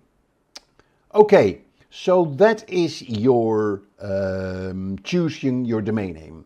Then you're going to look at your hosting plan. And your hosting plan is very important. You will only select a hosting plan if you go for a hosted blog solution. Yeah, so which you do with WordPress.org, for instance. So basically, when you select your hosting plan, you buy a bit of storage space on the servers of that hosting provider. And on that bit of storage space, you install your website. And then the service, the hosting provider, will connect that to the internet. So they provide the technology and the support to store and maintain your website. Yes, so that is a very important part. And again, you need to consider your budget, and you also need to consider your website requirements. You need to look at the reliability and the speed and the uptime. Yeah, so a reliable hosting provider, they offer you high uptime percentage and fast loading times. That is very important. Yep, and you need to very carefully look at customer support. Yeah, so make sure they offer 24/7 support, preferably with a chat option, because often you have to wait a long time to get access, and if you have a chat option, it's much easier to get your problems solved. And a very important part of your hosting plan as well is your security. Yeah, make sure that there is a spam protection on your website, and also look at your HTTPS. Yeah, so get your SSL certificate for your website. Yes, so now some popular hosting providers you can look at include GoDaddy, Bluehost, HostGator, DreamHost. Take the time to research them, yeah, and evaluate each option, and certainly look at the customer reviews as well. Next step is you're going to design your blog. Yeah, so once you've created or you selected your hosting provider, you're then going to set up your blog, and you would install WordPress.org. Yeah, and then you're going to create your website. Now, the first thing that most of those CMS platforms will ask you is, what theme do you want to pick? And they have a whole library of themes that you can pick and choose from. And there's lots of websites that allow you to buy themes, whether it's a photography theme, a health theme, a business theme, yep, and then you can just buy that theme, install it in your WordPress setup, yep, and then you download the demo for it, and then you have your website. The only thing you have to do is change the content and the visuals, and your website is ready. Yes, so very important that you pick a very powerful sort of theme. You then can customize the theme with your own photos, your own logo, your own color schemes, your own options, so you can make it a unique look and feel. You then add your own images. Yeah, you customize the header of the website. So, and then you can use custom widgets, small modules that you can add to your website that do things like sign up for my newsletter, or click on the RSS feed of your website, etc. And then often you can add your own sort of HTML coding or CSS coding as well to give your website additional functionality. A really good place to buy themes is themesforest.net. Yeah, so there's a whole range of themes. You can say, for instance, give me an entertainment themes. Here you see entertainment themes could be, so you want WordPress, yeah, for instance, WordPress themes. And then you just pick a theme. Yeah, you can actually do a live preview of the theme. Yeah, and this is, here, see the demos. We want the no coding, so take for instance this one here, taste the difference. And here you see immediately how your website will look like, how your blog will look like. Yeah, so then you download the theme, install it on WordPress, download the demo, and again then the only thing you have to do is change the text and the visuals, yeah, and some design elements. So it's so easy. There's not a single line of programming that you have to do these days, yeah, when it comes to your web development. And that is a big concern that people have. Do I still have to program? No, you don't. It's all sort of intuitive. Step 5, start creating your content. Of course, when your blog is live, when your blog is up and running, you need to start creating content for your blog by writing posts, adding images, creating pages, organizing your content, using the categories and the tags, making it easier for people to find. Now, before you can start writing your posts, of course, you need to know what you're going to write about. Yeah, what is your focus? What is your niche? What are your interests? What is your passion? You need to do keyword research around those topics. Yeah, so that gives you the ability to understand what your target audience want to read about. Yeah, use tools like Google Keyword Planner, and we've done an earlier video on how to use Google Keyword Planner to find relevant keywords for your blog. Create an editorial calendar, very important. Know that every week you're going to do a blog post. Yeah, so every Monday you need to draft a post, Wednesday you want to publish it. Yeah, so look forward. Maybe write 4 or 8 blog posts in advance, and then you are ready for the next 8 weeks. Then start writing your first blog post, yeah, that introduces the blog and introduces your niche. Create a content strategy, have a visual strategy, and optimize your blog posts for search, using the keywords, yeah, and using the meta tags for your blogs. So that is really important because Google loves to show blog posts higher up in the search results. Now remember, it takes time. Quality content takes time and effort. So take the time to research your topics and make sure that you write compelling and informative blog posts and promote your content on social media and other channels so that drives traffic back to your website. And then finally, we're going to look at how to share your blog. Very important. You need to promote your blog and you need to track your performance. Yeah, so share your blog on social media platforms. Engage with your audience when they have comments or when they give feedback. Use email marketing to promote your blog. Yeah, collaborate with other bloggers or websites in your niche. Try to get those those guest blogging opportunities and use paid advertising to promote your blog. Yes, so it's an ongoing effort and it requires consistent effort. Yeah, on the tracking side, use Google Analytics. So set up your blog with Google Analytics. So you get information about traffic, about your audience, and about your most popular pages and your most popular blog posts. Yeah, so you can track specific actions in Google Analytics. So how many people are signing up for the newsletter, for instance. Monitor your social media analytics. How popular are your blog posts, the Facebook posts about your blog on Twitter or on Facebook or on Instagram. Yeah, look at open rates, click-through rates, and regularly review your blog's performance and adjust your strategy if necessary. Yeah, so very important part. Don't keep your blog a secret. Start promoting it high and wide. Okay, so let's close the session with some writing tips. First of all, know your audience. Understand who is your target audience and what are they looking for in your blog. Yeah, we talked about customer personas. Create customer personas for your key audiences. Yep, and you're writing for them. You're not writing for yourself. You need to hit the language that resonates with your audience. Be authentic. Write in your own voice. Let your personality shine through. Don't write anonymous.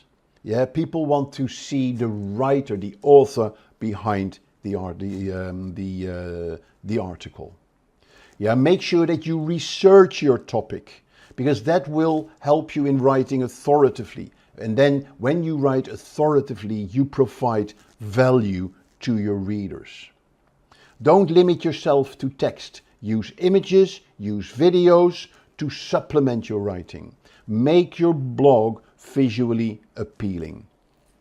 It goes without saying, edit, proofread, proofread, proofread. There's nothing more frustrating than typos in your blog posts. Yeah, make sure your writing is clear, it is simple, it is polished, and there's no typos in there. Just copy your blog text, put it in a word processor, yep, and then do a spelling checker. Then finally, be consistent. Consistency is key to building your audience and for your readers to come back. Yeah, so, and be consistent in the timing as well.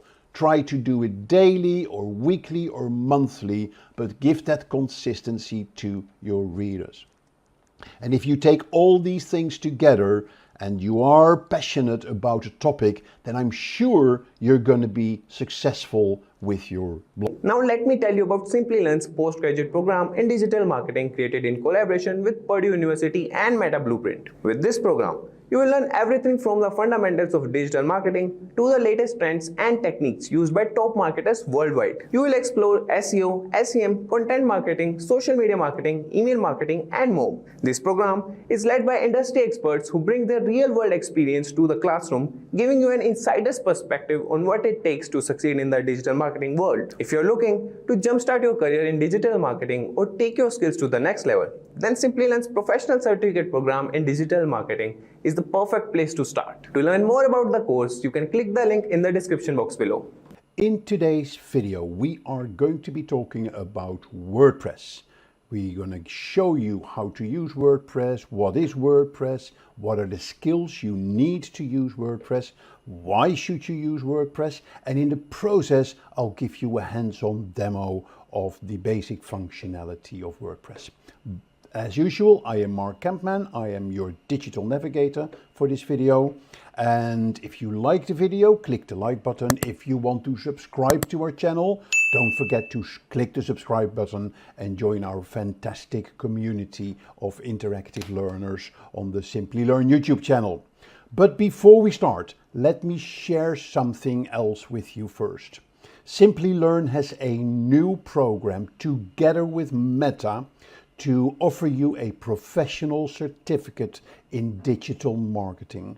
It's a fantastic program. It's the official program together with Meta, and it is the, if we go into here, into the website, you'll see that it is done together with the Purdue University, with Meta, is the official partner, and there's also involvement with Marketing Land and Search Engine Journal. So it is a fantastic digital marketing course. And what the real value is that you will be qualifying for the Meta Blueprint certification.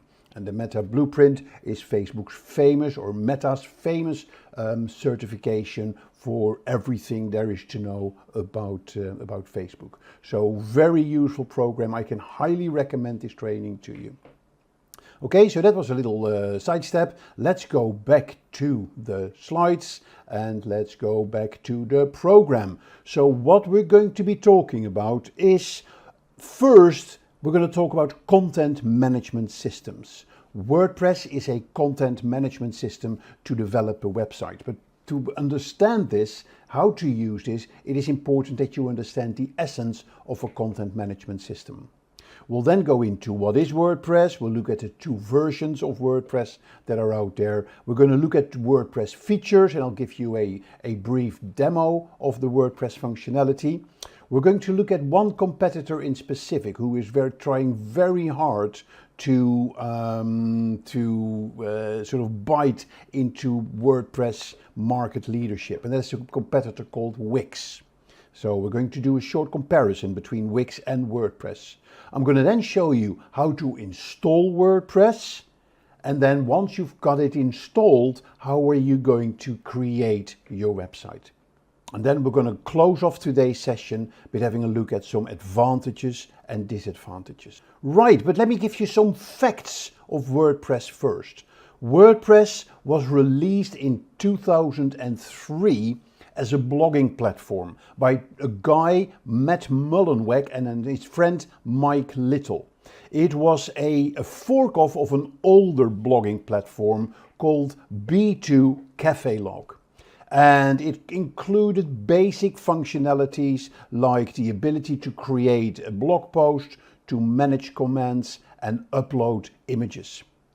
It grew in popularity and features were added like plugins and custom post pipes, with lots of different updates across the years in 2008 and 2010, the 15th, 2018, and then new features came like a redesigned admin interface, a theme customizer, and a block editor, which made it a lot easier to develop your websites. Now, where is WordPress today? It is the most popular CMS or content management system in the world. Over 40% of all websites on the internet, they use WordPress, and it continues to be one of the largest community of contributors to any CMS platform. Here are some other WordPress stats. WordPress powers 40% of the internet and is available in over 200 languages. WordPress users, they publish around 70 million new blog posts and 77 million new comments each month. And Yoast SEO, which is a plugin for search engine optimization for your website on WordPress, has been downloaded over 372 million times as of today. Makes it basically makes it the most popular WordPress plugin that you can use.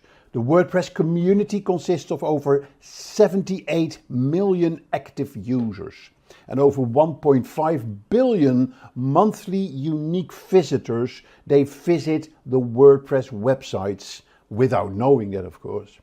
WordPress.com which is a separate version of WordPress, and I'll come back to that in a minute, they host over 5.5 million active websites. And Automatic, which is the company behind WordPress.com, is valued at over $3 billion and has over 1,500 remote employees across the world. Yeah, so some pretty staggering numbers, and it clearly makes WordPress the market leader when it comes to a CMS or a content management system for your website. Now, what is a content management system? Before we dive into that, CMSs, they started in the 1990s, but they were not widely used until the early 2000s.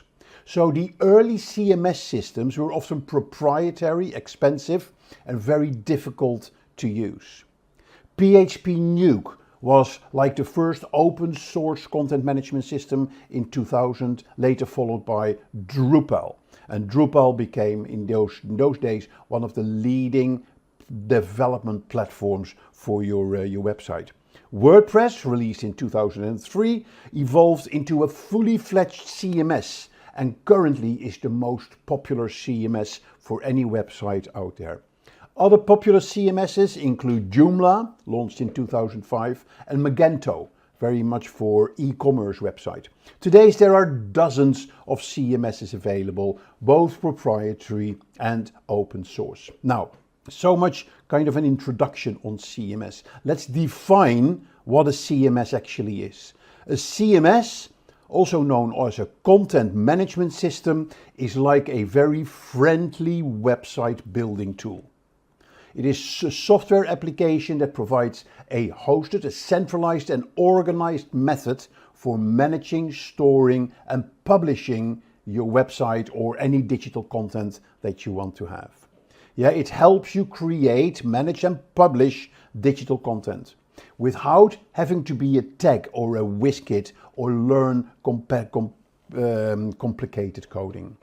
Yeah, so it's all about ease of use. It's about easy content creation and management.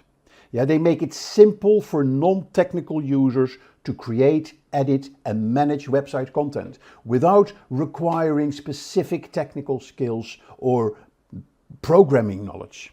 It also provides much faster website development. Yeah, because you can use pre-built templates, you can use plugins, and that all speeds up the website development. Yeah, so that reduces the need to start from scratch, to start programming your website from scratch. You just pick the building blocks, and in the process of doing that, your website sort of comes together.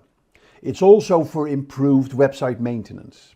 Yeah, so a content management system, they provide built-in tools for website maintenance, like updating the software, security for your website, backups for your website, and optimization for search engines. So it is all about making your life a lot easier. So with this CMS, you can use a simple interface, and you see that later when I show you the WordPress backend. Yeah, so you use a simple interface to create and organize your content, design your website and manage the different users and their permissions who can work on your website. It also allows you to connect with other tools like services to make your website go even faster, or e-commerce services or Google services. So they are designed to be flexible. They are designed to be extensible. Yeah, and one of the ways to achieve this is by connecting the various types of tools to your content management system. And by connecting to databases, CMSs can store all data and your content in a very effective way. Now, one of the big advantages of content management systems is their open architecture. Yeah, so you can connect what we call third-party APIs to enhance the functionality of your CMS. Yep, so you can add tools like Google Analytics or Salesforce, HubSpot, all tools through the API. You can connect social media integration, e-commerce capability, etc. So it's a very open platform, and that makes them so interesting. And then one of the biggest assets of CMSs, and that's where WordPress is so incredibly flexible. You can have plugins and extensions, they are available, which can be installed to add features like SEO, contact forms, image galleries, e-commerce, you name it. And you'll see in WordPress there are thousands and thousands of plugins for free or that you pay for that gives you that added functionality in WordPress. So in general, any website that needs to manage and publish content on a regular basis can benefit from a CMS. Yeah, because it can help you with content organization. It helps you with version control, with workflow management, user management, and many other tasks that are essential for creating and managing your website. So there are many types of websites that can benefit from a CMS. So take, for instance, a standard blog. Yes, so with a CMS for a blog website, it's easy to create and publish your blog posts as well as managing the comments and other user-generated content.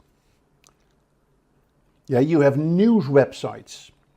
They sort of are a big aggregator of all the news out there. So for them, it's easy to create and manage blog posts as well as they can help with the organization and the management of the content, because they've got a huge amount of news articles on their website, and by setting tags and by setting categories, you can give people easy access to that content. E-commerce websites, they can manage product listings. Yep, so that's what the CMS can do for you, managing product listings, manage pricing, manage inventory, as well as tools to manage the orders and the customer data. And corporate websites, they can use a CMS as well. They can benefit from it. So it can include product and service information, news and events, career opportunities. So basically every website, every type of website can benefit from a CMS system. So as I said, WordPress is one of the leading CMS systems out there. So let's dive a bit deeper into WordPress. Now, bear in mind, there are two versions of WordPress. There is WordPress.com and there is WordPress.org. Yeah, WordPress.com is a hosted service provider, that provides a simplified version of the WordPress software. So you don't have to worry about hosting it. WordPress.com will host it for you. The only thing you do is to create an account, select a theme, put in your content, press publish, and your website is live. But it offers a limited set of features, themes, and plugins. So users have limited control over the technical aspects of their website. But it is really good for those people who want to create a website quickly without the hassle of any technical complications or technical knowledge. It is literally go to WordPress.com, create an account, select a theme, add your content, press publish, and your website is live. You don't need any knowledge for that. The basic version is free of WordPress.com. But as soon as you're going to add additional functionality, like your own URL or specific search engine optimization features, then you're going to pay a premium fee. But they're still not that expensive. WordPress.org is a CMS platform. It's an open source software that can be downloaded and installed on your own web hosting server.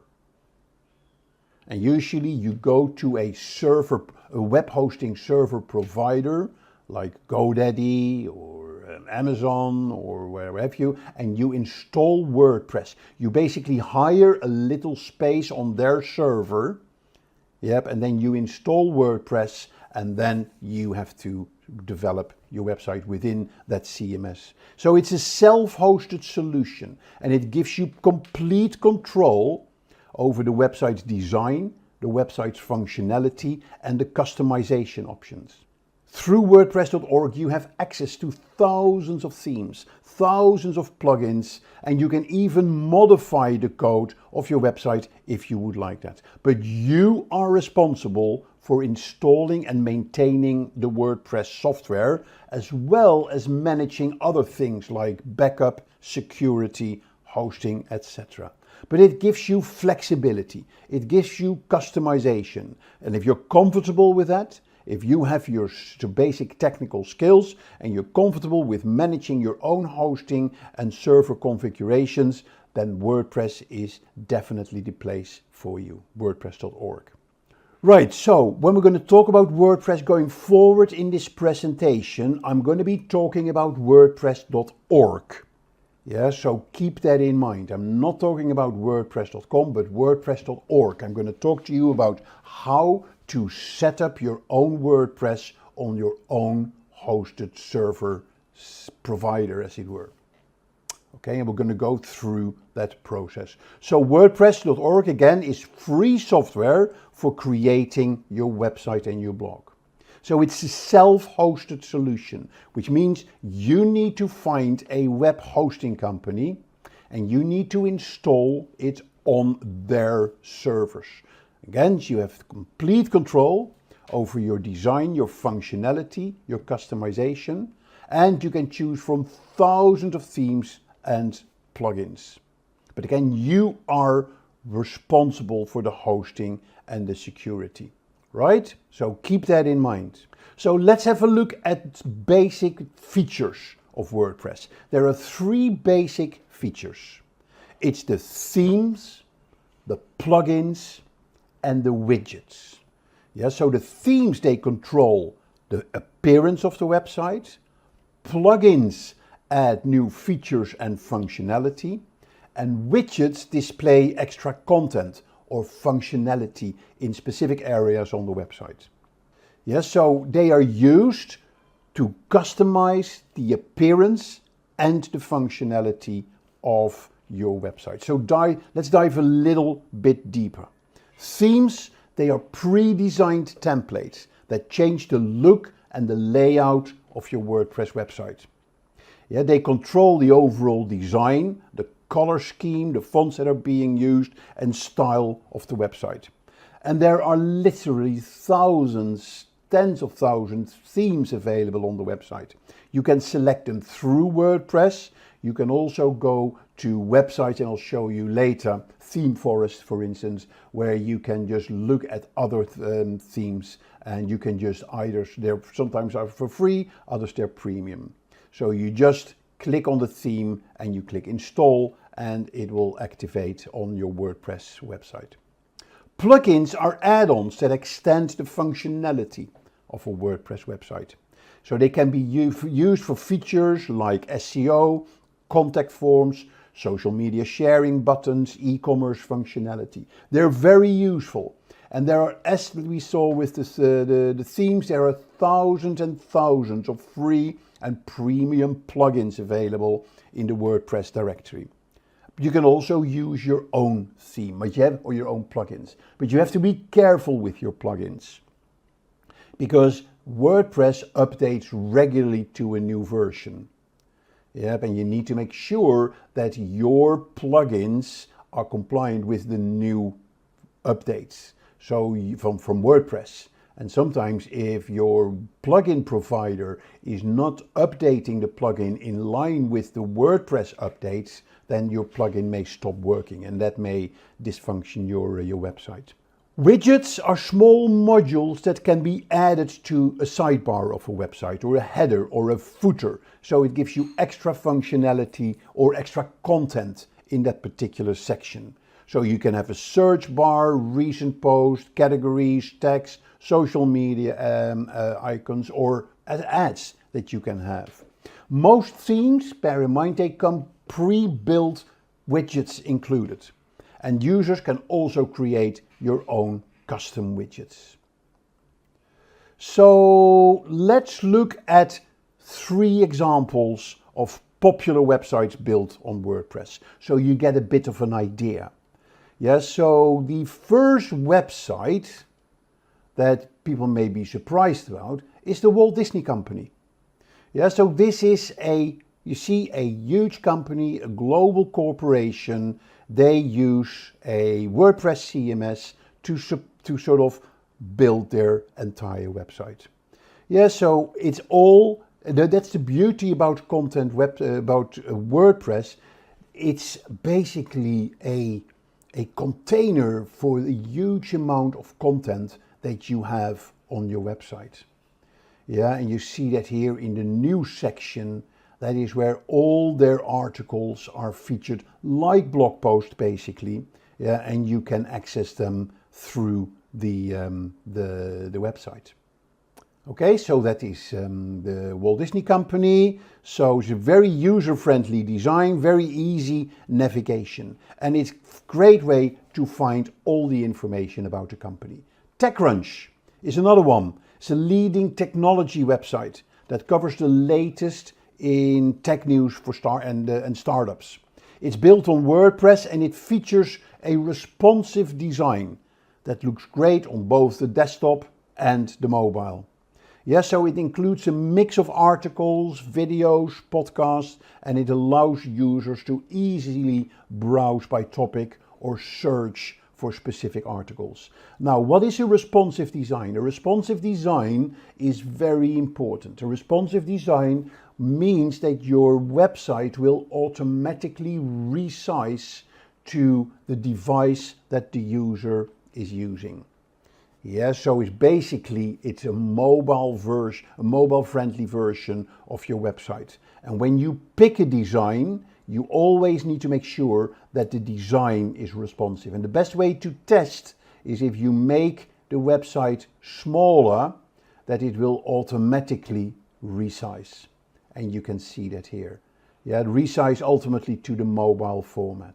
So the third example was Star Wars. It's the official Star Wars blog. Yeah, it's a fan site that cover all things related to Star Wars, from movies, TV shows to books and comics. It's built on WordPress and it features a design that reflects the Star Wars universe, complete with their custom font and background. It includes news, interviews, fan content, as well as a forum where users can discuss here in the community, where users can discuss their favorite Star Wars topics. Yeah, so that's an example of 3 WordPress websites. Yep, so that's it. Yeah, so let's have a look at the backend system of WordPress to get an idea what sits behind this website. So if I go to my own website, and that is Riyadh Farasha. Yeah, that is a kind of a house that I have in Marrakesh, in Morocco, that I rent out, that people can, it's on Airbnb. But besides that, this website is built on WordPress. Now, a very easy way to find out if a website is built on WordPress is basically after the URL, you just type wp-admin. Yeah, that is what you need to access the backend. It will ask you for a user ID and a password. If the website, if the browser comes back with URL does not exist, then you know that this website has not been built on WordPress. Okay, so let's wait till we get the access. Oh, I've already logged in, yeah, so that's why we don't see the login screen, but that's okay. Yeah, you'll get first a login screen, you sign in, and then you get to your dashboard. So here you see your WordPress dashboard, you see the theme that I used, yep, and then here is some updates that are required. At a glance, how many posts, how many pages. I can add a quick article, etc. But here you see on the left, you see the menu. Yeah, so you see basically the most important ones are your blog posts, are your website pages. Yeah, so WordPress works with pages and posts. Pages are static pages like your home page. Yeah, posts are blog posts. Okay, so that's basically the essence of the structure of WordPress. Then here you see your themes, and then here you see your plugins. Yep, and then you have tools, you have your setting. I've set up SEO on the site, I've set up Google Analytics. Yeah, so if I go to my pages and look at all pages, then here you get a list of all the pages that you have active on your website. Okay, so go to posts and you get a list of all the posts that you have on your website, the blog posts. If you want to add a new post, you just click here, add new. If you want to add a new page, you can also hover over the pages and then click add new. You can add different things like portfolio or testimonials or products or services. Yeah, and here is your media library. This is where you have all the photos and videos that you use on your website. Okay, and here you have your theme options. So I selected a specific theme, and then here you see all the things that you can change on your theme. So nothing to program. Yeah, you can just go through all these items and select the specific options for that section. So you have the site layout, the header style, etc. Yes, so that's the theme options. So these are all the options that you can specify. And then here you have your appearance. So here you see the themes. And you also see the widgets, and you can also specify the menus. So when you start your website, the first thing WordPress will ask you, go to the themes. And then it will come default with 2 or 3 themes. But you can search for themes as well. So you see there are Virtue, there are probably a handful of themes that I've got here. Yeah, but these are sort of available. I can also search for new themes. Okay, so I can search here in WordPress. I can also search on outside WordPress in Theme Forest, for instance, and then bring in the theme into WordPress. Okay, so those are the themes. Here are your widgets. You see a list of widgets that you have available. Yeah, so here you see the widgets that I've installed and where they are in the sidebar, the home widget, the footer column. Yeah, we have 4 footer columns, and here is the available widgets that I can add. Okay, and then very important, here is your page with plugins. I can see my installed plugins, or I can add new plugins. So go to the installed plugins, and then you see what plugins are you have installed. Yep, and then you can add new plugins as well. So that is a very high level overview of the WordPress functionality. I just want to leave it at this. It's important to understand, yeah, if we go back to this, the features, if you want to sort of summarize them. The one big benefit of WordPress in the features, it is a very user-friendly interface. It's a very intuitive interface. Yeah, and it makes it easy for users to create and manage content on the website. The second big advantage is the wide range of customizable themes and templates that you can select from. That's where WordPress is second to none, the availability of the themes. Now, there is a bit of a drawback here. I just want you to be aware of that. Yeah. If you are a WordPress expert, if you know WordPress quite well, you will see that a lot of the themes, they have kind of the same structure. Yeah, so I can kind of recognize if a website is built on WordPress or not. Yeah, because the themes are very sort of similar, but they differ by the look and feel of them. So keep that in mind.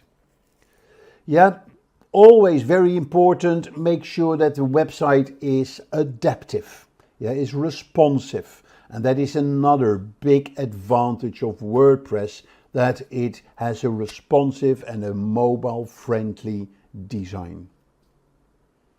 Another big advantage and the features of plugin is their extensive plugin and widget architecture. Yeah, and that gives you a tremendous library of functionality that you can use on your website. Because of these plugins, you can also very easily optimize your website for SEO. So WordPress has built-in features for that, but one of the best SEO plugins is Yoast SEO, where you can add meta tags, sitemaps, permalinks, descriptions, page titles, etc. And then finally, the features in WordPress, they really stand out when it comes to supporting multi-languages. Yeah, so it's multiple languages, making it easy to create and manage websites for international companies.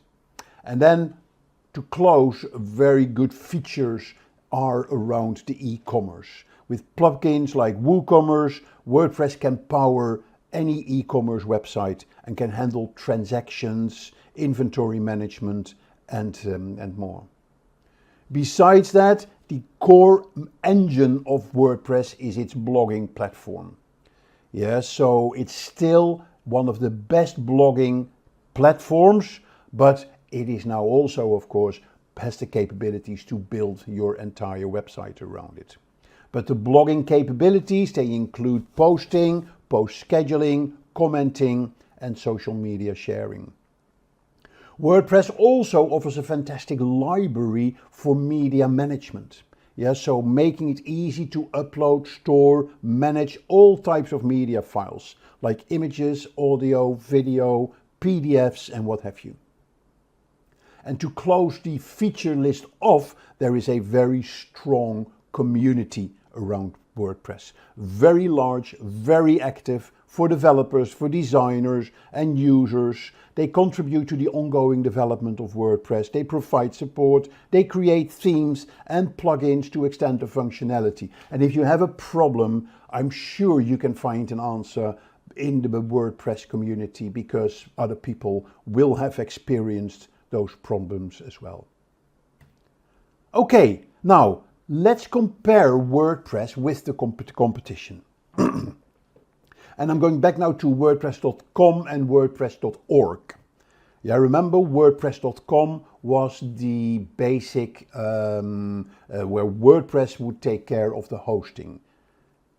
Yeah, so you just open an account and publish your site. So competitors with WordPress.com are Wix, Webflow, Squarespace, Bubble, Soho Sites, Square Online, which was formerly Weebly. I really like Weebly, by the way. And Odoo Website Builder. If you look at competitors for WordPress.org, we look at HubSpot CMS Hub, Progress Sitefinity, Drupal, Joomla, Kentico, Contentful. And if you look at e-commerce competitors, we look at Shopify, Ionos, Squarespace, Volusion, and BigCommerce. Now, one of the big competitors although they are in the hosted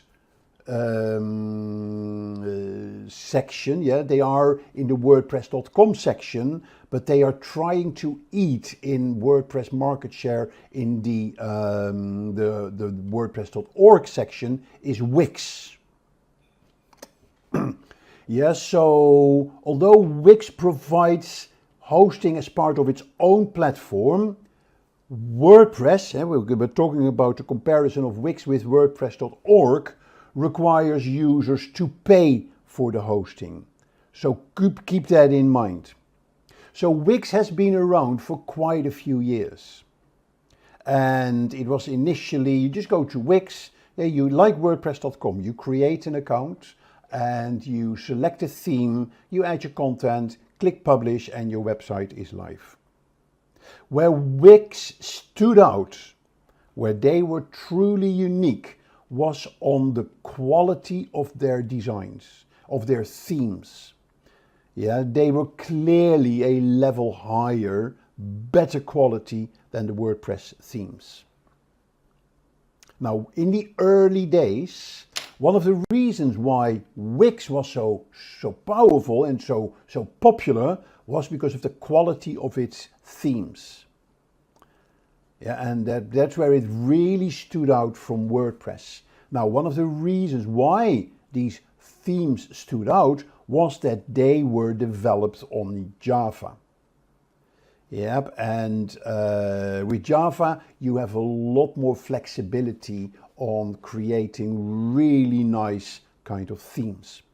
But the problem with Java was that Google couldn't index pages that were built with Java because it was very proprietary coding. The text was kind of buried in the code. So in the early days, Wix had a very poor reputation when it came to search engine optimization.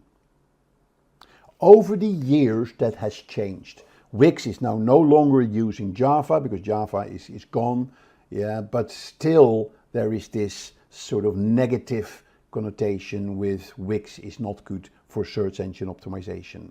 But those are, as you know, these things, they linger on. So Wix, because it is hosted, yeah, so Wix has a more limited set of templates and designs available because they are coming from Wix, as it were. Yeah, where WordPress is highly customizable with thousands of plugins and themes available. Yeah, so you got to understand that. So Wix is kind of closed, where WordPress is open. Now that is another element here, which is kind of a negative on WordPress. Because WordPress is so open, with plugins and themes coming from so many different sources, it is also slightly more vulnerable for spam and for attacks on your website. Yeah, where Wix is more protected.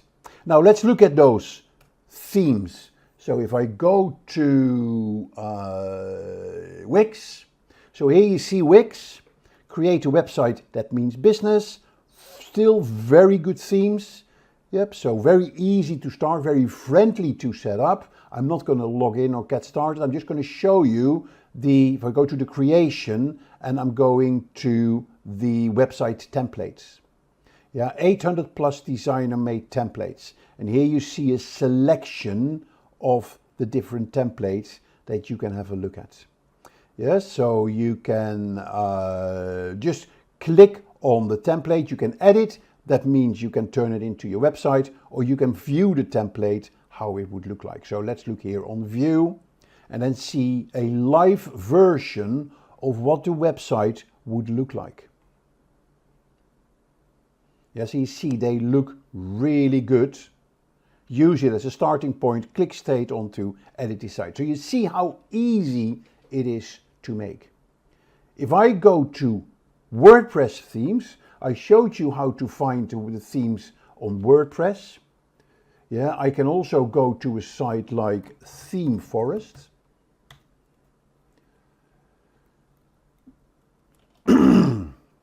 Yep, and then here you have a huge library of 50,000 WordPress plugins.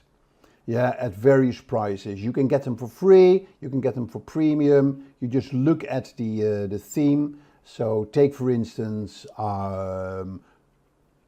Total WordPress Responsive. Yeah, so here you see, look at the live preview. And then here you can see the different demos that they have. Yeah, so you click here on the demo and then you see how the demo would look like. And then you can buy the demo and then install it on your WordPress installation. Okay, so those are the themes that are very important, and that is where Wix has a more limited set but very creative. WordPress highly customizable with thousands of plugins and thousands of themes. So Wix is known for its ease of use. Yeah, so anybody can easily start a website on Wix. But remember, you have limited control over the technical aspects of your website because it is managed by Wix. Where WordPress, WordPress.org, you have complete control. So although you need more technical skills, yeah, it gives you complete control over the design, adding functionality, even coding the website if you want to. So keep that in mind. As we said earlier as well, Wix has a more limited set of SEO options. Historically, remember with the Java format that they had, yeah, you may need to upgrade your plan on Wix to get more SEO features. Where on WordPress, you have the most fantastic SEO plugins like Yoast SEO, all-in-one SEO, which gives full SEO functionality on your website. And we all know how important SEO is. Right, now let's look at how we're going to install WordPress. Yes, so there's two options. You can do it through a hosting provider. Yeah, there are two options. There are two options. You can be guided by your hosting provider, or you can do it all yourself. So let me show you first how to do it through your hosting provider. So here is my hosting provider, which is GoDaddy. Yeah, on GoDaddy, I have multiple products, and one of my products is hosting. Okay, and I'll show you later the details around that. But when you go to your hosting section in your service provider, yeah, then here you have a list of the websites that you are having installed on the provider's server. If you want to add a new website, which is guided by the hosting provider, the only thing you have to do is to go to your admin panel. And in your admin panel, you have all the apps that you have access to. Yeah, it could be email, it could be file manager, it could be the images, but there's also apps that you can install, like WordPress or Magento or Joomla. So the only thing you need to do if you want to install WordPress on your hosting provider's server, you just click here on WordPress. That will then take you into a dialog. Yep, and then you will just fill in the details, the name of your website, the user ID, password, yep, and then it will install it for you on your server. So that's one way of installing it. The second way of installing is do it yourself. Yeah, and that's a bit more complicated. But these are the steps you will have to go through. First of all, you need to decide on what hosting provider you're going to use. That could be GoDaddy, Bluehost, HostGator, and what have you. then you go and actually download the latest version of WordPress from the official WordPress website. Then what you do, you're going to upload WordPress on your server that you have with the server provider. Yep, so you can use an FTP client like FileZilla, or as I showed you just now, through your web hosting control panel. When GoDaddy does it for you, like when your hosting provider does it for you, they create your SQL database. If you do it yourself, you will have to create your own MySQL database, and your hosting provider has an app for that. Then you run the WordPress installation script. It will then create the WordPress file and create a database, and then you can configure WordPress. So you log into your admin area, you choose the theme, add the plugins, create the pages, and you launch your site. That is how easy it is when you want to do it yourself. Okay, now back to the hosting provider for a sec. It's important that you understand. If I go to GoDaddy, then here you see the different type of products that you have. So these are the products that I use. I have a section on domains. So I have bought domains that they manage for me. So here are my domains. I have web hosting. So that is where I buy my slice of their web server. Always make sure it has a cPanel, which is an admin, the admin section. Okay, then very important, make sure that you buy web hosting and that you add SSL certificates. You may have heard of SSL certificates. They are the S behind HTTP. So HTTPS, which is basically a required security feature that Google wants to see on your website. And then additionally, you can buy website security, which is important, and backups. And there's many other products, but these are the core products that you need from your hosting provider. Okay, so we are all set up. We have WordPress ready. Let's now look again at the website creation. So once you've chosen your hosting provider, and we talked about that, you're then going to install WordPress, either do it yourself or through your hosting provider.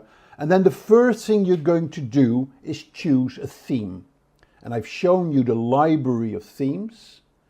So there are free themes, there are paid themes that you can choose from. And you can also install custom themes directly from a third-party developer website. And then you're going to customize your theme. What I like about many of the themes, they come with demos. And you can actually download the demo. So you see the full website completely ready, completely installed with the demo. And the only thing you have to do is to change the content of the demo with your own content. Then you're going to add your logo, etc. You're going to add your own blog post. You're going to change your pages, upload the text in your pages. And then you're going to add plugins like SEO, like social media sharing and what have you, like forms. And then you're going to publish your website. So you can then publish it for the world to see and share it on social media and start promoting your website. Once your website is ready, what you basically do, you link your website to your URL. And that's the hosting provider can do that all for you. One important aspect on the hosting provider, make sure that you check the service options from your hosting provider. If you have a technical problem, how good are they at responding? And the minimum you should look for is that they have a chat capability. Because there's nothing worse than having to wait for a call. When you call them, wait for half an hour or an hour on the phone before you get an answer. I always prefer to do that through chat. Right, so what are the advantages and the disadvantages of WordPress. The big pros on WordPress are open source, customization, large community, very SEO friendly, and content management. Yeah, so it's the easiest CMS out there. And because it's open, there are literally tons of options to customize it. If you have problems, there is a huge WordPress community that can help you find the answers. If you want to do your SEO for your website, WordPress has fantastic plugins like Yoast SEO, all-in-one SEO, to actually make the SEO as easy and as smooth as possible for your website. So the large community is really helpful in WordPress if you have any problems with your website and with your WordPress installation. And of course, the content management is very important. As you can see, as you saw on the demo, is you can really access the blog posts, the pages, the media in a very friendly way. So there's lots of benefits in using WordPress, but there are some negatives as well. Yeah, and I think a big negative is its open source positive. Yeah, because it's open source, the security is slightly more at risk, as it were. Yeah, so you're more prone to attacks and to spam than on closed platforms. Yep, and as well, of course, you do need some technical skills. Yeah, maintenance is an issue as well. Yeah, so, and I mentioned that earlier. If you have an update on the WordPress CMS, then your plugins need to be upgraded as well. And some plugin providers, they're later with upgrading, and it may happen that plugins stop working after a WordPress CMS upgrade. So you need to be very alert to those things. And one final issue that may come up with WordPress is that they tend to be slightly slower in performance, which basically means it takes longer to load a page. So you need to be aware of that, you need to track that, you need to measure that, and you can get tools in WordPress as a plugin that can help you with improving the speed of your website. Now let me tell you about Simplilearn's postgraduate program in digital marketing created in collaboration with Purdue University and Meta Blueprint. With this program, you will learn everything from the fundamentals of digital marketing to the latest trends and techniques used by top marketers worldwide. You will explore SEO, SEM, content marketing, social media marketing, email marketing, and more. This program is led by industry experts who bring their real-world experience to the classroom, giving you an insider's perspective on what it takes to succeed in the digital marketing world. If you're looking to jumpstart your career in digital marketing or take your skills to the next level, then Simplilearn's professional certificate program in digital marketing is the perfect place to start. To learn more about the course, you can click the link in the description box below. ROMI. This may not be the term that is bandied about inside your organization. It's certainly not a term that is bandied about in the industry, but it's actually the one that you want to use. So let me explain. What is in it for you to measure this? This actually begins to position you not as the company's next CMO, it may position you as the company's next CEO. Because guess what? The CFO is not the top of the food chain. And the CFO has generally been asking for the wrong thing for years. This is the right thing to demonstrate. This is the calculation you want to do. This puts you in a powerful position. First of all, you shift the conversation. You basically put yourself in a position of convincing, generally it's the CFO, that you understand finance as well as he or she does. And, most CFOs aren't expecting that from somebody in marketing. They tend to look down on us. We're merely the expense, that they have to deduct somewhere along the way in their financial calculations. Okay, fine.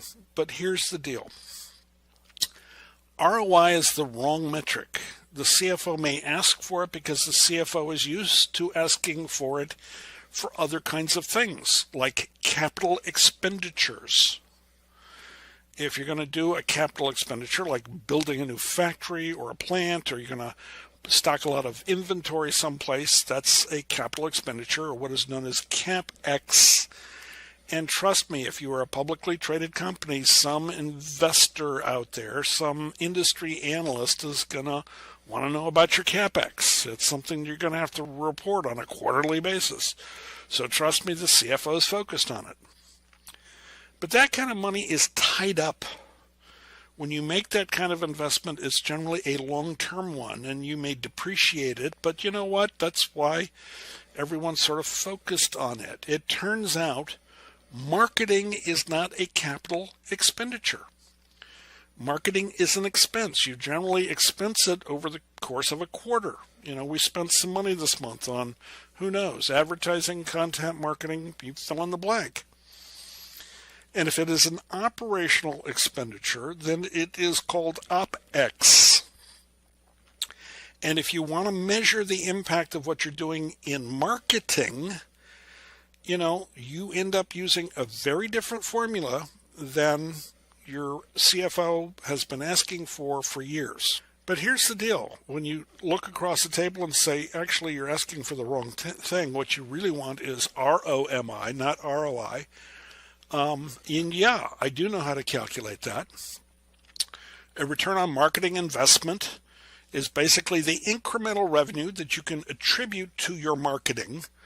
So, we've been measuring goals or micro goals, and you can measure those in revenue because what the lead is that you brought in and what it's worth, and what the sales you brought in and what they're worth.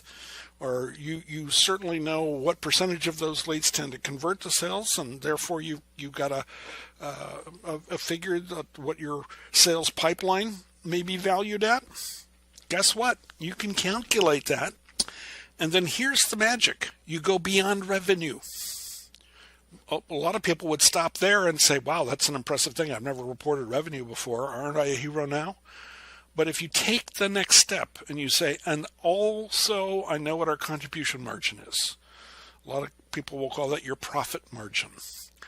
In other words, when you raise revenue, there's still a cost of goods sold.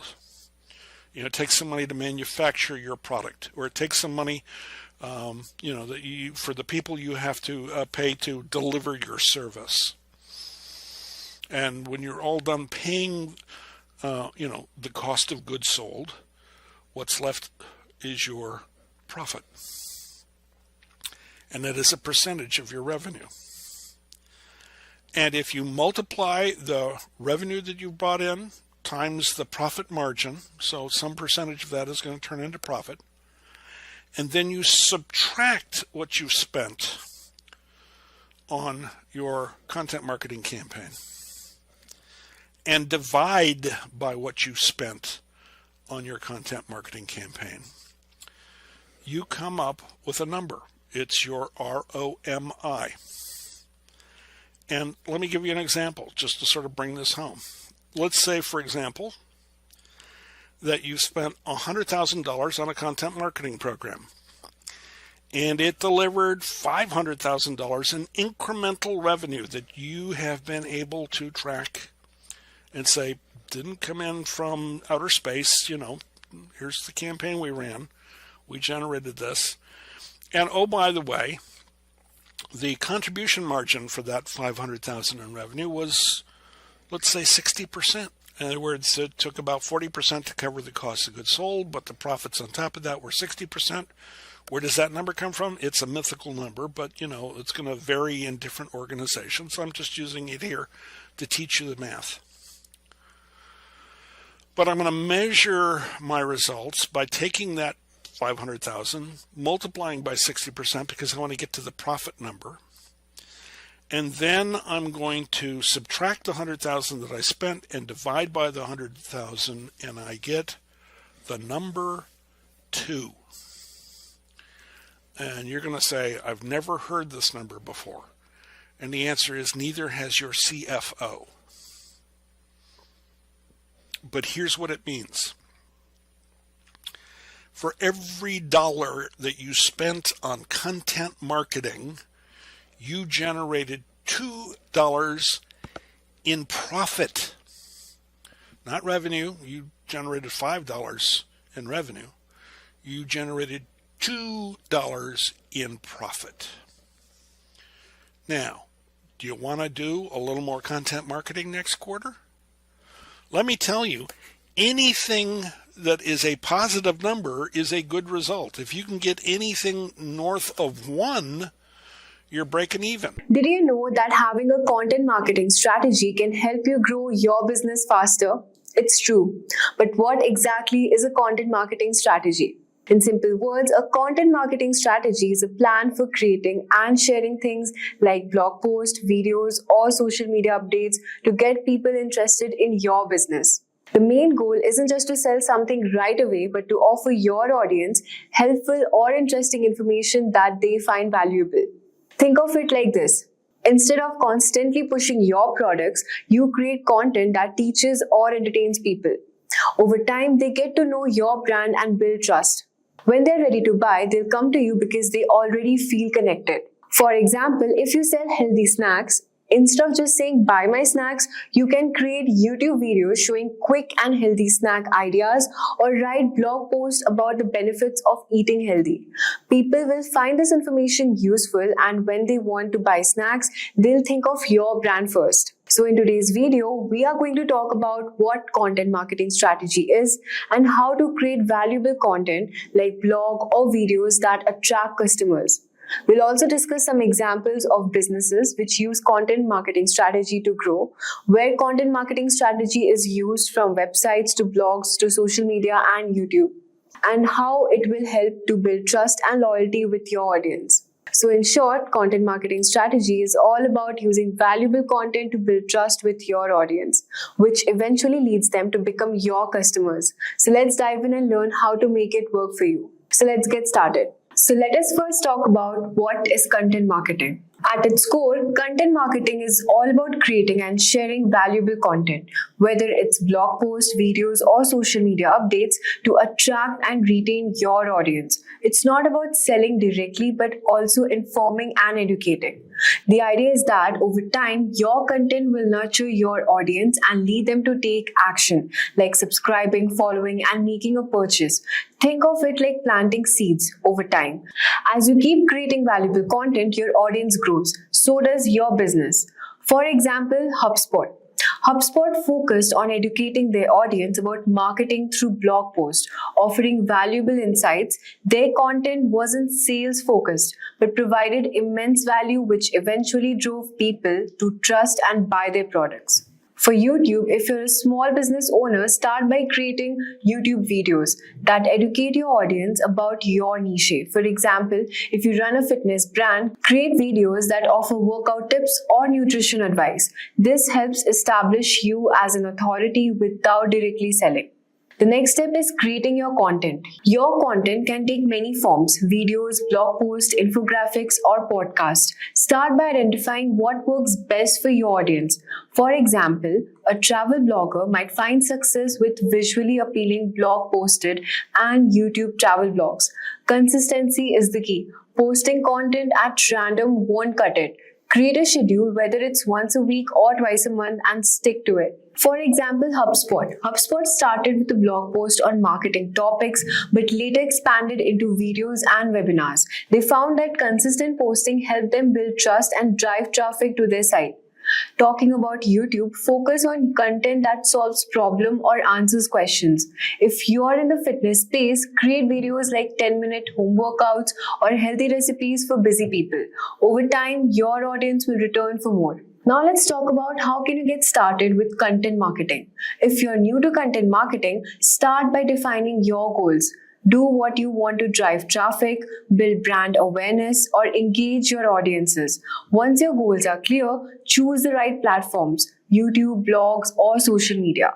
For example, HubSpot's goal was to educate business owners on inbound marketing. They started with a blog, they expanded to other platforms like YouTube and social media. Start by creating videos that aligns with your goals. In YouTube, for example, if your goal is to build brand awareness, focus on educational content that introduces your expertise into a wider audience. Post consistently and build a content library. The next step is to promote your content blog. Creating content is just the first step. Now you need to promote it. Use SEO to rank higher on Google. Tools like Ahrefs or SEMrush can help you find the right keywords or target. Share your blog on social media and engage with the audience through comments or newsletters. HubSpot promoted their first blog using SEO and shared them across platforms like Twitter and LinkedIn. This helped them to build organic traffic over time. For YouTube, if you also want to run a blog, share your YouTube videos on your blog and optimize them with relevant keywords. Promote your videos on Instagram, TikTok, or through your email list to drive more traffic. Now let's talk about how can you promote your YouTube content.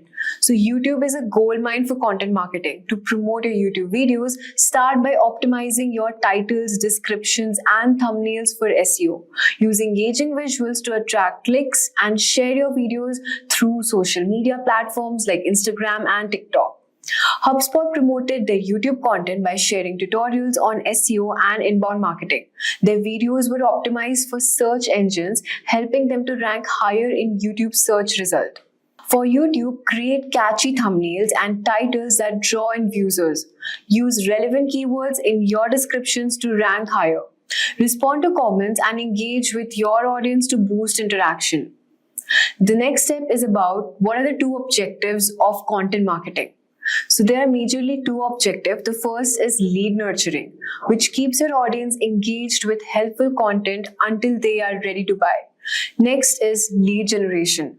Attract new potential customers through valuable content. HubSpot use lead nurturing to offer free tools like the website grader to build trust. Their lead generation strategy involves creating blog posts and webinars to attract new leads. And for YouTube, if you're selling products or services, create videos that help nurture your audience by providing useful advice. At the same time, use lead generating videos like product reviews or tutorials to attract new viewers. So let's now talk about the phases to build your content. The first phase is starting small. It's very simple. Just start creating and posting content. Don't worry about being perfect. Your goal should be to test the waters and see how your audience responds. Like HubSpot, which started with a small blog, creating content around inbound marketing, and over time, they learned what their audience wanted and adopted. And for YouTube, you can start making new, simple videos. Don't overthink, just get your content out there, listen to your audience feedback, and adjust as you go. The next phase is about scale and consistency. So once you've started, consistency is crucial. Begin posting regularly on multiple platforms to stay top mind with your audience. A content calendar can help you keep organized. HubSpot expanded their efforts to include videos, webinars, ebooks while maintaining a consistent posting schedule. They created a content calendar to ensure regular posting. And for YouTube, you can set a posting schedule. So whether it's once a week or twice a month, and stick to it. Over time, you can expand into different formats like question answer sessions or behind the scenes video. The next step, let's talk about time cost and long-term commitment. Content marketing is a long-term game. You won't see results overnight, but the long-term rewards are worth the wait. Many brands only see results after months or even years of steady work, so stick with it. For example, HubSpot didn't see immediate success. After months of consistent blogging and content creation, their traffic and leads started to grow exponentially.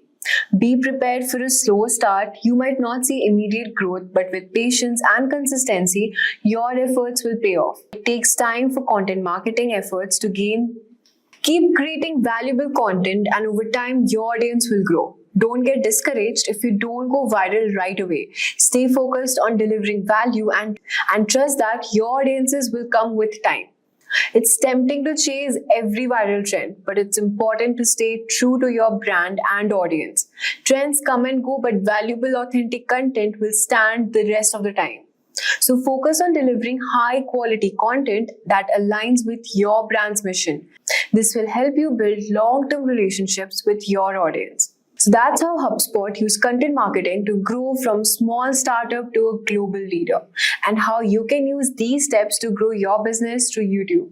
Start small, be consistent, and always focus on delivering value to your audience. If you found this video helpful, don't forget to like, share, and subscribe to more actionable marketing tips by Simplilearn. Basically, Google follows 3 basic steps to rank a website. They need to crawl your website. They need to take what they crawl back to their servers. And when they take it back to their servers, your web pages, they need to have them available for indexing. So when somebody actually types in a keyword into google.com, it'll be available to be found on organic search. So that's what indexing is all about. And then Google's job when somebody does type in a search query is to basically rank those pages that they've indexed from number 1 to infinity, depending on how many pages are relevant to that search query. So really it's about crawling, indexing, and ranking. So crawling is simply a process done by which Google has bots. And what these bots do is they go to your web server and they're going to crawl every page that they can find. And how do they find these pages? Well, they basically follow links. You might have heard the term spidering, but that's what they call search engine spidering. So basically what Google's doing is they're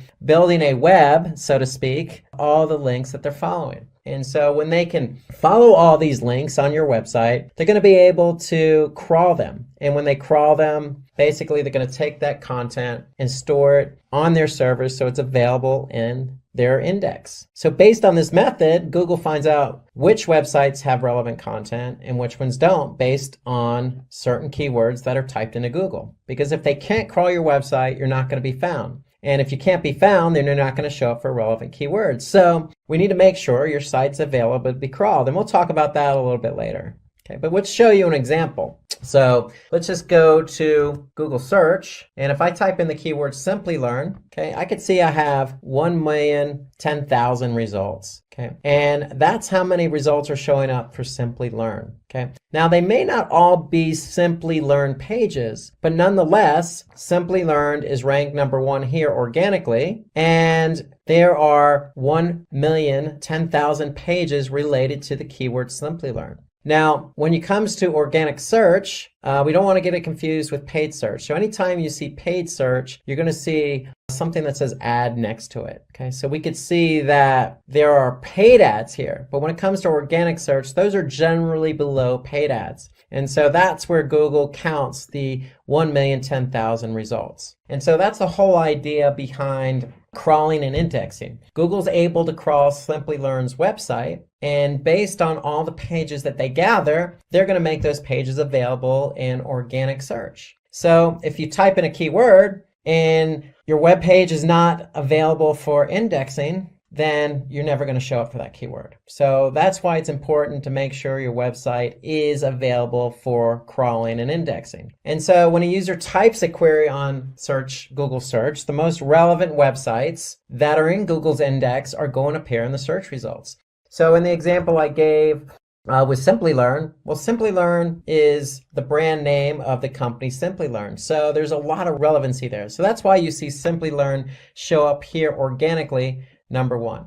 Like we mentioned about what is SEO and why SEO, we talked about that user experience. So there's a lot of factors that go into ranking, relevancy being one of them. So in the Simplilearn example, Simplilearn is relevant to a lot of the Simplilearn pages because that's who they are, Simplilearn. However, Simplilearn also needs to make sure that, for their pages, the page load time is fast, meaning these pages load very fast for the end user. And Google also takes into account other factors, like how long someone is staying on a website. Or are they bouncing, meaning are they going to one page that they land on and then leaving the website? Okay, and so the user experience is very, very important. There are other factors also like language and location. And so, for example, location, if you do a search, say in India, the results are going to be a little bit different than, say, the results in the United States. Why? Because Google is indexing as many web pages as they can find. So if somebody's doing a search in India, their results may be a little bit different than the results show up in the US because Google has different bots. And these bots are crawling different pages at different times. And so Google's index is updating continuously, but it's not real-time syncing. So if you do a search in India, you may not see exactly the same thing because both search engines, the Google in India and the Google in the US, may not be exactly synced up. So an example would be, if you're looking for cafe. So if you search a cafe in, say, San Francisco, you're going to see different results. Now, if you do a search for cafes in Mumbai, you're going to see different results. There's going to be local search here at the top. There may be some paid search, but again, you may see different results because one, location, but two, Google search engines in India and United States, google.com, aren't exactly synced up exactly at the same exact time you do that search. So location is important, language is important, and relevancy is important, along with user experience. So all those are important factors in how Google ranks websites. Imagine giving your website a boost with the power of AI, helping it climb higher in search results and attract more visitors. Exciting, right? That's exactly what an SEO audit does. It's like a health check for your site where AI tools can quickly find the little things that might be showing you down, from page speed to broken links, and suggest smart ways to fix them. By using AI to optimize your site, you not only improve how it looks to search engines like Google, but also give users a smooth, faster experience. It's a simple but powerful way to get more eyes on your content, stay ahead of the competition, and make sure your site is always in the tip-top shape. Regular SEO audits powered by AI are your secret weapon to keep growing and succeeding online. Now you must be wondering what an SEO audit is. Is it necessary? How to even perform it? No worries. In this video, I will let you know everything you need to know about SEO audit and how to perform it as a complete beginner. Without making any delay, let's understand what is an SEO. SEO, or search engine optimization, is the process of making a website easier to find on search engines. It involves using the right keywords, creating helpful content, and ensuring the site loads quickly and works well on mobile devices. SEO also includes improving individual pages and building links from other sites. The goal is to help the website rank higher in search results so more people can discover it. After we have a basic understanding of what SEO actually is, let us know what is an SEO audit. An SEO audit is a detailed check of a website to see how well it can be found on search engines. It looks at factors like how fast the site loads, if it works well on mobile devices, and if the content uses the right keywords or not. AI tool plays a crucial role in the process by analyzing data more efficiently, identifying keyword trends, and accessing user behavior to provide insights. The audit also checks how other website links to it and whether the content is useful for visitors. It examines how easy it is for users to navigate the site and compares it to the competitors. After the audit, you receive a report with suggestions, often enhanced by AI recommendations, on how to improve the site's SEO, helping it rank higher in the search results and attract more visitors. So, by now, you must be wondering why it is important to conduct an SEO audit. So here's why. Conducting an SEO audit is crucial for improving a website's search engine rankings and overall performance.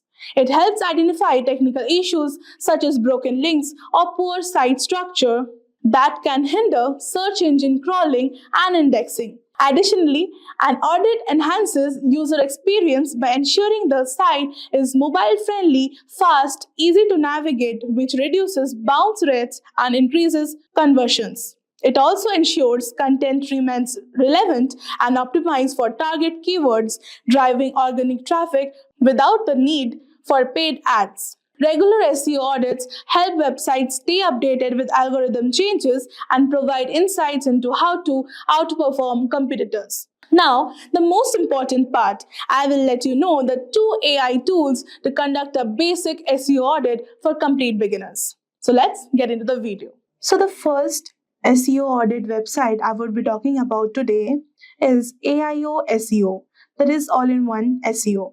It is very easy and beginner friendly. What you need to do is you have to paste your website URL over here in the search box, and then you have to click on analyze. So let's get started. I am using today the Shopify's website to get you an SEO audit. So I will just show you. Analyze. It may take a few minutes as it is scanning, and see it has provided with a free SEO report over here. So it will first start with the overall site score, that is how your website is doing overall. It is 82 by 100 is good. Obviously it's excellent. It has commented also, and a very good score is between 60 to 80. For best results, you should strive for 70 and above. So 82, it is already good. It has now further broken down in the audit into 5 critical issues, 0 recommendations, and good results. The best part is it also shows you the good results and even the critical issues. So basically, it has divided the report into 1, 2, 3, 4 types, like the basic SEO properties, advanced SEO, performance, and security. So first, get into the first basic SEO.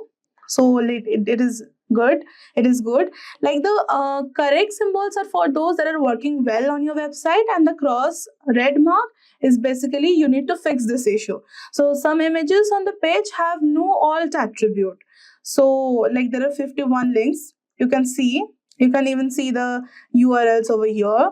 And this is working good. Moving on to the next, advanced SEO. The page is using the canonical link tag. All this is fine. You don't have to fix over the advanced SEO part. Performance. The server is not using expires headers for the images, and you can click over here and see basically what is the problem.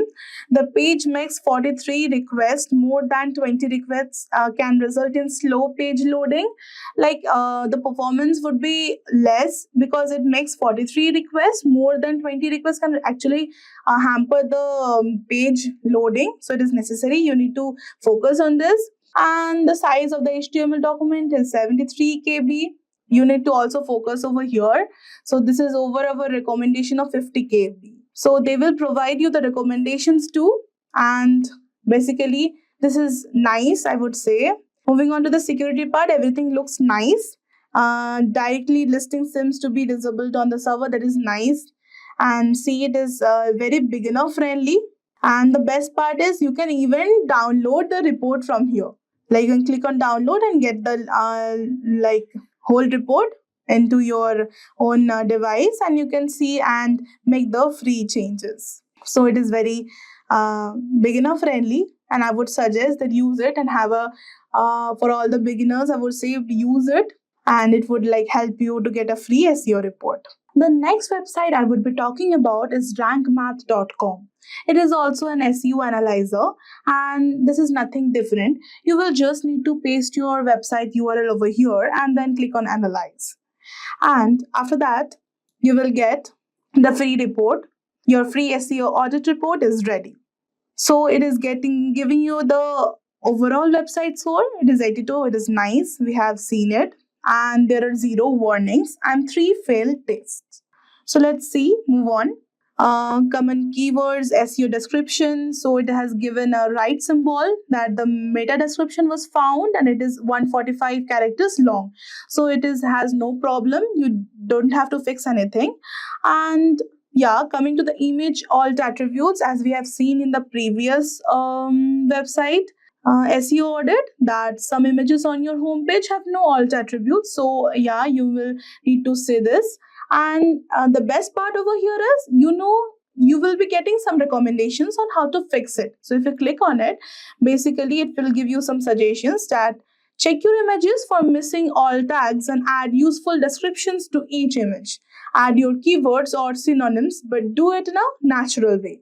So you basically need to check your images, that you are giving it the alt tags and using the descriptions for each image, that what that image is about, and you have to give the keywords or synonyms of that to make it a better one.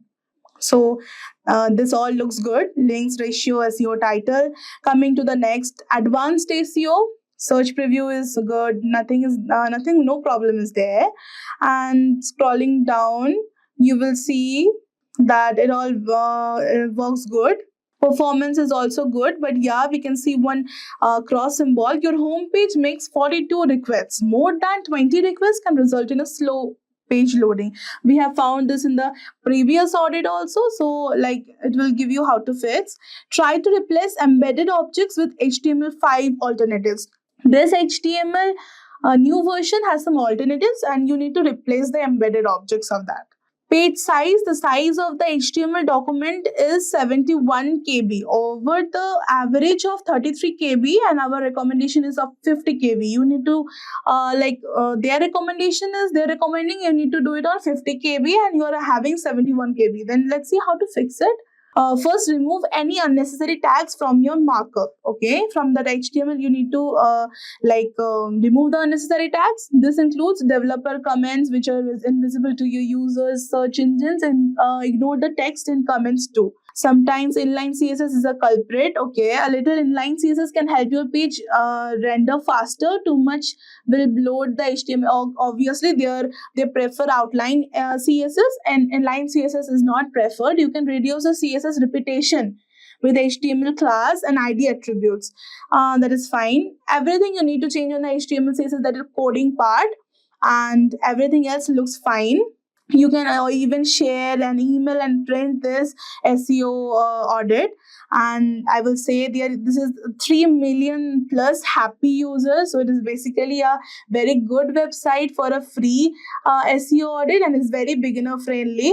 And I will recommend to use this. So both the free AI tool will help you get a free SEO audit and make sure you fix your website issues and make your website rank higher. Did you know that you can easily build a website for free using AI?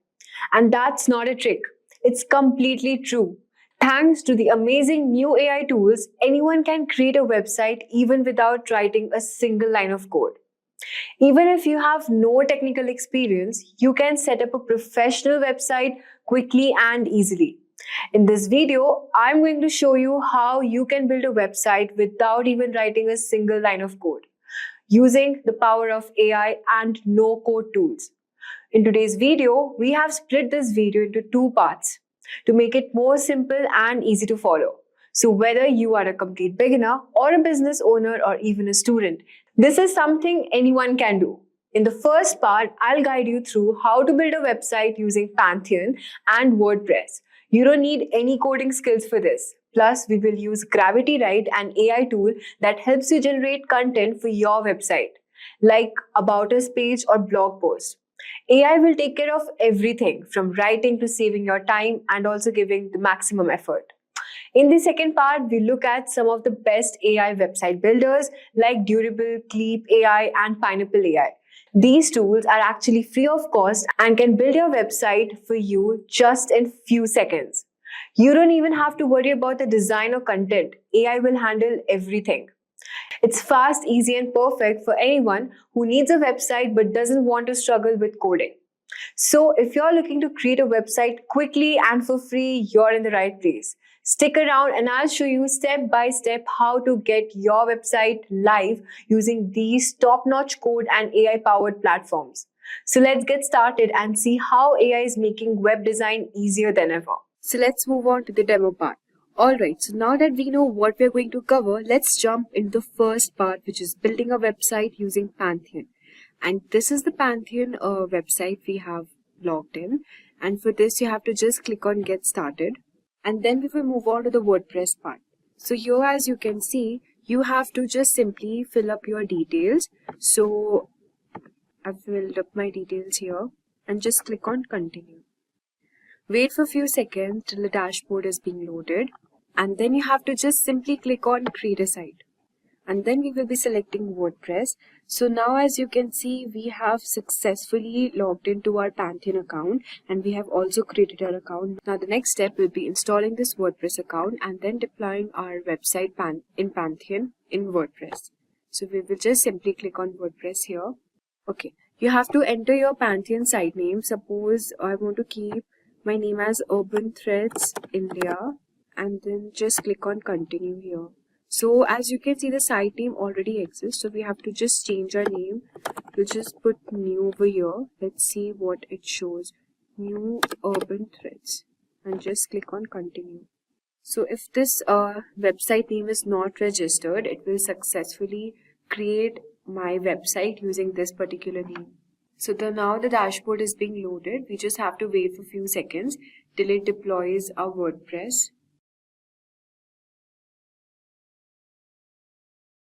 Okay, so now that our WordPress is successfully deployed, we just have to click on visit your Panthen site dashboard, and then it will load the dashboard. So now you have to click on visit development site, and here you have to select the preferred language which you'll be using. So I've already selected my language, which is English here, and just click on continue. And now as you can see that our WordPress installation is successfully done. So now I'll be just writing my title name, which is New Urban Threads, and write the username here, provide your name, and yeah, this password you can copy it or you can change your password accordingly. Just provide your email address here and click on discourage search engines from indexing this site and just select on install WordPress. So now that our installation is completely done, we can log into our WordPress account, and here you have to provide your username and the email address which you have used in order to create this account.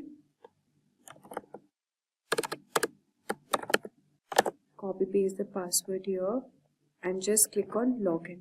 So this is the WordPress interface here. Now, okay, so this is the WordPress installation we have done, and now the next step will be building our website. So as you can see, we have successfully installed our WordPress, and this is the dashboard being shown.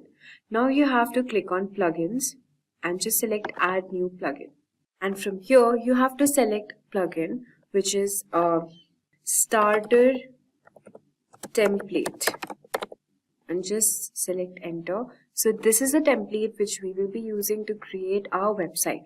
So you have to install this template here, wait for a few seconds, and then click on activate.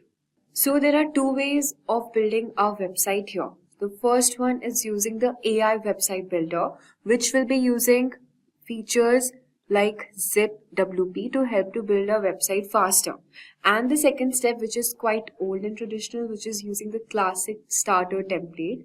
So using this method, you have to create a website, professionally designed templates to meet the requirements. I mean, you have to just select a template, already made website template, and from there you can customize and edit accordingly. But for the first step, I'll be showing you how to make using the AI website builder. So just simply click on build with AI. Okay, and here you have to select let's get started. So as you can see, we are building our website using ZipWP, which is an AI tool that can automatically create our website content and layout, and it makes our work super easy. So now, as you can see, we are connecting our ZipWP account with this website, Panthen website, and then we will click on continue here. Okay, so as now you can see, we have logged into our ZipWP account, and from here you can select as per as your use. So for now, we will be going with the free version and just click on get started here. So this is the verification code it has sent to my email. We'll just wait for a few minutes. So now you have to give the name of your website which you're building, which was New Urban Threads, and you just have to provide the detail. What is this website used for? Is it for clothing, spa, gym, local business, non-profit, entrepreneur, agency? So here we will just click on entrepreneur and just click on next. So it's written describe your new urban threads in few words. So here you have to describe what your website, what your business is about in a few words. Or also here's an option like you can also write using the AI. So you can just simply click here, write using AI, and now you can see it has created a description for your Urban Threads website account. So it has already written what your website will be about. See, it's written it's an innovative fashion brand in San Francisco. Since we are in India, you can all modify here as per as your needs. So just provide Bengaluru and I'll just give your India. Okay. and whatever customization you have to do, you can do it. So it was founded 2001. I'll just put it 2024 and just click on next. So as you can see, it has already given a description for your website here, and now you have to provide your email address.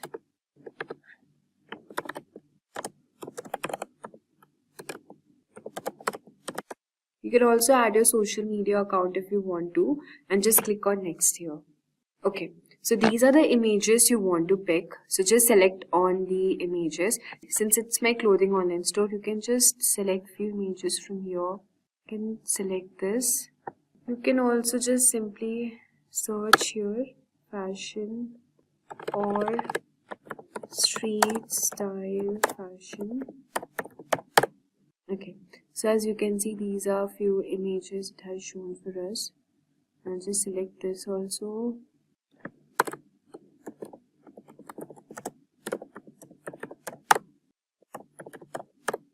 You can also upload your images if you want to, and then we will click on next. So now since we have described our website and given our contact details and address and also uploaded the image here, the next step is choosing the design. So here from this templates given, you can choose your design, whatever you want your website to be displayed as. So these designs are actually premium. You can select, since we are using the free trial here, you can select the free version here. So whatever style it's looking good, you can just select that accordingly. Since I like this more, I'll just select this. And this is just a sneak peek of how our actual website will be. So just take a look, how will it look like. Alright, and from here you can actually upload your logo. So just click on select files. So this is our logo here, new urban threads.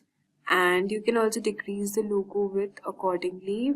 You can also change the font pair, whatever you want your website font to be in. So since I like this more, I'll just keep it this. You can change the color palette also. So I'll be selecting this as my color palette and I'll select continue. So also you can add features in your website, what features you want. Blog, contact form, automation integrations, video player, page builder, e-commerce, that cart, donations, free live chat. So I will just simply click on free live chat as I want this to be displayed as a feature in my website, and I'll just select start building. So we are preparing your website. You just have to wait for a few seconds till it prepares our website. So as you can see, our website is now ready and you can just click on this option. Okay, and now the next step will be editing our layout and the content in our website according to. Just simply click on edit page here.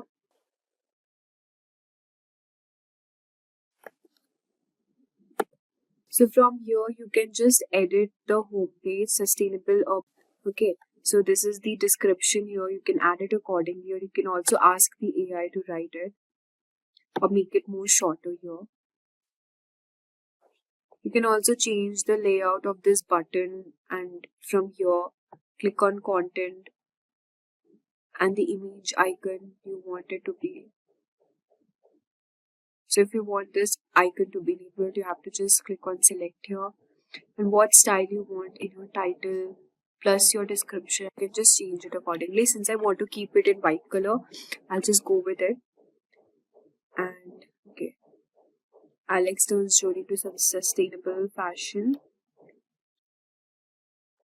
These are the demo post 1 reviews. You can just simply click here and change if you want to. These are the testimonials of what our customers say here. And now if you want to stay in touch, you have to just enter your email address. To continue reading, you can just select here. So see, you can just customize it accordingly and edit your layout if you want to. And the best way I do it is using an AI tool known as Gravity Write. So you can just search your Gravity Write. This AI tool will help you to generate content for your website. I'll just show you how. So you have to just enter your email address here.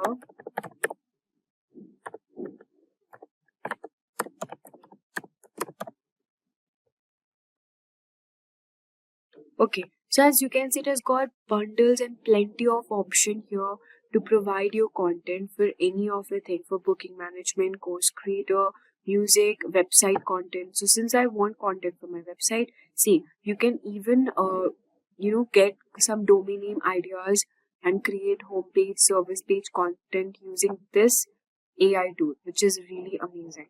So let's go back to our web page and we will just simply save this.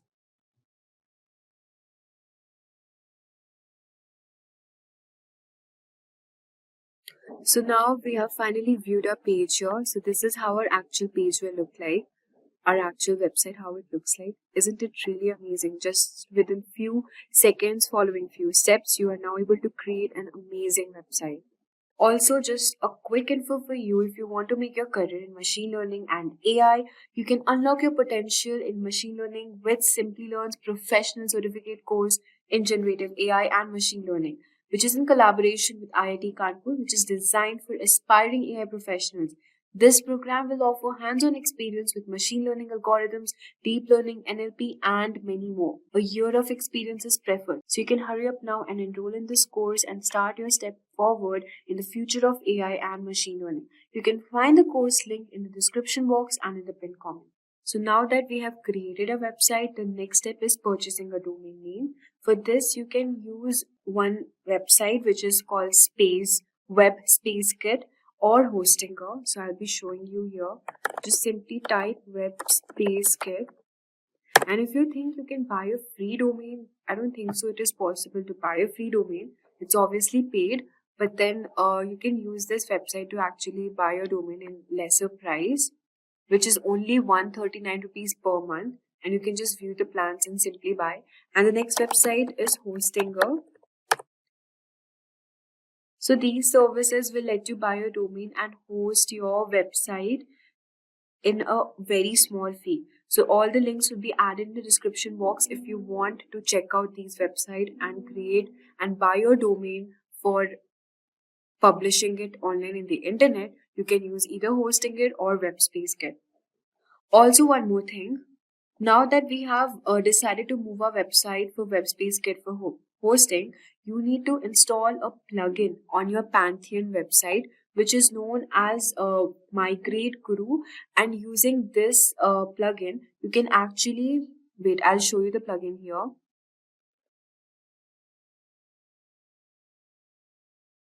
So you have to just simply click on add new plugin, and the plugin name is Migrate Guru. So we'll just search for Migrate Guru here. And using this, you have to just simply click on this. Now, why do we have to do it? I've already explained you. This will help you just have to install it on both your Pantheon site as well as your WebSpace, and it will help you to move everything over just within a few clicks. So we have now created a fully functional website using our AI. The second step was using the template version. You can also use the template version if you want to. So now that we have covered how to build a website using Pantheon, WordPress, so now we will discuss quickly the free AI tools which you can use to make your website even more faster. The first one on the list is Hookos AI. So you just have to simply click on Hookos AI Builder and it will create your website within just 5 minutes. So you have to just simply enter your email address and just click on Get Your AI Website here. As you can see, within just few steps, you have to just provide the details and the description of your website purpose. So suppose it's for travel, just simply write travel here and select categories like travel agent, equipment store. So it's a travel blog, so I'll just simply click on travel blog here. So you just can provide it accordingly what features you want to be included in your website here. So if I want to create a blog website for travel, just simply click on write a blog and just create a website. So as you can see, these are the steps here involved. So it's for my online business only. You can just simply provide business name here. Wander with me is my website name. So now you can see we're almost finished. So select the 3 unique aspects of your business, which is affordable prices, friendly, easy navigation, and just select on continue here. Just one more step and we will be done building our website. The second step is you can either how you want your website visitors to connect with you. So if you want your website visitors to connect via phone or contact form, I want them to connect via contact form, and I'll just simply click on continue. So this is the layout they have generated for us for my travel blog website. Select the template you wanted. I like this one, so I'll just quickly click on this and select continue. So see, this is the website it has created for me here, and it's really good. So I really like the layout it has generated for me here, and also the font. You can just change, customize, and edit your blog accordingly. If you want to keep it in pink color, you can also choose that, and also edit the images if you want to. See, you can add your touch here, and I like it in this font. If you like it in this font, you can just simply click here and create my website. So as you can see, our site is now created here, and this is really amazing. I mean, within just a few steps, you can create a fully functional website using this AI tool. Now let's discuss the second AI tool on the list, which is Leia AI. Just search your LEIA AI website builder. And this is also one of the amazing website builder you can create within just few seconds. You have to just click on get started here and just type, suppose I want a yoga studio website, and just click on next here. Just build my site and click on continue. So it will not take even a minute to build this website. Just click on view it. And now you can see that a yoga studio website is functionally built here. Like just within, and this is way more, I guess, faster than the previous AI website we have discussed before. I mean, you do not have to even provide description and it will just generate website for you. So from here, you can just simply replace the image, delete the element you want to, and add the content accordingly. So this was way more faster than the previous website, AI website we have generated. Now let's quickly dive into the third website tool, which is Pineapple AI. Just simply type Pineapple AI website builder and see. This is the website's interface, and here also you can just simply write your website you want. For example, you want a website for kindergarten school. You want to create a website for kindergarten school offering best education in town with all the modern technologies used to educate students.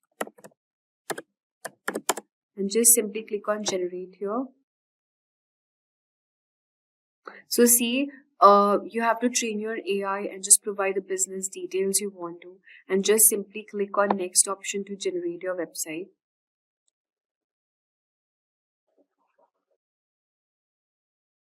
So you can just simply click on the website template you want to.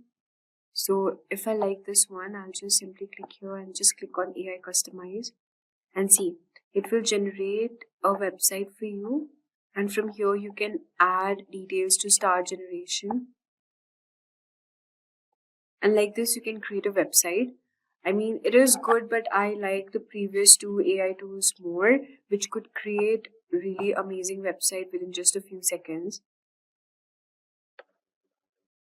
This was the template we had selected, and from here, you have to just simply click on each of the content you want to edit and just pick your design here.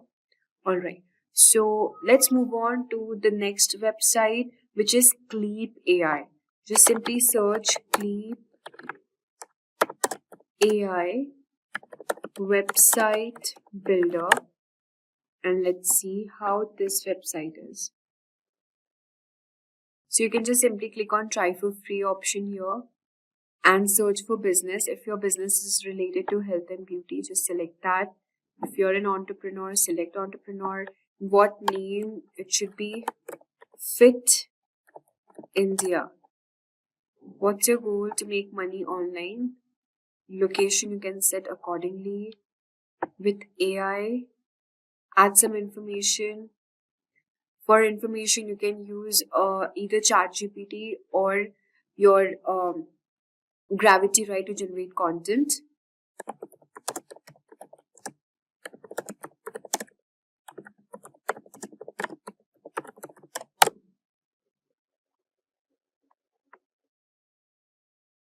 So just copy paste the content here from either Chatgpt or your this. You can also provide your logo and the picture of your choice, and just simply click on next here.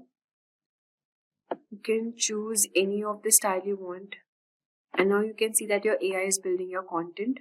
So as you can see, this website is being created using the Clean AI tool. So this is a website. You can just click on the site settings and just change the template or the style you want, however you want to be. So let's talk about the final AI website builder, which is my personal favorite, which is Durable AI. So we just click on Durable AI and let's check how this AI will create content for us. We'll just select generate your website here.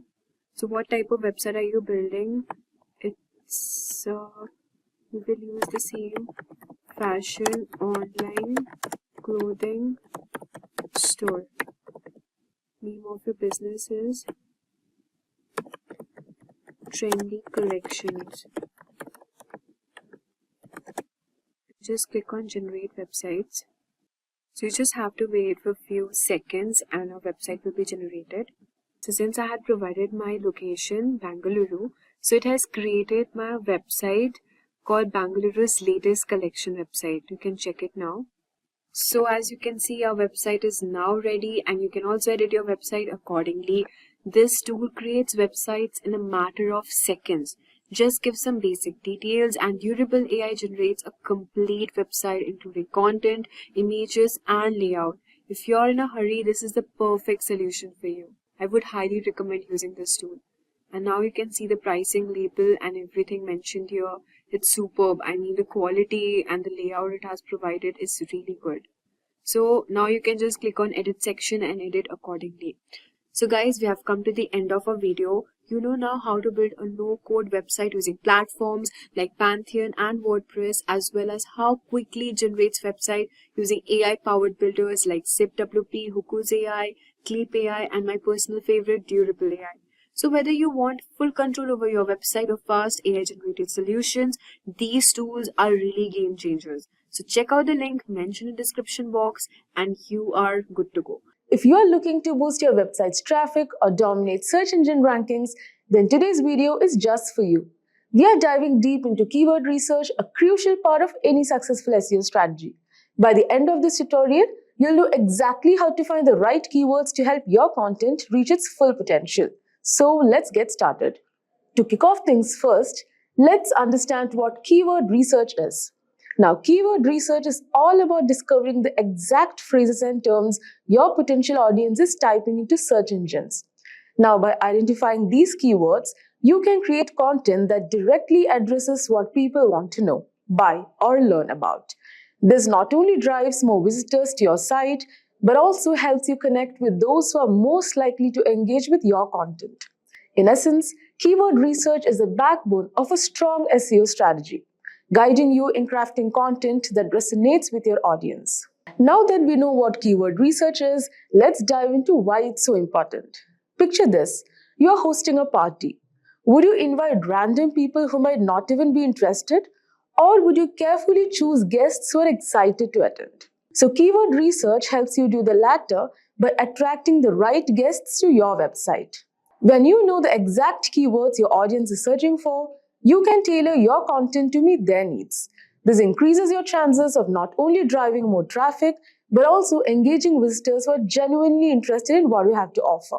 The better you understand your audience search behavior, the more effective your content will be. Remember, it's not just about quantity. Getting the right kind of traffic is key to conversions and overall success. Moving on, let's talk about the different types of keywords you'll encounter in your research. This is important because not all keywords are created equal, and understanding the distinctions can greatly impact your strategy. So, short tail keywords are broad and usually consist of one or two words like SEO or marketing. Now, these keywords have high search volumes, which means lots of people are searching for them. However, they're also highly competitive, making it tough to rank for them unless you have a very authoritative website. Next comes long tail keywords. Now, long tail keywords, on the other hand, are more specific phrases like how to do keyword research for SEO. Now, while they have lower search volumes, they tend to be less competitive and more targeted, attracting visitors who are further along in their buyer's journey. For instance, someone searches for best budget laptops for students is likely closer to make a purchase than someone just searching for laptops.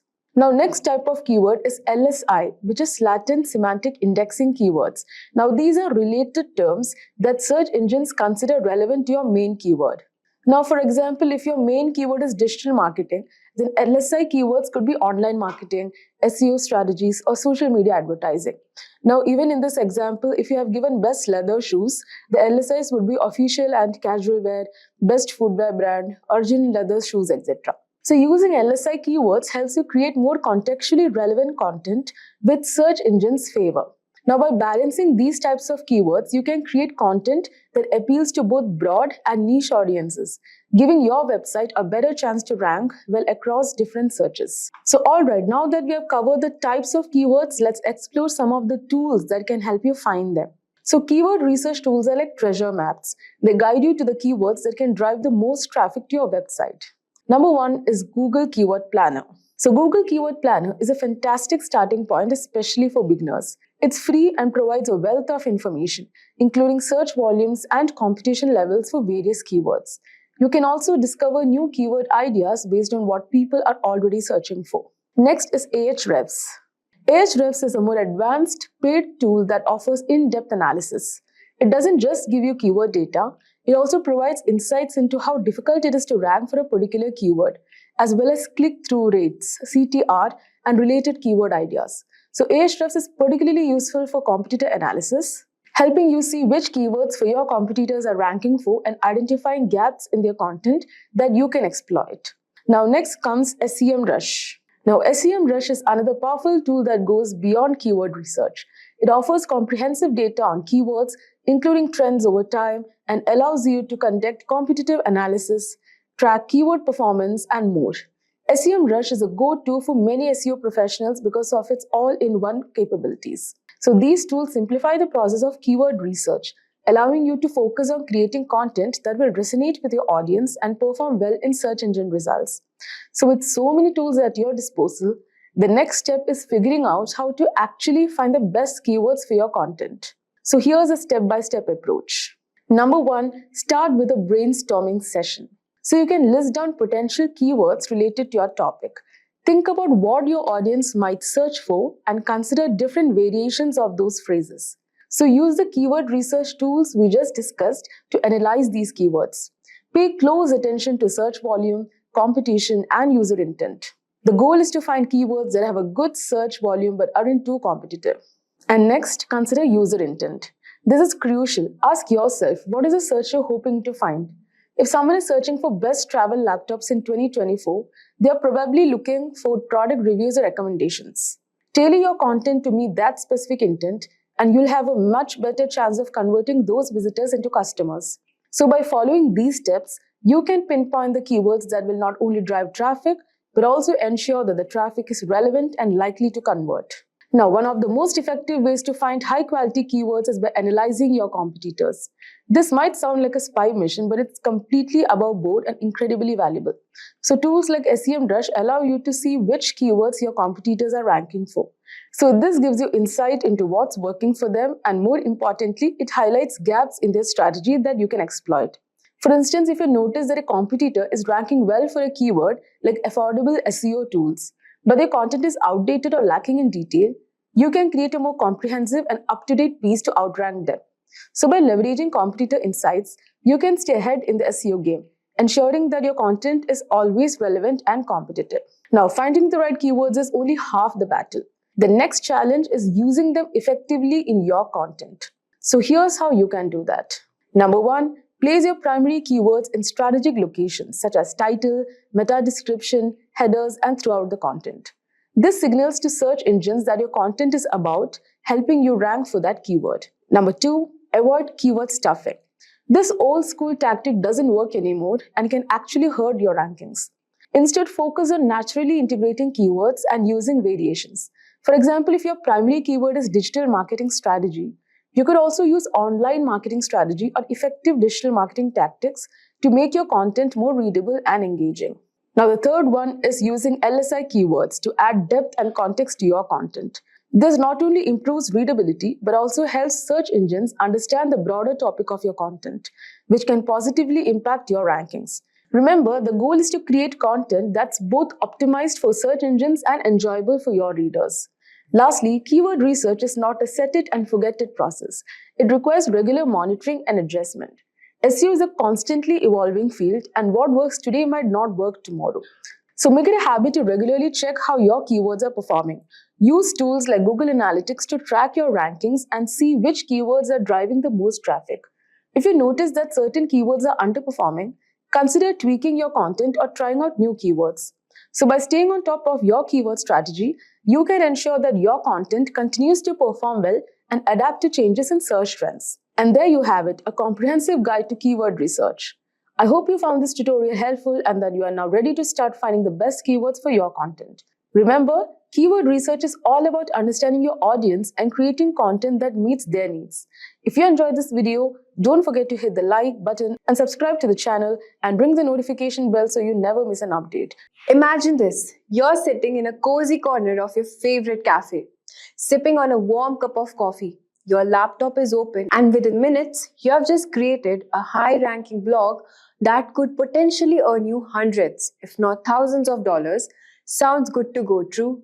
Well, this isn't a fantasy. It's the reality of modern blogging with Chatgpt. Since its launch in late 2022, Chatgpt has taken the world by storm, gaining over 1 million users in just 5 days. And for bloggers, it has been nothing short of a goldmine. With AI at your fingertips, you can now create content faster than ever. Target profitable keywords with precision and even outsmart your competition with strategic insights. Let's talk about numbers. Many bloggers have seen their income skyrocket from a few $100s a month to tens of thousands, simply by leveraging Chatgpt. They have doubled their traffic, optimized their content strategies, and tapped into new revenue streams with the power of AI. The possibilities are endless, and today I'm going to show you exactly how you can do the same. In this video, we are diving deep into how you can harness the power of ChatGPT to start a profitable blog from scratch. Step by step, I'll walk you through everything you need to know, from content planning and keyword research to writing posts and promoting them effectively. So without wasting much time, let's dive into our first step, which is creating a content plan. Every successful blog begins with a well thought out content plan. This is where the magic starts. ChatGPT can play a pivotal role in helping you brainstorm and organize your ideas efficiently. Imagine sitting down to create your blog and having a clear roadmap of content ideas tailored to your niche. That's the power of content plan. First, determine the niche you're passionate about, whether it's technology, fitness, travel, or any other topic. Once you have identified your niche, it's time to leverage ChatGPT. So, as you can see, we have logged in our ChatGPT, and you can simply ask ChatGPT to suggest blog post ideas for your chosen topic. For example, you could type suggest blog post ideas for a tech blog. So I'll just simply type here.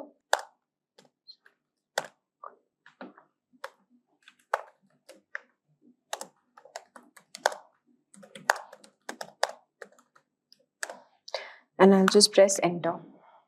So as you can see, ChatGPT has given some blog post ideas, and these are the topics we can look into. So these ideas aren't just random suggestions, they are the building blocks of your content calendar. With these topics in hand, you can plan out your blog post for the upcoming months, ensuring that your content creation is consistent and targeted. The approach not only keeps your blog organized but also helps you stay focused on delivering value to your audience regularly. So now that we have our content plan in place, it's time to move on to the next crucial part of the blogging process. This step will ensure that your blog post will not only reach your audience but also rank highly on search engine. So you can pick any topic you want from here. Suppose my topic is cybersecurity threats in 2024. All right. Now the next step is keyword research. In the world of blogging, keywords are like GPS for your content. They guide your readers straight to your blog. So the next step is conducting keyword research. Keywords are essential for search engine optimization, which is SEO, because they help your blog rank higher in search engine result, making it easier for your target audience to find your content. With ChatGPT, the process becomes incredibly efficient. You can start by asking ChatGPT to generate a list of potential keywords for your blog. For example, let's type here, give me short tail and long tail keywords. Give me short tail and long tail keywords for the particular topic which you have chosen. For example, I've chosen this topic, which is cybersecurity threats in 2024. So I'll just press enter. So as you can see, ChatGPT will give a list of short tail keywords and long tail keywords as well. It's important to validate these keywords using an SEO tool like Google Keyword Planner. So you can validate these keywords using Google Keyword Planner. So let me show you a quick demo on how we can search using Google Keyword Planner. So I'll just type here Google Keyword Planner. So as you can see, I'll just simply sign in here. So here, this is the interface of Google Keyword Planner. You just have to click on Discover New Keywords and you can type anything. For example, the topic name is cybersecurity. That's it. And the language you have selected is English. And we will click on Get Results. So as you can see that Google has given us a list of all the keywords related to this topic. The broad level keywords, we have total 658 keywords ideas available. You can also add filter here and suppose low range, high range, or exclude keywords in my account. Anything you want to alter. And suppose I click here brand or non-brand keywords. Suppose you want keywords for your platform like Coursera, Udemy, anything. So you can just untick the other brands and then it will give you the keywords related to that particular platform. And yes, these are the monthly searches and the competition status, everything you can just simply see from here. So these are the keywords which are having monthly searches of around 100k to 1 million. All right, so you can pick any keyword from here. Suppose this is cybersecurity. I'll just copy paste. You can also download your keywords. So this is how you can search your keywords using Google Keyword Planner. So we'll go back to ChatGPT. As you can see, these tools will provide you the valuable data such as search volume, keyword difficulty, and competition level. This ensures that you're targeting the right keywords that can bring substantial traffic to your blog. So by combining the power of ChatGPT with reliable SEO tools, you are setting the foundation for a well-optimized blog that can rank well and attract the right audience. Now let's move on to our next step, which is analyzing content gaps. Now that we have understood the content plan and how do we do the keyword research, it's time to gain a competitive edge by analyzing content gap. So content gaps are opportunities where your competitors might be missing out and you can step in to provide valuable content that fills those voids.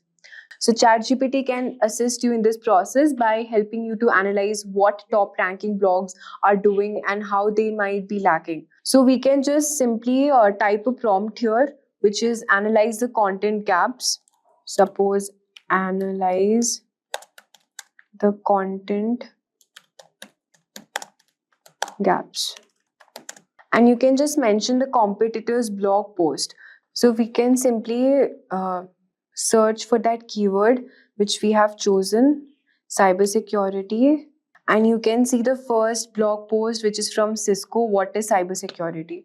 So we'll just copy this domain, the web address.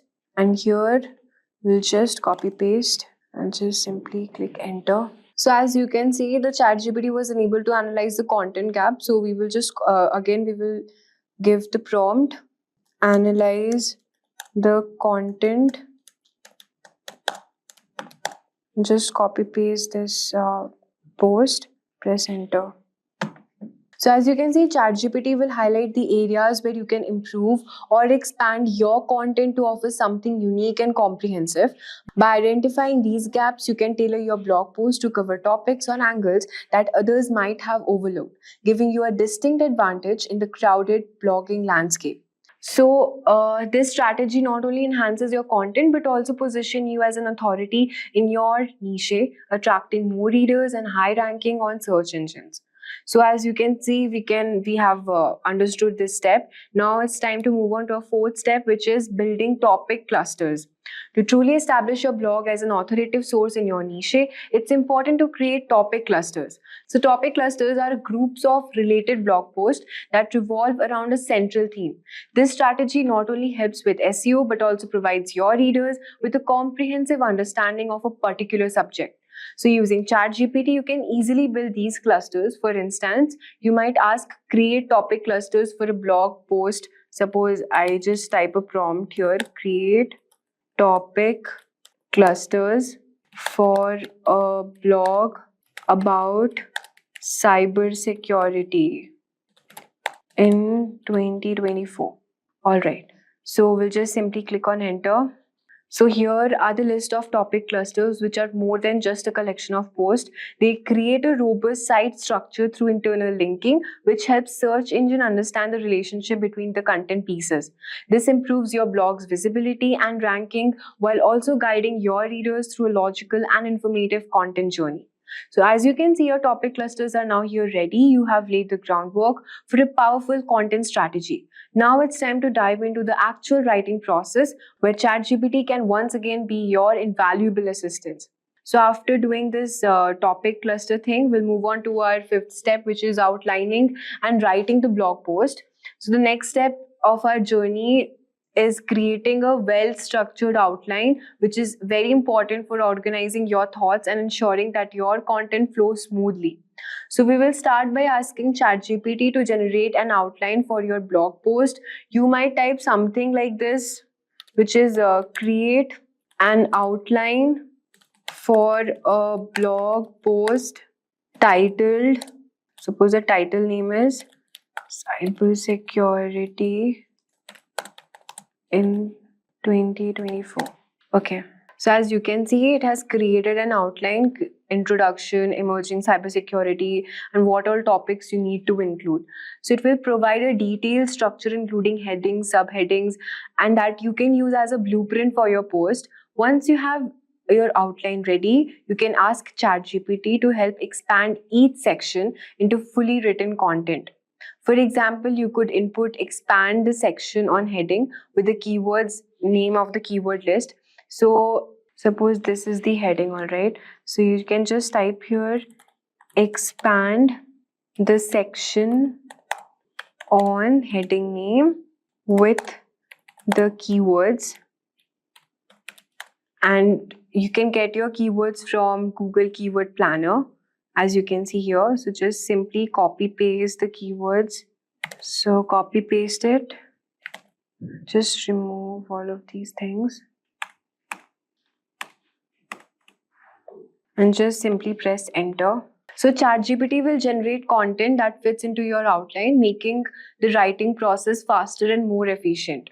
So however ChatGPT is a powerful tool, it's also important to add your personal touch to ensure that the content is more engaging and reflects your unique voice. So you can also add, just write a prompt, write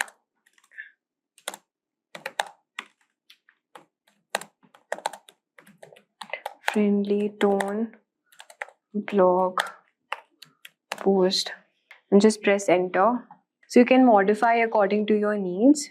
So as you can see that the ChatGPT has generated a topic cybersecurity, and it's starting from all the topics which needs to be included. So any modification you need to do, you just simply type the prompt here, and then ChatGPT will give you the required results. Our next step is adding FAQs and also doing SEO optimization. So now this post as our blog is ready. So to enhance your blog post users experience and search engine performance, we also consider adding a frequently asked question FAQs. So ChatGPT can generate FAQs that are relevant to your topic. Just simply type here, create 5 FAQs. So it will create all the FAQs you need. You can also ask for tags, meta tags. For this, you need to type create meta tags for blog post titled cybersecurity in 2024. So it will create all the meta tags. So by adding these SEO enhancements, you are ensuring that your blog post is not only informative and engaging, but also optimized to rank well and attract a larger audience. Our last step is promoting our blog. The final step includes writing a great post. Effective promotion is the key to driving traffic and growing your readership. So ChatGPT can help you in assisting and creating promotional content for various platforms. So you can just simply type a prompt here, which is create a tweet to promote my blog post titled cybersecurity 2024. So as you can see, ChatGPT will generate a concise and engaging tweet that you can share with your followers. You can also do the same for other platforms like Facebook, LinkedIn, and all of that. So just simply you can also write a newsletter to promote my blog using the title name, and then ChatGPT will generate the content allowing you to quickly share your post to your audience. And there you have it, a comprehensive step-by-step guide using ChatGPT for blogging. From creating a content plan and researching keywords to writing posts and promoting them effectively, ChatGPT can streamline your workflow and help you focus on what matters the most. Did you know that 93% of online experiences begin with a search engine? That's a massive audience you are missing out on if your website isn't ranking high on search result pages, that is SERPs. But SEO can feel challenging, filled with complex algorithms and ever-changing practices. Enter ChatGPT, the AI assistant that's like having a secret SEO weapon in your arsenal. By using its language processing power, you can put it into work and watch your SEO results explode. With the help of it, you can generate keyword ideas that drive targeted traffic. You can craft compelling content that keep visitors attracted.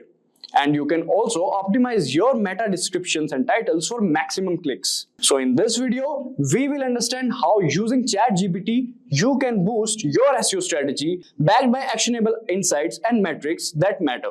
So in this tutorial, we will cover finding a title, generating the content, how to modify the content according to you. Then we will understand SEO prompts for statistics and FAQs. After that, we will understand plagiarism check, meta title and descriptions, and in the end, ChatGPT for summary. Alright, so now before using the ChatGPT's abilities to enhance SEO in your system, we need to install an extension. That extension is known as AIPRM. So the AIPRM extension is a powerful tool designed to enhance ChatGPT capabilities, especially for SEO and digital marketing. This extension integrates with ChatGPT, enables it to perform advanced tasks that improve your online presence. With AIPRM, you can optimize your content for search engines, ensuring higher rankings and better visibility. So let's first understand how to add this extension to your Chrome browser.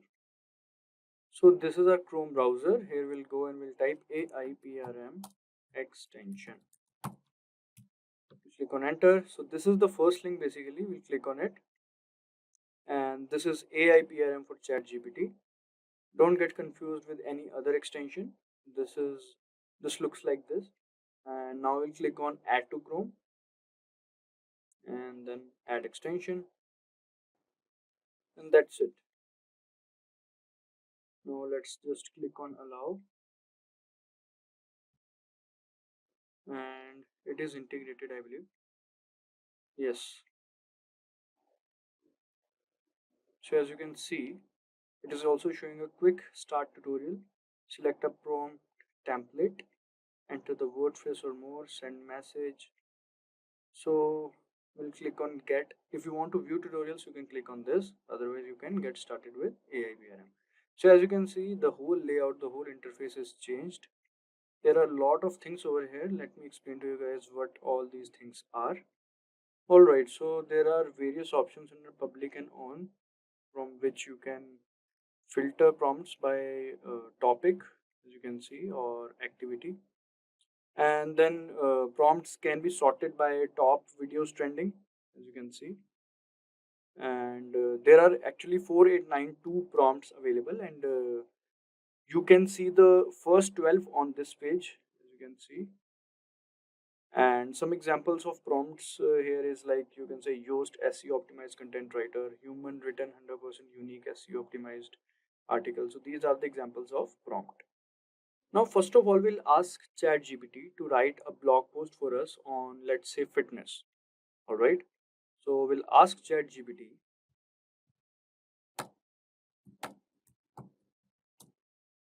fitness in everyday lifestyle. All right. Let's click on this. So we haven't used any prompt till yet. So let's just first put this input and let's see what ChatGPT gives us.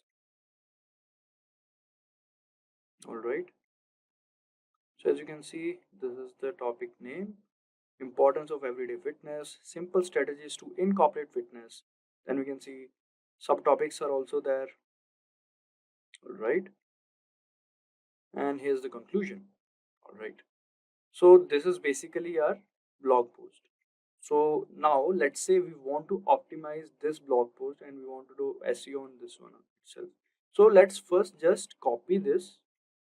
We'll copy this and paste in our document. Alright, so this is our document and we have pasted this.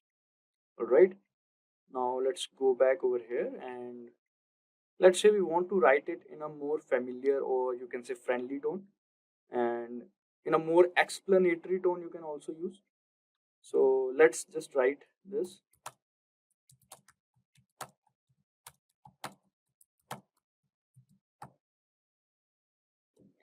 Don't worry about the spelling, guys. ChatGPT take care of this.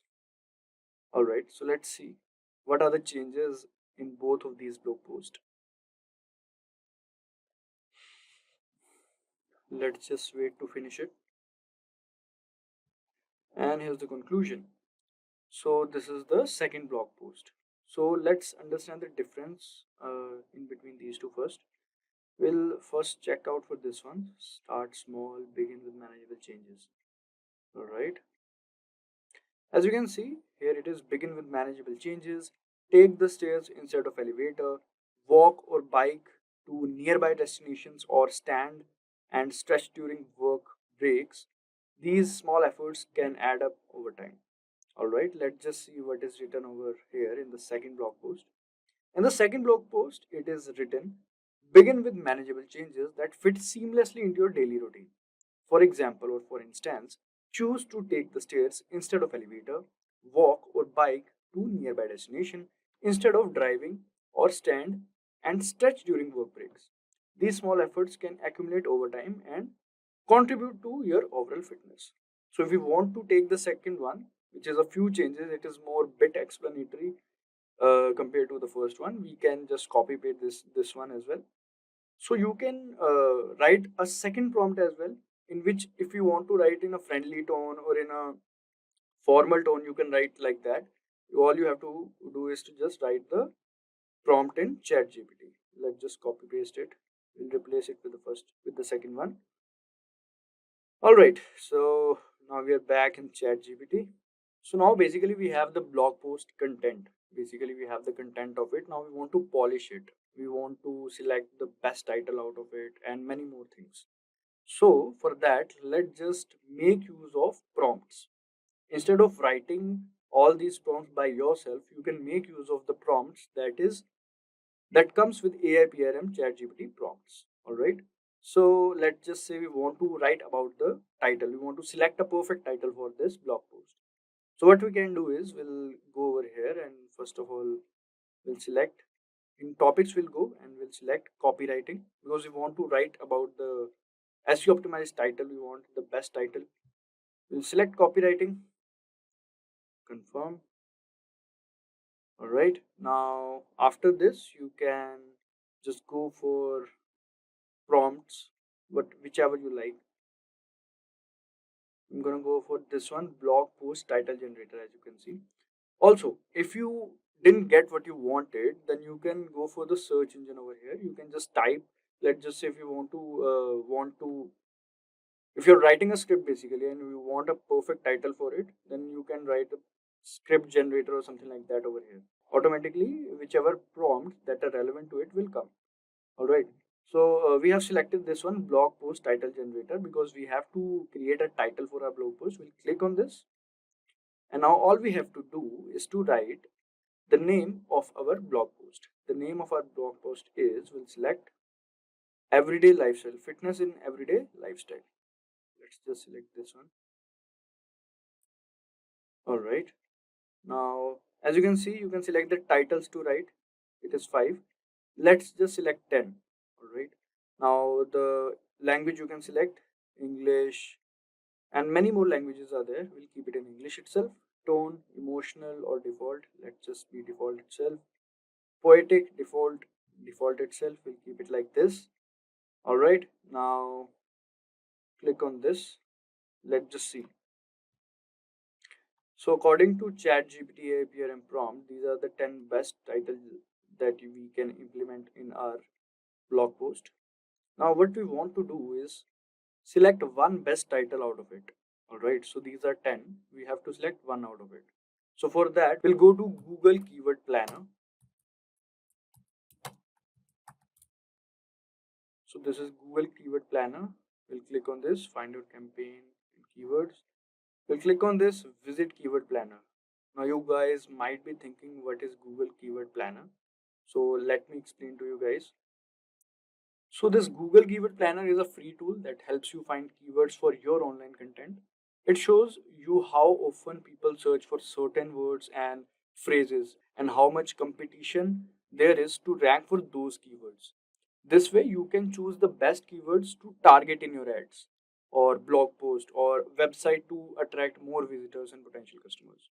So it will give you the numbers basically which are mostly ranking and having the competition.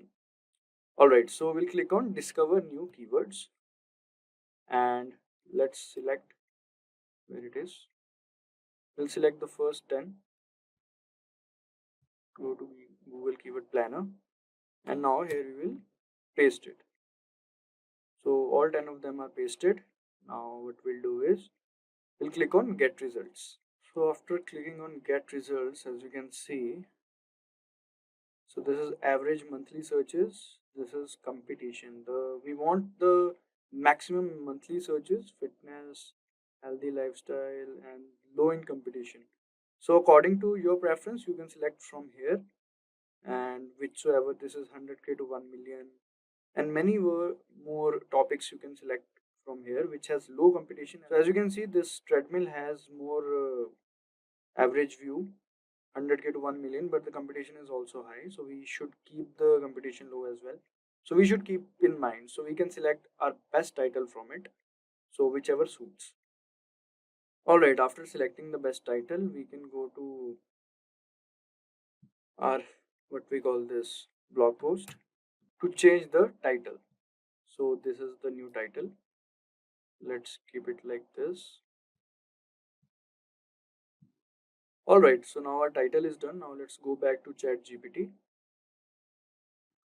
And here is our ChatGPT. And now let's go to its layout. Now here we want to write the content regarding that title. So what we'll do is basically we'll go over here and we'll select SEO. And once we have selected it, we'll select this prompt, human written 100% used SEO optimized article. Now, based on that title that we have generated, we'll write a complete content on it. We'll use the help of this prompt. So as you can see, GPT 3.5 Turbo, GPT-4, GPT-4o. We'll select this and paste our title. So this is our title. Transform your life, how everyday fitness can boost your health. So now this prompt will generate the content based on this title. Alright. Now let's see. So as you can see, transform your life, how everyday fitness can boost your health. This is the content outline, the article outline, you can say.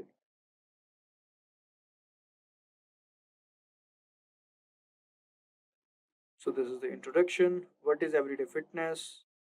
Then physical fitness benefits, and it keeps on writing. I believe it'll be a long article or blog.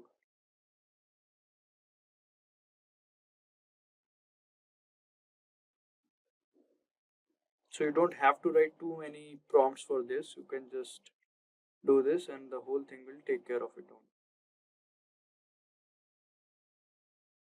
As you can see, FAQs are also being generated by this prompt. Otherwise, we would have wrote another prompt for the FAQ. And many things are there that should be in there in the article or blog. So yeah, now we can select our article or blog, we can say. So we have the title. We don't want the outline, let's say. We'll take it from here, from the introduction. It's a long article, I believe.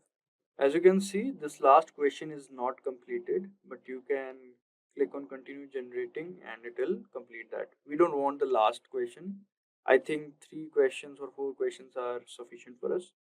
So now as we have copied it, first of all, we need to make sure that our content is unique. It is not plagiarized, because we can't publish or use the plagiarized content. So we have to be sure that we are using the unique content. For that, we'll have to go to this site known as Dupli Checker.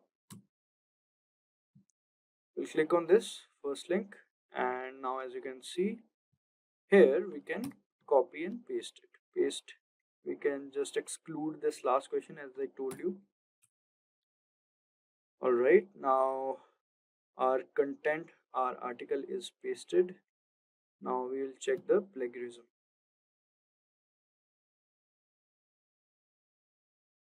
Alright, first of all, we'll have to tell them that we are not a robot, and then we have to click on check plagiarism.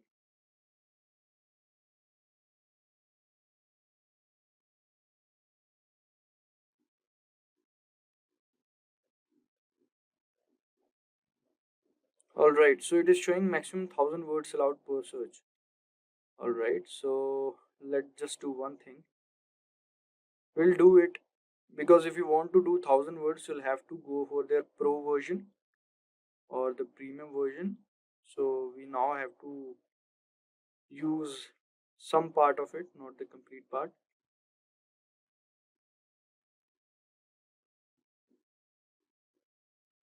It's actually a long article. So from the role we'll take.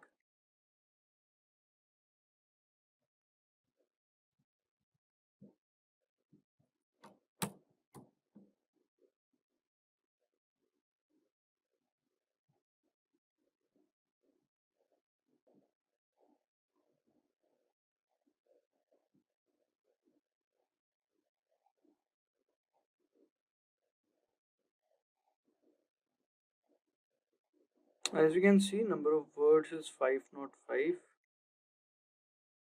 and result found 0, 0% plagiarism, 12% unique. Alright, so plagiarism is 3%. I think that we can neglect it. And now let's check for the rest of this one. Alright.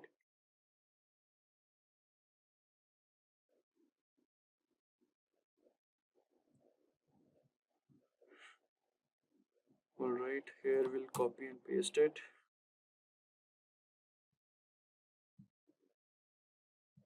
check plagiarism.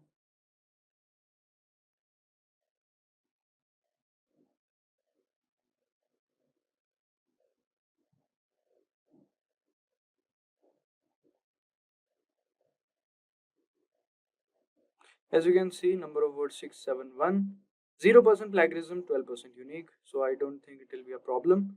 So it is good to go, I believe. And now we just copy and paste it. So let's take it from here till here.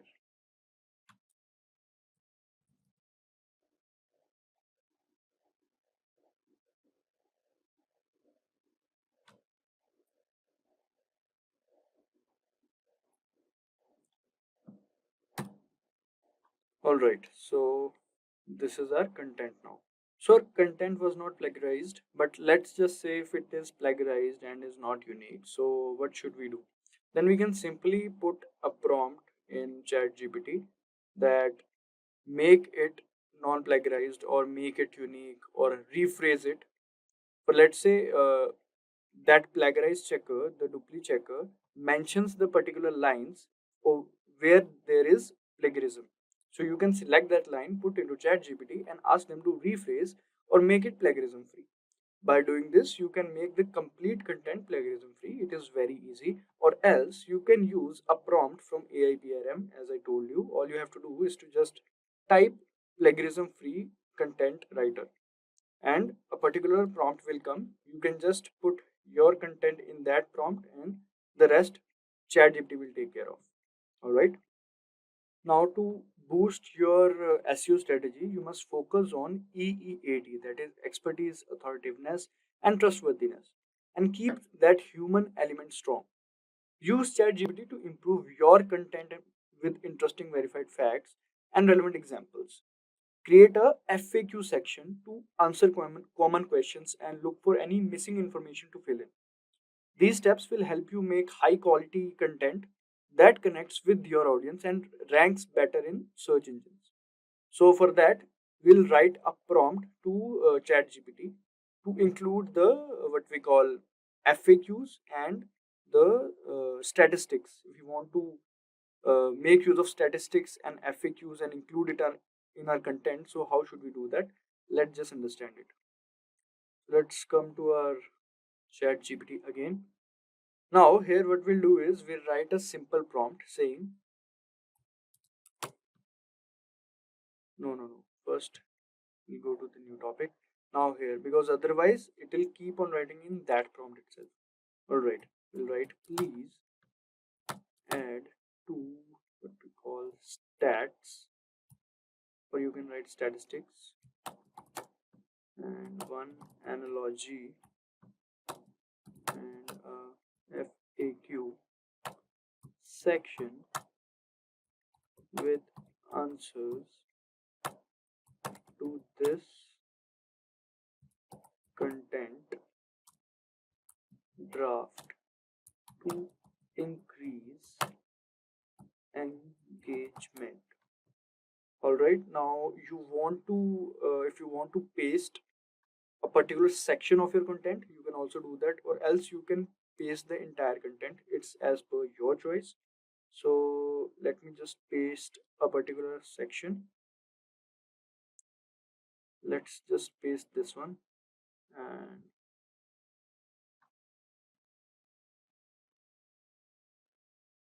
all right, let's see.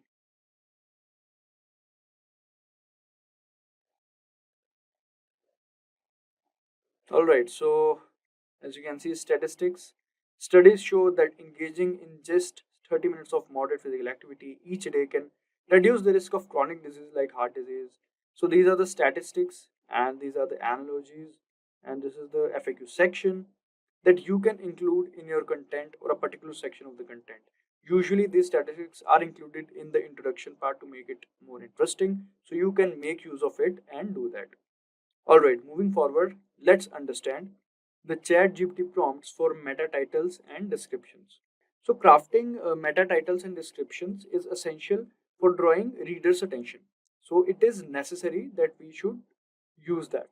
All right. So now we'll be writing a particular prompt for it. For that, for the content part, I'll be leaving the space content here and create a meta description and title for this content. Here this means this one, alright, including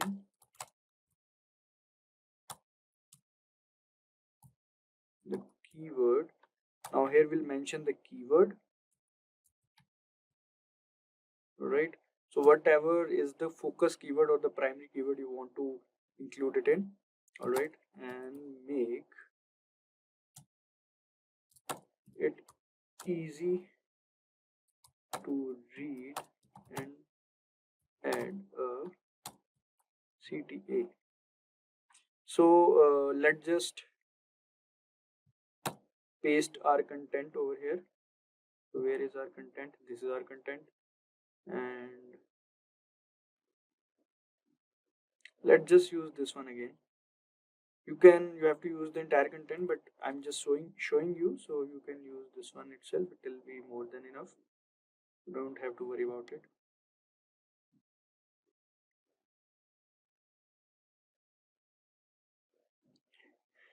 And the focus keyword is healthy lifestyle. Alright, so this is it. Now all we have to do is to wait, we've done something wrong. Here we'll paste the healthy lifestyle.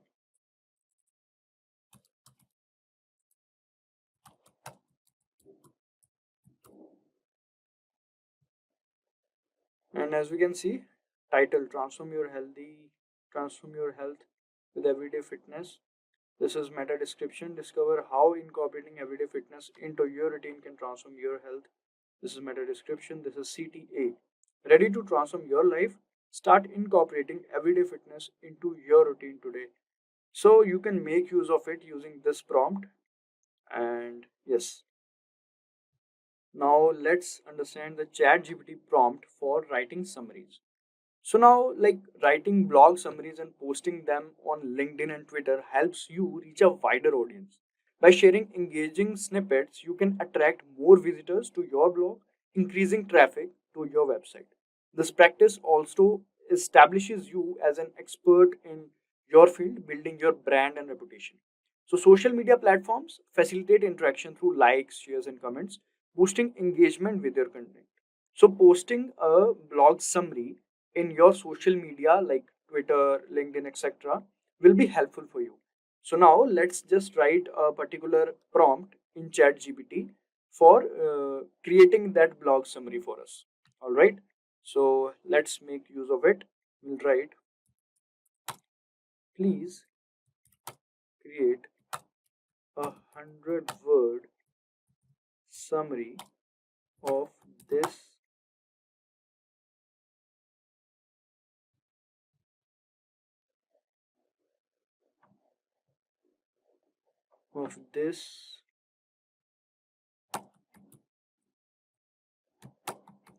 post optimized for Twitter. So as ChatGPT already have your content, so you don't have to worry about repasting it. So let's just see.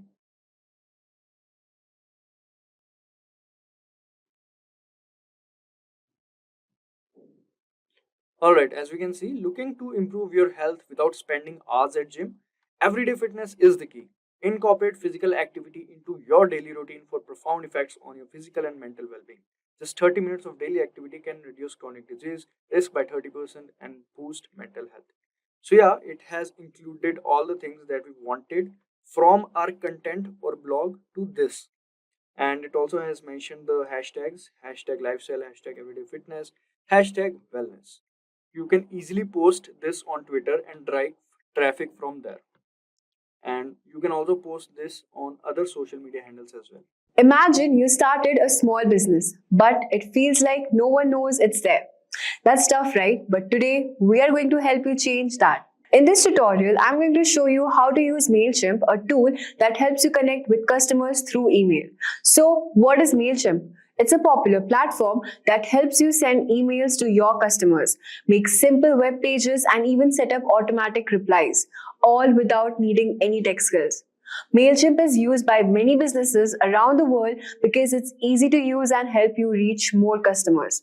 Today, I'll take you step by step through how to use MailChimp, how to get customer contacts, create an email campaign, and set up automatic emails to keep your customers interested. And by the end of this video, you'll know how to use MailChimp to grow your business and make sure your customers always remember you. So, let's dive in. You'll find the link to get started with MailChimp in the description below. So let's get started with our MailChimp tutorial. First, just go to the Google and type MailChimp.com login and just simply click on login from here. If you have an account, it's good. If you don't, then you have to sign up. Since I already have an account, I just need to log in here. Enter your username and password as well. And just click on login from here. So as you can see, we are directed to our MailChimp's dashboard here. So this is our dashboard and we have opted for the free plan. So I'm using the free plan here. So this is the navigation bar as you can see. So after we have logged into this website, we'll go to the audience section here and just select sign up forms from here.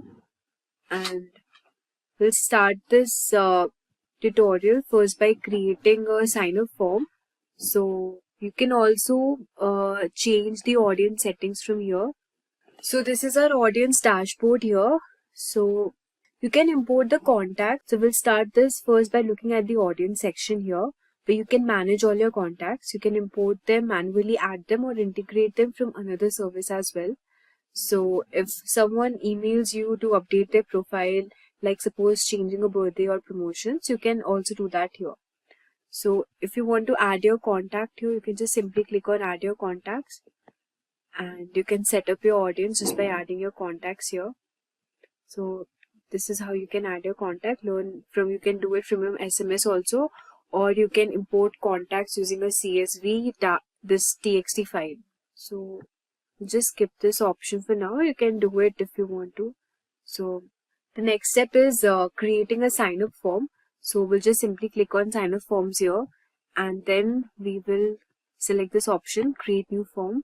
So we want a landing page here to be created. So we'll just simply, you have all these options here. You can use form builder, embedded forms on your website and share them on social media. So I'll walk you through setting up a simple sign up form, collecting essential information like email, name, birthday, business, etc. So we'll just simply go to this create sign up landing page name, and here you can just, page name is like Tasty Bakes is my landing page name. Okay, and I'll just select begin here. From here you can select a template also. So I'll just simply click on the lead generation template. So this is my template here, and from here you can alter the style and the blocks also. So as you can see, if you want buttons, product, promo code, you can also add them.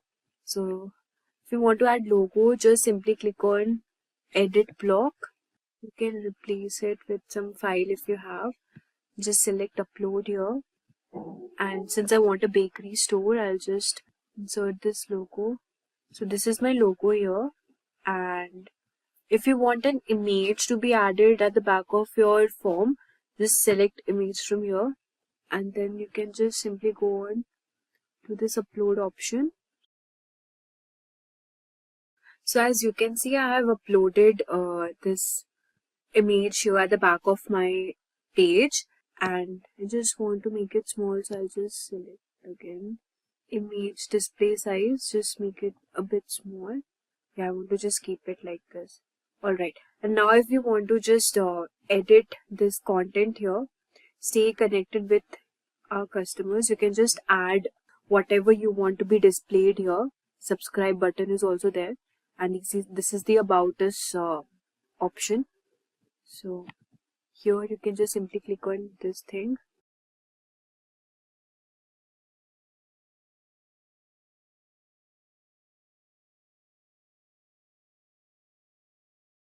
So from here you can just simply write something like sign up today with and indulge in the world of delightful tasty bakes. And this is my heading here. Okay, just want to edit the style. So you can just simply click on style here and select color as well. This color is not visible, so the text style also you can change it accordingly. And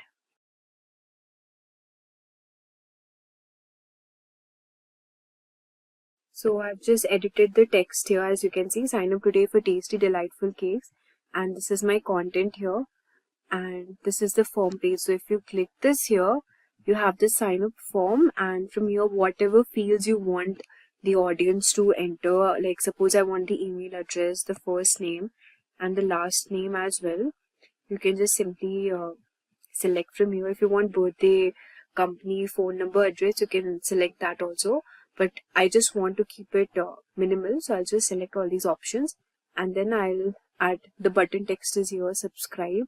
You can also write something like sign up now, hurry up or something.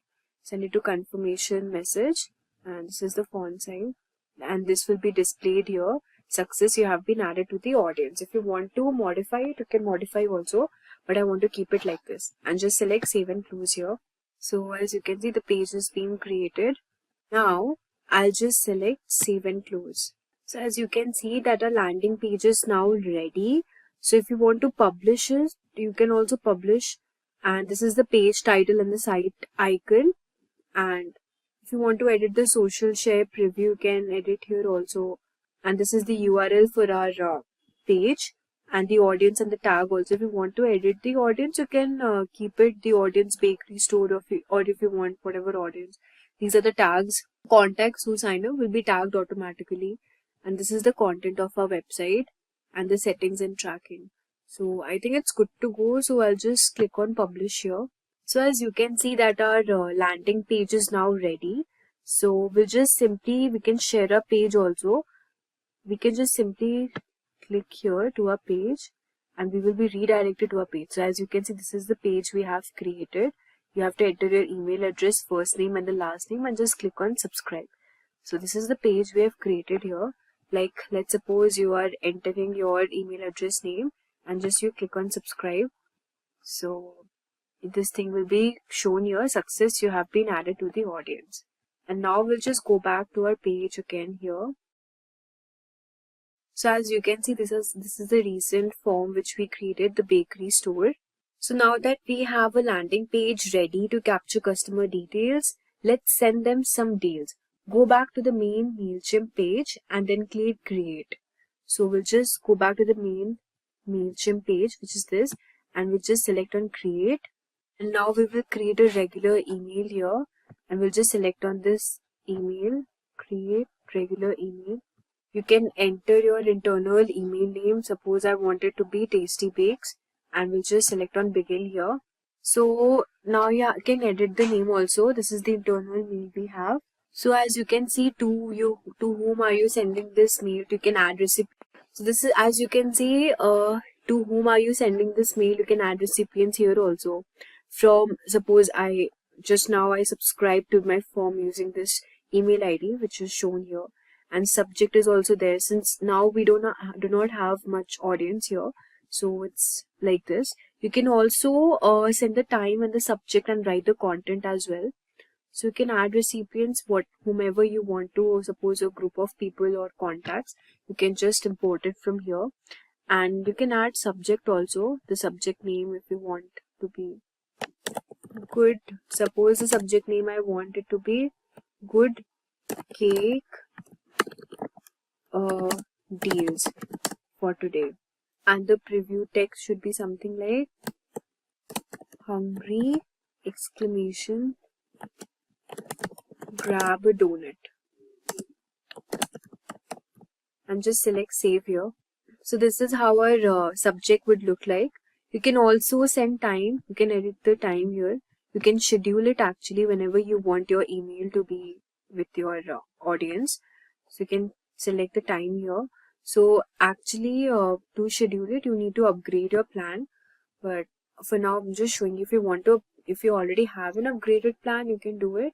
You can just select on upgrade now, and the plans are not that expensive for standard. It's just around 500 contacts for 575 rupees annually. I mean, you just have to pay 1150 per month.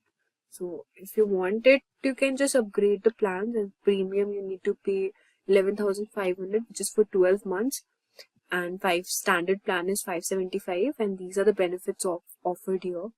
So let's close this, and yeah, if you want to send them now, I'll just select on send now and click save here. Next you have this content option. You can design your email.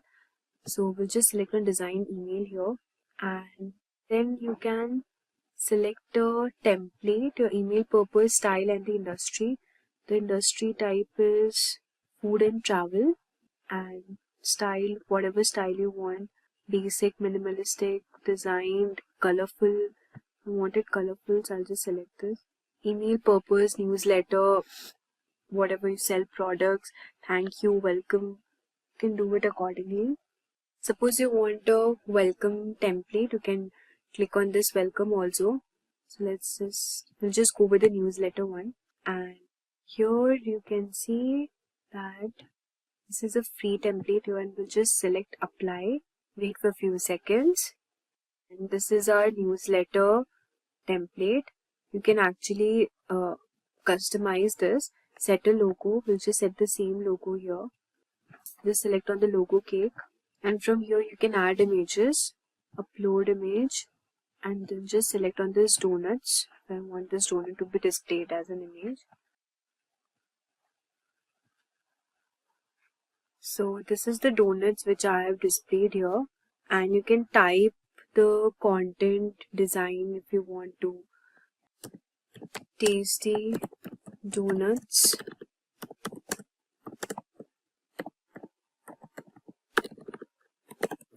subscribe, and check out the check out for more discounts.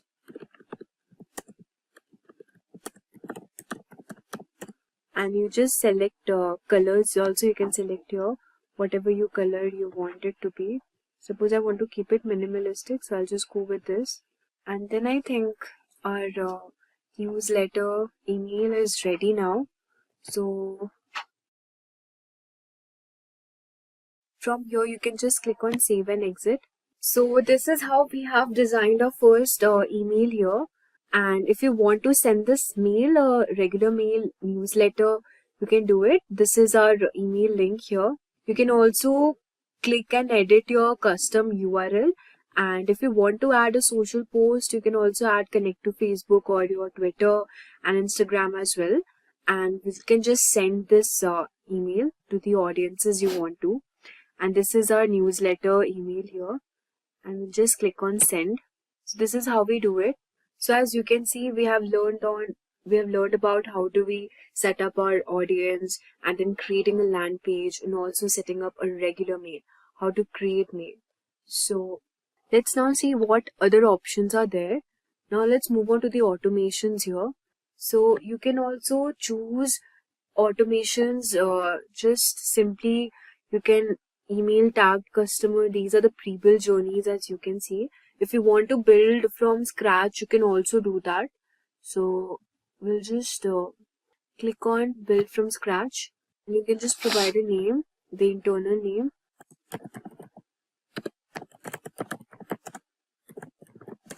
Good donuts, and just click on start building. So we are creating a map of our contacts journey. So this is how we will automate it. We can just choose a starting point here. So as you can see, these are the starting points which are popular with other MailChimp customers. The tag added, sent a mail, sign up for emails, birthday. So if you want to send a special discount, offer a gift, just say happy birthday. We can do that also. We'll just select on this. And as you can see, number of days before the date is reached. Suppose I want it to be 30 days. And the field is birthday. You can save the starting point from how you want to automate your page. and you can add a journey point here. You can send a mail, and you can also send an SMS here, and survey also. These are the options: unsubscribe, update contact. So we'll just select on send mail here. So this is our journey, and yeah, if we want, we can just do for test, send test emails for now. Now if you want to upgrade your plan, you can do it, and then you can send this mails. So this is how we use tags to segment our audience. And let's go back to our homepage. We have learned on how to start a campaign, automate a page, learn how to set, create a mail and send it to your audience. Also, we have learned how to create a landing page. Now, this is the audience dashboard. You can see we have also created a sign up form as well. And this is the analytics. Let's move on to the analytics option and check what is there. So this is the analytics option here, and this is the date range. This is the marketing dashboard basically. So you can see the performance, and you can also compare the message performance here. This is the performance all over the time, how your web page is performing, and the conversions as well, the delivery, total number of deliveries. So it's pretty good, but if you want to access this dashboard, you need to upgrade to standard plans. Let's move on and see how we can create reports also. So just select on report here. So see, this is a report here, and the bakery store, 1 total contact, 1 email subscriber. Since we do not have much number of subscribers and contacts here, it's just showing this much. And view by status, ongoing, completed, types. These are the types: ads, postcards, surveys. You can check it by emails. You haven't sent an email. We haven't sent an email yet, so this is how it's showing. So this is our landing page. As you can see, we can check and view the report also of our page. So as you can see, this is the page, this is the URL, it was published on this much, the audience and the tags here. So 1 visit, 1 click, 1 subscribe. Since we just made this website now, we won't be getting much audience here. So let's go back again. You can also send emails here. Let's see, we haven't sure we can create an email, Tasty Bakes, and just click on begin here. So we had already learned about this. Let's go back to the main page. How do we send an email? I think I already told you before. I think that's it for this. We have this audience. We have already gone through this audience section here. Analytics as well. Let's check on the website. What do we have in website? So you can also create your website, or you can connect existing Wix website as well. So if you want to create your website, you can set up your site here. You can also start selling products and offering services, but for this you need to connect it to your store. So let's see what do we have if we want to set up a site. Just simply click on this option.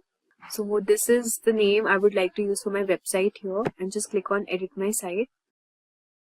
As you can see, this is a logo for our website, and you can just simply edit from here. You can add pages also. So let's look at the number of pages here. If you want to add page, you can also add link as well, website address and the name.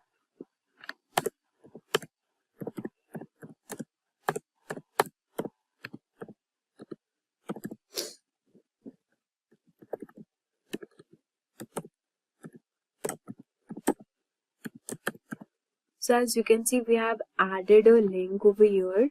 This is a website page. You can manage your site, and you can also talk up to your brand. You can edit this accordingly. If you want to edit, you can also edit this. We have the styles also. So paragraph, text, the button and everything. If you want to change the button like this, or you want to make your website heading something like this, you can also do it accordingly. And I want to keep it like this only. So I'll just select this font from here, and the colors as well. The colors I'll just like this one more, but you can keep it like this. I think white looks better, so let's keep it white as only. Then we'll just click on preview here, and now you can edit your page. This is the Tasty Bakes, and this is the logo. If you want to keep your discount option for your food, then you can just simply write here something like 70% discount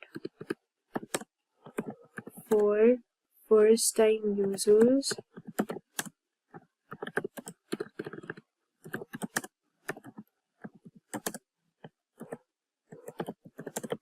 grab a donut. Delicious cakes. So whatever you wanted your content to be displayed, you can just write here. I think the spelling is wrong. And you can just edit this also if you want it to be like this color. You can, if you want to apply a link, you can also apply a link here. If you want to add a link, you can also do that. So this is how we can make a website using MailChimp as well. Like, I think it's really amazing. You can do a lot of stuff using this tool. And now we'll just click on done and we'll just select publish here, accept the terms and condition. So as you can see, we have a website ready. You can edit your site whenever you want to. And this is our website address, web address, and this is the traffic highlights you get. So we have learned everything now, how to create a page, write an email, organize campaigns, automations, audience, surveys, analytics, website as well. Let's check out what is there in Content Assistant. So from here, custom designs in just a few clicks. You can just enter your website URL. And if you want to import a brand, you can just do it. Or if you want to set up your own brand, you can also do that. For this, you have to just simply click on set it up. And let's see what we have got. You can upload your logos. Just simply click on add logo.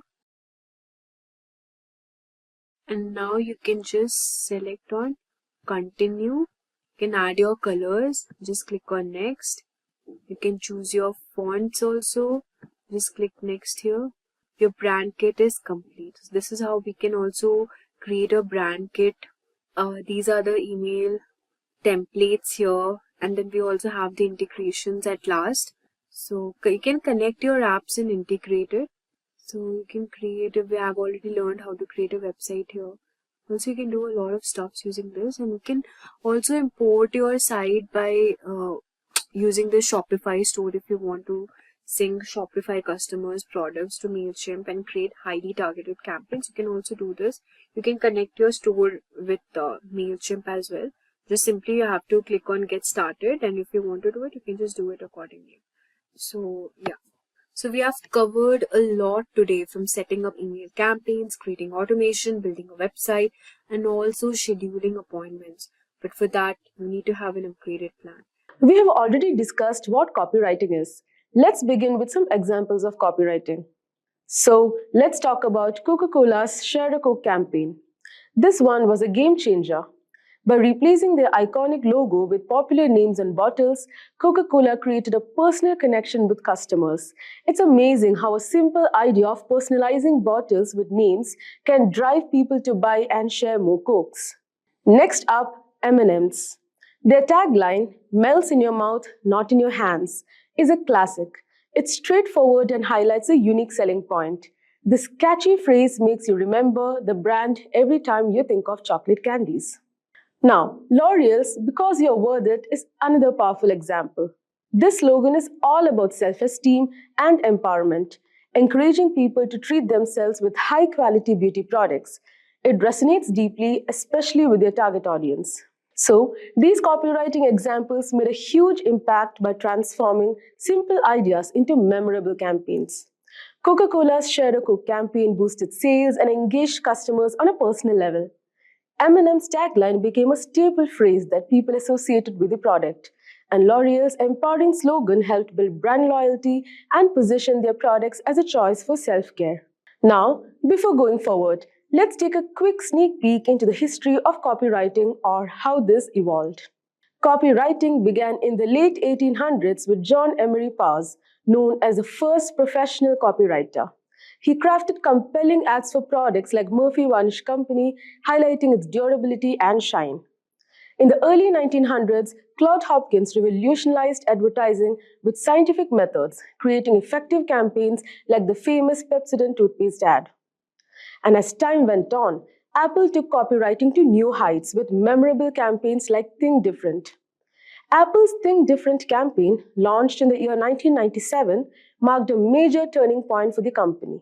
Featuring famous people like Albert Einstein and Mahatma Gandhi, it celebrated creativity and originality. This campaign transformed Apple's image from a struggling tech company to a symbol of innovation and uniqueness. It connected deeply with people, increased brand loyalty, and set the stage for the success of products like the iMac, iPod, and iPhone. Overall, Think Different revitalized Apple and changed the way companies approached advertising. Today, copywriting combines classic techniques with modern strategies for ads, websites, and social media to engage audiences and drive results. Now, you can find various forms of copywriting around you. Let's see each of them one by one. First, there are print ads. Think about those catchy headlines and persuasive texts in magazines, newspapers, and billboards. Then there's online content. This includes website copy, blogs, and social media posts. For instance, Grammarly's blog posts provide valuable writing tips while subtly promoting their product. Next, we have email marketing. These are the emails you get about sales, new products, or just keeping in touch. For example, Netflix's personalized recommendations and new show announcements keep users engaged and subscribed. Now, product descriptions are another form. When you shop online, you see detailed information about products, right? Apple's product descriptions highlight the sleek design and innovative features, making you want to own that latest gadget. Now, social media posts are all about quick, engaging copy. For instance, Oreo's timely and witty "You can still dunk in the dark" tweet during the Super Bowl blackout became an instant hit. Finally, landing pages. These are standalone pages created for marketing campaigns with compelling headlines and clear call to action. Companies like Shopify use landing pages to highlight the ease of setting up an online store, converting visitors into customers. Now, copywriting is often confused with content writing. So, copywriting and content writing serve different purposes and require different approaches. Copywriting aims to persuade readers to take immediate action, like making a purchase or signing up for a newsletter, using brief, direct, and compelling messages. For instance, a product ad saying, "Claim your 50% off discount code," is designed to drive sales quickly. Content writing, on the other hand, focuses on providing valuable, informative, or entertaining content to engage the audience and build trust over time. An example is a blog post with 10 tips for better home workouts that educates readers about fitness. While copywriting is short and action-oriented, content writing is longer, detailed, and aimed at offering useful information. So understanding these differences helps you choose the right approach for your marketing goals. Now that you have got a clear idea on what copywriting is all about, let's break down the steps you need to take to become a successful copywriter, from understanding what copywriting is to finding your first job. Number 1, understand what copywriting is. First things first, you need to understand what copywriting actually involves. Copywriting is the art of writing text that sells or promotes something. This text, often called copy, can be used in ads, on websites, in emails, or even in the videos. The goal of copywriting is to persuade people to act, whether it's buying a product, signing up for a service, etc. Number 2, learn the basics of copywriting. Once you know what copywriting is, it's time to learn the basics. Start by finding resources like online courses, books, or blogs that teach you the fundamentals of writing persuasive copy. Look for topics such as crafting effective headlines, understanding your target audience, and mastering the art of clear and engaging writing. Number 3, build your writing skills. To become a copywriter, you need to practice writing copy. Start by creating your own mock projects, such as writing ads for fictional products, crafting sales emails, or designing social media posts. The more you practice, the better your writing skills will become. Now, number 4 is creating a portfolio. As you develop your skills, start putting together a portfolio to showcase your best work. Your portfolio is like your resume for potential clients or employers. It should include examples of your writing and highlight your ability to create persuasive and engaging copy. Now, number 5, get real experience. Now, it's time to gain real-world experience. Look for internships, freelance gigs, or part-time jobs where you can apply for your copywriting skills. This hands-on experience will help you learn more about the industry and start building a professional network. Now, number 6, learn from the pros. One of the best ways to improve your skill is to learn from the experienced copywriters. Follow their blogs, watch their videos, and see how they approach their work. This will give you valuable insights and inspiration. Number 7 on the list, stay updated with industry trends. The field of copywriting is always evolving, so it's important to stay informed about the latest trends and techniques. Subscribe to newsletters, join online communities, and keep learning to stay ahead in the industry. Now, number 8, network and market yourself. Building connections in the copywriting world can lead to job opportunities and valuable advice. Attend industry events, join online forums, and connect with other professionals in the field. Now, number 9, get feedback and improve. Seeking feedback from others is a great way to improve your skills. Share your work with more experienced copywriters or mentors and use their feedback to make your writing even better. Now, at last, number 10, keep practicing and growing. Finally, keep practicing your copywriting skills and looking for new opportunities to grow. The more you practice and learn, the better you will become. So, copywriting offers a wide range of job opportunities across many industries.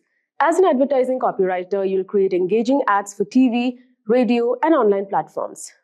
Marketing copywriters focus on crafting content for brochures, flyers, and websites to attract customers. If you're an SEO copywriter, you'll write content optimized for search engines to improve website rankings. Content strategists plan and manage content strategies, while social media managers create posts and ads for social platforms. Email marketing specialists design email campaigns to nurture leads. Creative directors oversee creative campaigns and lead teams. Product copywriters develop appealing product descriptions for e-commerce websites. Now, one of the biggest perks of copywriting is the flexibility, especially if you choose to freelance. As a freelance copywriter, you can work with multiple clients, set your own schedule, and pick projects that excite you. This flexibility allows you to balance your work with other life commitments and explore a variety of industries and writing skills. Whether you prefer the stability of a corporate job or the freedom of freelancing, copywriting offers diverse career paths. It's a field where you can continuously learn and grow, finding the right fit for your skills and interests. So, there you have it. That's a wrap on a deep dive into the world of copywriting. We have covered a lot today, from what copywriting is and its importance in business to the vast job opportunities available in this field. Whether you are aiming for a corporate position, looking to work in advertising or digital marketing, or considering the flexible lifestyle of a freelancer, copywriting offers endless possibilities. Remember, the key to become a successful copywriter is practice, creativity, and a good understanding of your audience. If you are passionate about writing and persuasion, there's a place for you in this dynamic industry. Greetings, everyone. This is Rob Sanders with Simplilearn. Thank you for joining, and today we're going to cover content marketing, interview questions, and answers. So thanks for joining again, and here's how it's going to work. So if you have any questions to these questions or answers, feel free to just comment right below this video and we'll get back to you as soon as possible. We're going to go through a series of questions and I'm going to answer those questions for you. Starting out, what are the essential components of a good web content? Okay, so essential components. Okay, so what do we want our content to do? Well, we want it to be useful. So web content should be written in a way which caters to what the reader wants. Okay, so somebody's not going to read your content if it's not useful for them. Okay, this because it affects reader engagement. Okay, so if it's not interesting, it's not useful, somebody's just not going to read it. Plain and simple. It also has to be engaging. So listen, even if it is relevant to a user, you still have to write the content so it's engaging. So you want to add elements like imagery, videos. Hey, you could even turn your content into an infographic. Okay, you want to do something that's going to be engaging for the user. If it's engaging, they're going to read it and engage with the content. Okay, and then good content should have some call to action. So content must be written in a way that can drive call to action. Okay, so if you're writing a blog post, I've seen a lot of blog posts just simply start and end with good content, but it doesn't leave the user with anywhere to go. So have that call to action. Put some internal links in that content. Give somebody a place to go after they're done engaging with the good content that you write. Okay, so some other things to think about, some other components for good content. Well, credibility. So, anybody can write, but are you writing about something you know what you're writing about? Are you a good talking point, a good expert, or have experience about this content? So you also want to use, information from a legitimate source. Okay, so you don't want to grab something and use it in your content that's just not legitimate, because it does hurt your credibility and the organization's credibility. And then also originality. I mean, write something that nobody else has written. So obviously you don't want to plagiarize, because if you plagiarize, and there are tools out there where people can easily just put their content in there to see what else is out there, see if somebody else has plagiarized it. So it's very easy to find people who plagiarize. So don't be that person. What I would recommend, create a good content calendar and come up with some ideas before you write them. Next question related to content marketing. So what are the types of content you can create? Well, there are a lot of things you can create. Start with the blog. Blog, to me, is always a great place to start. It's a blank canvas for your ideas, your thoughts, your opinions. Okay, that's a great thing about a blog. It accentuates personality. You can create a video. Videos are always engaging. You can create an infographic. Infographics to me are, a hidden gem. Instead of somebody reading the same old, you're laying this out in a very visual way that's easy to understand. Create a case study. Okay, so if you're digital marketing expert, done social media for another client, write about it. Show the successes, show that you are an expert, show that you've created successful campaigns in social in the form of a case study. You can create a white paper. White papers are good educational pieces. You can also create an ebook. Okay, ebook, hey, if you have a lot of content, you want to lay it out, an ebook's a good way to go. I mean, you have a lot of choices here when it comes to content, a lot of choices. Okay, so what are the advantages of having a content calendar? So I alluded to that just a couple of seconds ago. So let's really break this down here, because content calendars to me are so important. Well, first of all, calendar part of content calendar allows you to think about dates. So if you're planning something, you're going to have important dates in mind. Okay, so content calendar, it almost ensures you don't miss anything, that's a good opportunity for you to leverage, like, Black Friday, Cyber Monday. It's probably important when those days are if you're in e-commerce. So that's why having a content calendar helps. It helps you plan out your content based on important dates, or based on dates that work for what you're trying to do. They also help because you could stick to a consistent schedule. Okay, so if you don't have a content calendar, you're probably just arbitrarily writing content here and there. Well, what if your users crave and really engage with the content? They're going to want more. Sticking to something consistent is going to really get people to come back for more. They know when you're going to post. They're going to be waiting for it. And if it's every Tuesday morning at 8 o'clock, hey, post it Tuesday morning at 8 o'clock. Your users will get used to that schedule. And it does help build up your following. It does help build up your community. And in the end, cultivates a long-lasting relationship. And then having a content calendar also allows you to mix up your content. Okay, so you can see and plan ahead different types of content in different formats. That way it allows you to mix it up. Okay, whether it be a blog post, an infographic, a video about different topics. Okay, some other advantages here, saving time. It just allows you to prepare for the future. When you can prepare, you're efficient. And when you're efficient, you're not wasting time.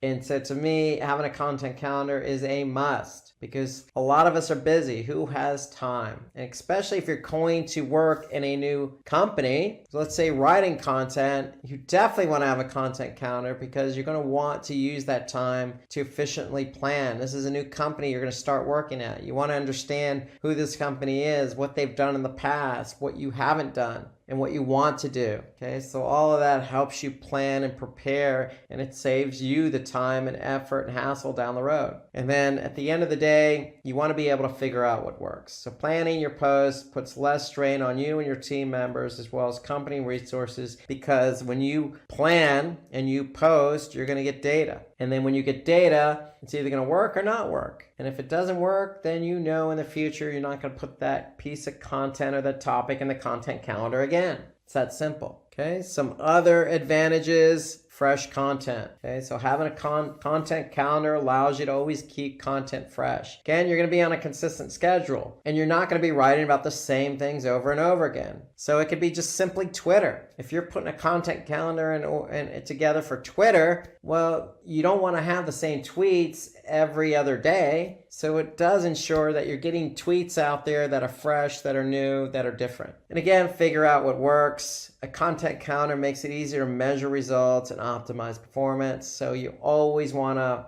maybe put some metrics in with your content calendar so you can see side by side content historically that has performed, content that has not performed. Okay, so next question you may get. What type of content works in each stage of the customer lifecycle? So you have awareness, engagement, purchase, post-purchase, advocacy. Okay, so let's break these down here. So awareness, okay, so you want people to understand who you are. Okay, that could be a guest blog, an influencer helping you out. It could be a cold email, a video that can potentially go viral, a social media post, introducing a product. You have engagement. So you want people to engage with your content. What are you going to do to get people to engage? Well, you could certainly write an email and have people open that email and go to your website. You can have an ebook where people can actually download and read it. Or you can have a blog where people can comment, or a landing page where they can fill out a form submission. You have evaluation. So with social media, we know there's a lot of engagement going on, but when you're putting content out there, you can certainly open it up to testimonials. Okay, you can generate white papers. Okay, or you can generate case studies. Case studies are a good way for companies to evaluate what you've done in the past. If you've worked for a specific product in the past and it's worked, you certainly want to put that out there for potential clients in that same industry. Purchase. Trying to get people to purchase, what are you going to do? Well, you can certainly have landing pages, a nice, website, a nice shopping cart with some nice content. Okay, onboarding emails. Get those emails out there and get people to go back to the website and purchase. Of course, you can have product and service details as well, meaning, one page downloadable PDFs that describe the product. Okay, you have post-purchase. Okay, so people who've already purchased, you can certainly send out follow-up emails. You can do blog roundups, give people an opportunity to see what features or updates are happening to the product. Okay, of course, case studies of repeat customers or content types that detail a new feature or service. Okay, so if somebody's already purchased, you may want to send them some content of another product that complements the product they bought. So a lot of things you can do to engage with your user who's already purchased. And then advocacy. You want people to help you out here. So have the user generate the content. You can have exclusive discounts for your community. They're going to be your advocates, so give them exclusive discounts. And then pictures of customers engaging with your products. Okay, who's not going to share that? So you're going to have people share that information. In other words, you can generate content where, hey, people can help you out here and be your advocate. Okay, so how do you decide what topic and subject to write on? Okay, well, going back to the content calendar, that always helps you can see what you've put in that content calendar. But there are some other methods you can use. And you could certainly identify your target audience. And not only identify your target audience, but what their needs are. Okay, so you can write content based on audience. So you could certainly do some research with keywords. Okay, what's trending? What keywords are not trending? Okay, and write around what's trending, for example. Okay, you could certainly take a look at social media, for example, Quora. I always look at Quora. Quora is interesting, entertaining, informational. Hey, people are certainly having conversations on Quora. And you can certainly analyze those conversations because they certainly get in depth, and you can decide, hey, do I want to write a topic around something that really just won't go away in terms of conversing? Quora is a good example of analyzing conversations. They tend to be a little bit more in depth. So some other things you could do, you can look at your competitors and what kind of conversations are happening on your competitors' blogs or your competitors' social media platforms and pages. You can keep track of blogs and articles from subject matter experts, commentators, critics, and so on. Okay, so you can get ideas from them. Another question you may get, which is very important, if you're going to start working for a company, you need to understand the tone of your content, because that is going to fit and be in line with the company you're working for. Okay, so you're always going to have a brand personality. So the characteristics of a brand are the guidelines based on which the content strategy is developed. The tone of the content must align itself to the content strategy. Your audience profile. So you need to determine who your audience is. Okay, and how the brand wants to be seen by that audience. So, if you have an older audience, you're not going to use younger audience, i.e. street lingo or today's lingo and the younger generation. You're going to use language that's going to fit the audience you're talking to. And then, of course, the channel itself. So the content you create must be irrespective of the channel and consistent with brand attributes. Okay, so you gotta pick and choose the channel. If it's LinkedIn, for example, hey, LinkedIn's more business oriented. Okay, so you're not gonna be, as humorous as you would be, say, on Instagram or Facebook. All of these have one thing in common. Again, that's brand guidelines. You have to stay within the brand. What is the brand's personality? How do we want to talk to our audience? And what platform are we using to talk to our audience? How do you promote your content once it's live? Well, that's always a good question. Hey, you doing the work, putting in the hard work to create this, it could be a video, and videos take a long time. It could be an infographic, an ebook. Okay, so send it out via email. Okay, if you have an email list, send it out and let people know this content's there. Put a link in the email or even a piece or snippet or preview of the content in the email. So you're using the email to broadcast and encourage people to, if it's an ebook, get the rest of the ebook. Okay, you can certainly leverage social media to engage with your community. That's the best, just as good as email. Get out there and let people know, hey, I got my book published. Come and download it. You can give a discount to the first 100 people that download it. Okay, you can always promote your content via ads. So whether that be Google or Facebook, you always have an opportunity to be more prominent by advertising the content that you have to offer. So you can always reach out on social media, again, targeting interesting people directly. So you can always interact with people on social, or you can write for others. Attract people from the web to important pages of your website by guest posting. So you can always go onto a popular blog post and write something and, link it up or have it be relevant to the content you've written. So next question, how can you determine how well your content is doing? Okay, very important. Again, you've done all the work. You've put the content calendar together. You got the content ready to go. It's published. You're promoting it. Social, email, guest blogging, but you want to determine how it's doing. Well, depends on the channel, really is what it comes down to. So if it's organic search, you want to be able to see if it's ranking for the keywords you optimize that content for. If it's social, you want to be able to see if you have engagement, shares, comments, etc. Of course, you can always look at analytics and see how much traffic that blog post is getting, or that page with the white paper is getting. Okay, so you can always look at your analytics and look at the traffic. Okay, and again, you can always look to see if there are conversions in the form of an inquiry or lead or sale. So at the end of the day, you want to align the content with the channel, and you want to align the KPI with the content in channel. Okay, so if it's social, you're not likely going to get conversions unless you're doing paid ads. If you're posting organically on social, then you're probably going to get some engagement. So you have to align the right metric with the right channel.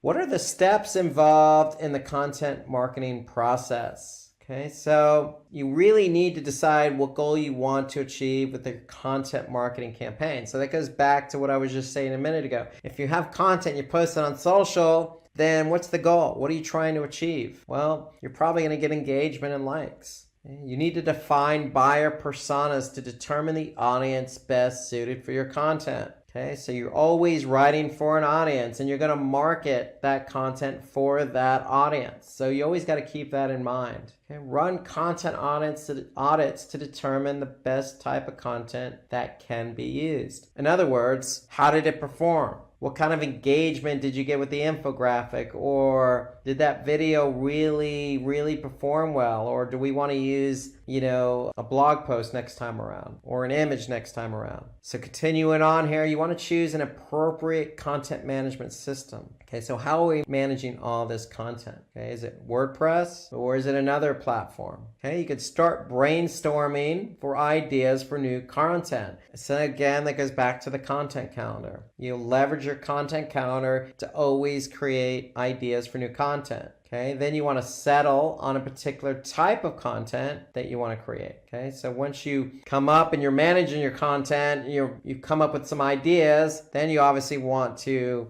choose the format, and then of course you want to publish and manage your content after it's all said and done. So these are the steps involved. Again, just quickly decide on the goal, the KPI, decide on your audience, look at what's worked and not worked in the past, get your content set up in the platform, okay, or get the platform ready to go, I should say. Okay, generate ideas with that content calendar, or ideally go to the content calendar for the ideas. Choose that type and then publish and manage. And when I say manage, I mean, again, going back to analytics or going back to the KPI that you align with that content to see if it's performing or not. Okay, so next question here. How do you target the right audience for your content? It's a very good question. You're not writing content for everyone. Let's be honest here. So you have to collect demographics of your target audience based on who's coming to your website, based on who subscribed to your emails, based on who's following you on social media. So in other words, you have people interacting with you,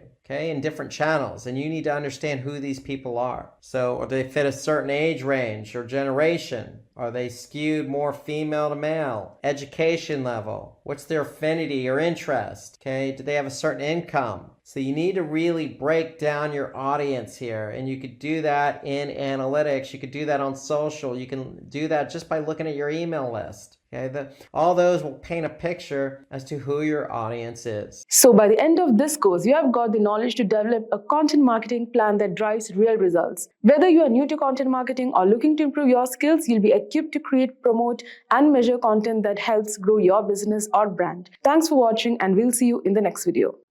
Staying ahead in your career requires continuous learning and upskilling. Whether you're a student aiming to learn today's top skills or a working professional looking to advance your career, we've got you covered. Explore our impressive catalog of certification programs in cutting-edge domains, including data science, cloud computing, cybersecurity, AI, machine learning, or digital marketing. Designed in collaboration with leading universities and top corporations, and delivered by industry experts, choose any of our programs and set yourself on the path to career success. Click the link in the description to know more.